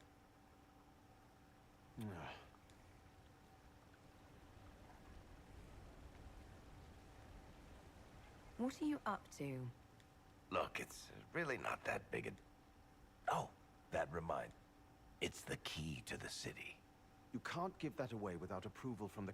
It's just symbolic and... It controls one of the giant chain nets in the harbor. Really? That is so much better than I thought. This operates those giant chains. Can I try it? No. I don't know how this council thing... But whatever gets decided, you've got a place lined up in Kirkwall if you want it. Also, control of the harbor, I guess. Anyway, you should meet with the diplomats. And we'll get in a game of Wicked... I wouldn't miss it. Don't bet any public buildings this time. Oh, I fucking love you, Varric. You are the best. Colin, Vivienne, Blackwall, Sarah, Iron Bull, Josephine, Cole, Cassandra.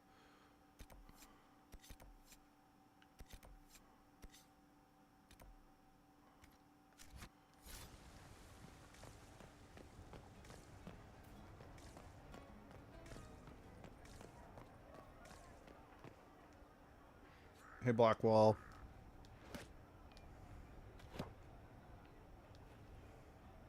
Fashionably late. I thought you weren't gonna show. I gave you my word we would talk. Easy there. So tell me everything that... And Geralf strolls up, hands filled with ripe squashes, and says... maybe you had to be there. It's good to see... It has its warts, that's for sure. But this life feels right. Anyway, it's nice to be back. Though I'm not sure. The Wardens will be missing me. but they aren't going to keep me away from a friend who might need my sword arm. Your aim is atrocious. Think you can do... So what's interesting is that,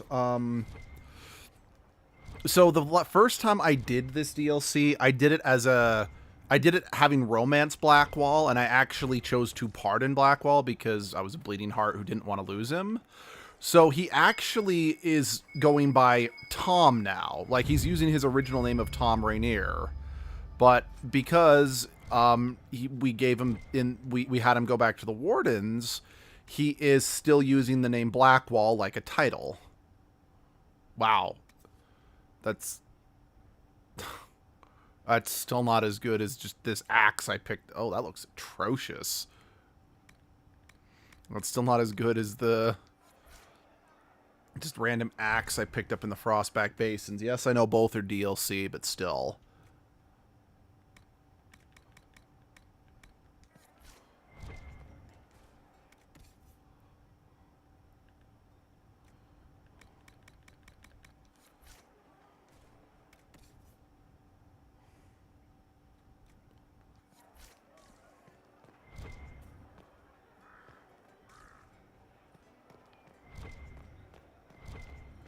Okay, good.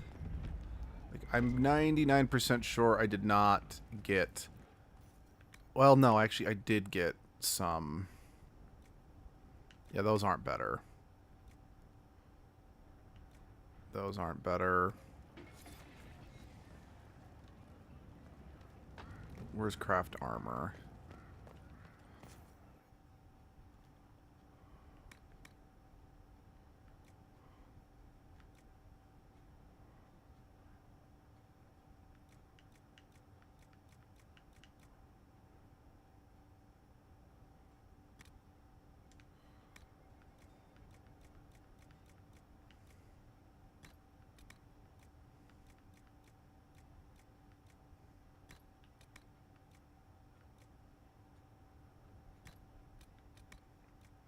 Yeah, just since I'll be using Dorian as like our healer, or since since Solus is gone, I want to get him something. I want to get him some better armor.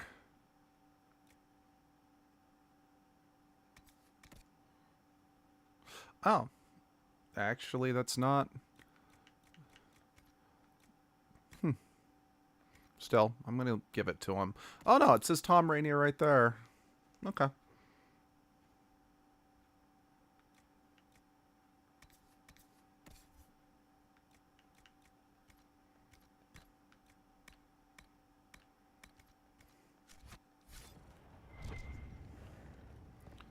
Modify armor. Do I have anything? Do I have anything I can throw on that for Dorian? Just a sigil.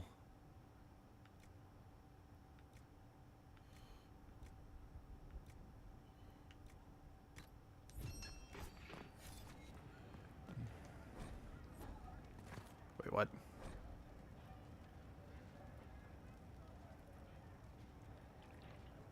Oh, interesting.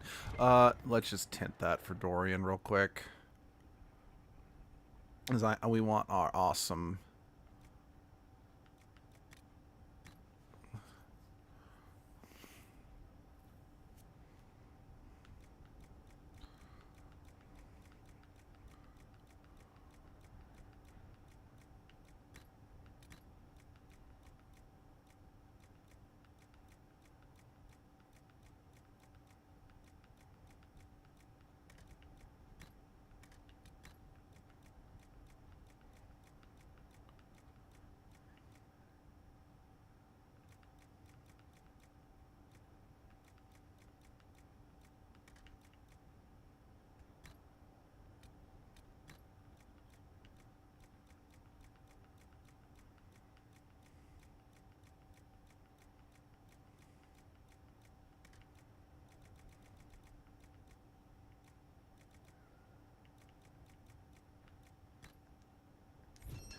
Perfect. All right, let's go.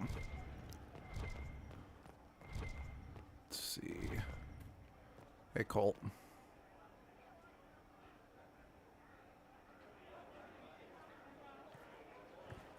Inquisitor, I see you have time for afternoon refreshments. Did you know that a merchant in the courtyard is selling gemstones the same color as your eyes? What an odd thing to say. I must see this for myself. I appreciate that. I still don't understand Orlesians and their masks, but it makes him... And I needed that. For breadcrumbs. Birds like breadcrumbs.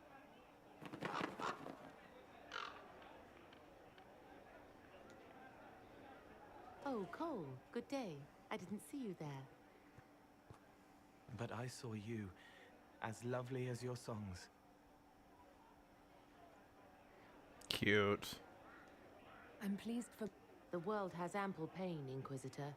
The kindness found in Cole is... Her songs bring happiness to those who hear, and... Well then, carry on. Yeah, I believe it was Rosie pointed out in a previous stream that if Cole is left a spirit, she can actually, the bard can actually be dating Krem. Also, if Iron Bull stayed... Herald, glad to be back, though. Whatever it is this lot have shoved up there. That's it? Well, we don't know what's what, so maybe sort out how they want to...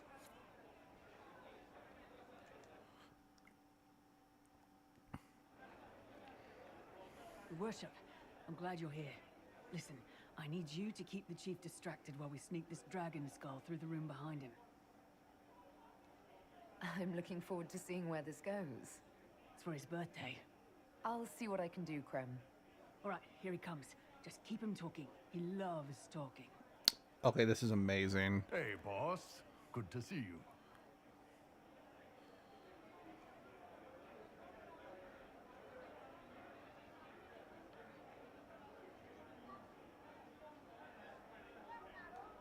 You know what, Bull? I really like hitting things. I know, right? We have the best job.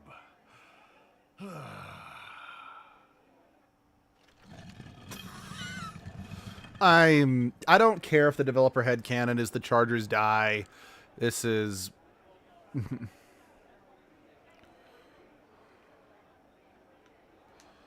It's good to see that the veil has largely healed, now that most of the major rifts are closed. You might think otherwise, but the veil isn't technically a physical barrier. It's more like a magical vibration that repels the Fade.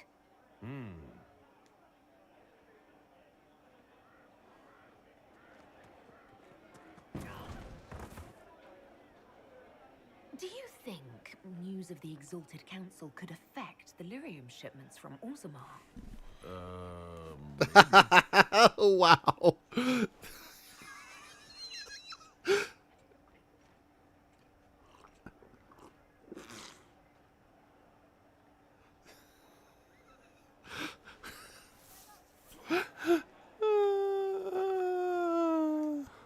It's fascinating to see the remnants of Syrian culture here. Most of it was deliberately erased during Orlesian unification under the reign of Mafrath's son Isarath. Just talk... Why can't I just talk about booze? Like, just talking about drinks and shit. This doesn't need to be that hard. Did you know? Inside those are city... Good to know. Surprise! Happy birthday, Chief! Oh, you guys. You got me.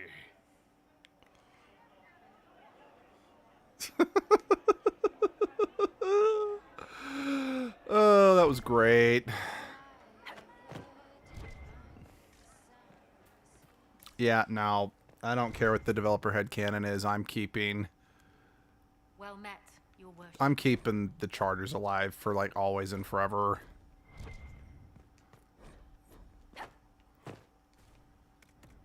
Oh, okay. Okay.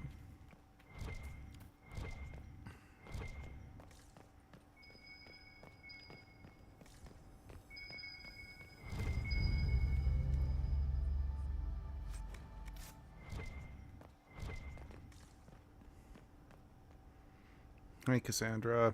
Oh. Is everything all right? Yes. Well, I wanted to speak with you, and now you... This seems... It's not about me. Maybe you should say... I can... Maybe... Inquisitor, I want you to know that I am your friend. I will always be your friend. Yeah. Do what is in your heart, my friend.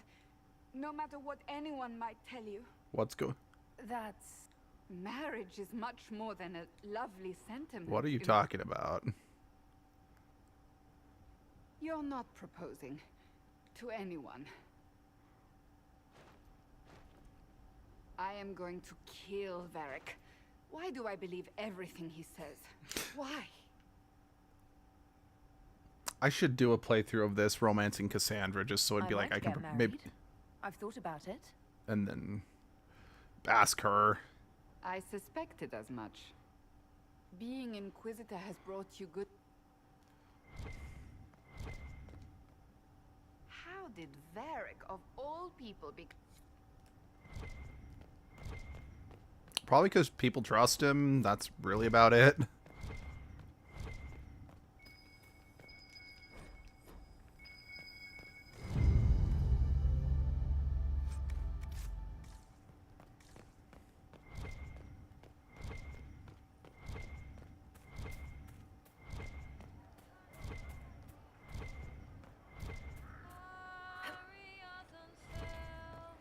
Because, yeah, if I played as a male dwarf rogue, that would leave me completely open to be able to romance Dorian or Cassandra and just have them both in my party. That's not a bad idea. Hey, Colin. Oh, Mabari!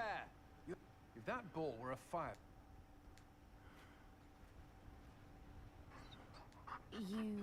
They don't breed Mabari in Olay. The merchant said he was abandoned. Perhaps... Poor boy. Another Ferelden trapped at the Winter Palace. I couldn't leave him to that fate. You could take him to Ferelden sometime.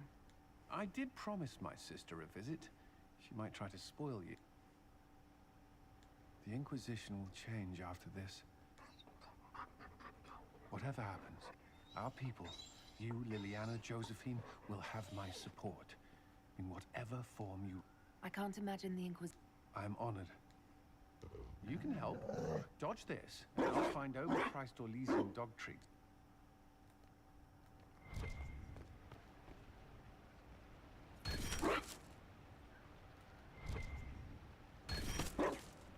Be careful, Inquisitor.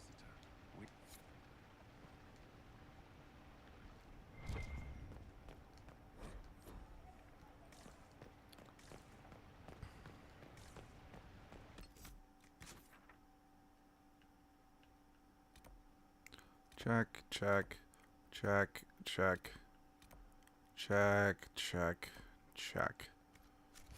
I think it says a lot about Sarah, the fact that there was like no actual cutscene with her, you know. What's up, bitch? Darling, you made it. Excellent. I scheduled this appointment ages ago. With the Imperial Garden Spa, of course. You work so hard, my dear. I wanted to treat you. I've never heard of a... You are the Inquisitor, darling.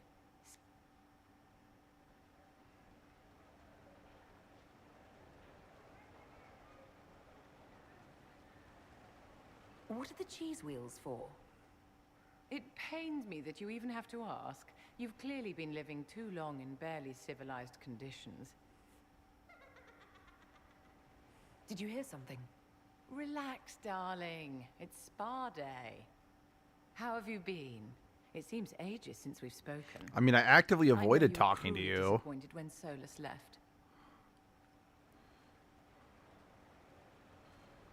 I'm still not over what happened.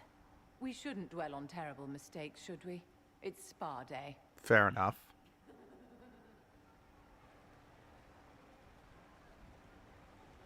You must be keeping very busy. Someone has to keep the mess that's been made of Thaddeus's institutions of magic from flying apart. Don't you feel better, my dear? This place really does work miracles. What the fuck did we actually accomplish? I mean... What happened? Darling, it's spa day. Don't fret. You'll undo all the good they've done. Come along, Inquisitor. They have other appointments. I love how stupidly, like, hoity-toity that felt, because I'm like, I 100% believe that there are spas that literally, like, do nothing like that except... whatever. The fuck was that?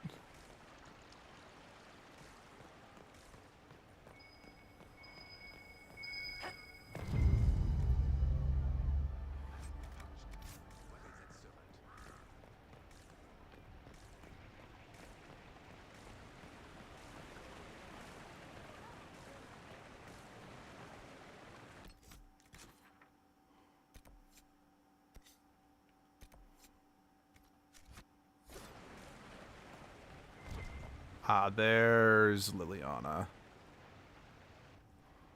Divine Victoria, am I interrupting? Of course not, Inquisitor. Oh, she looks I was good catching in up the with divine robes. Radcliffe's Arl. He's here to represent Ferelden at the summit. Inquisitor, good to meet you.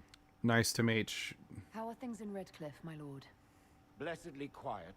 The mayor conveys his greetings. Redcliffe remembers its savior. I'll try not to keep you from more important matters. Very well. We'll continue this later, your perfection. Many are frightened of the Inquisition's power, but I will do all I can to allay their fears. Is there anything I can do to make your job easier? Explore the grounds. Let yourself be seen. The delegates need to put a face to the legend. I have much to do, but let me say this. I may no longer be your spy master, but I am always here if you require. I'm glad you finally arrived, Inquisitor. The Crown's anxious for news. And your thoughts on Ferelden's position?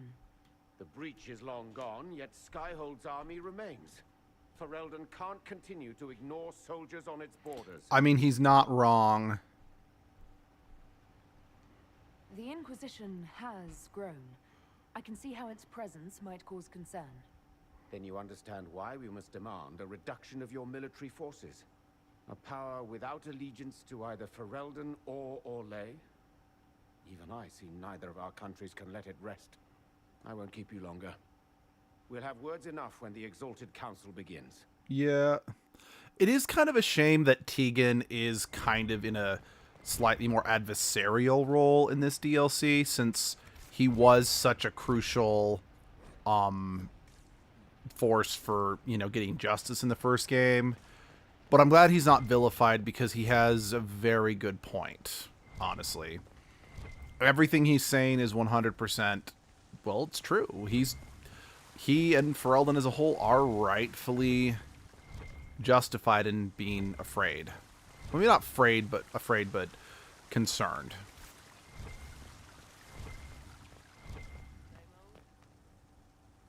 Orlais is on your side, Lord Parvis. The Inquisition's support is not a thing to lose lightly. Which is why the Orlesian court is circling it with a net and but you'll have to excuse me. I see an old friend I must greet. Inquisitor, how long has it been? Don't actually tell me. I despise feeling old. It's good to see you, my friend.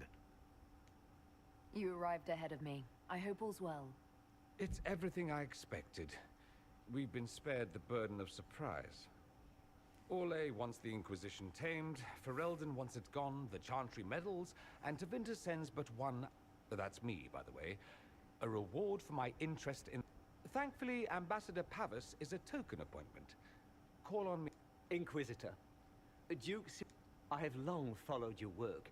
It is Is that sentiment shared by the... Of course. Orlais wishes only to offer respectful guidance to the Inquisition. Does your great... I would rather see the Inquisition join us freely than... I have not forgotten Justinia's death. More than the good you have done, it is whatever happened. Okay.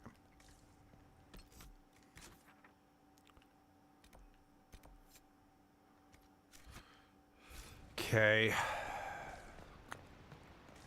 Yeah, I'm gonna have to call this stream now. I I got it started. Beat the main story. I don't know how long Trespasser is anywhere between 5 to 8 hours, so I hopefully will be able to beat it in the next stream, especially since I feel I have kind of gotten a start on it. But yeah, I don't know if there'll be any more streaming today because it is Thanksgiving. I will be streaming and beating this hopefully definitively tomorrow morning. Then, and we'll probably do some more Persona streaming tomorrow, if not later today. And then hopefully that means we can start Yuka Replayly on Saturday. But yeah, I'm not sure when, but I'll see you guys then. Goodbye.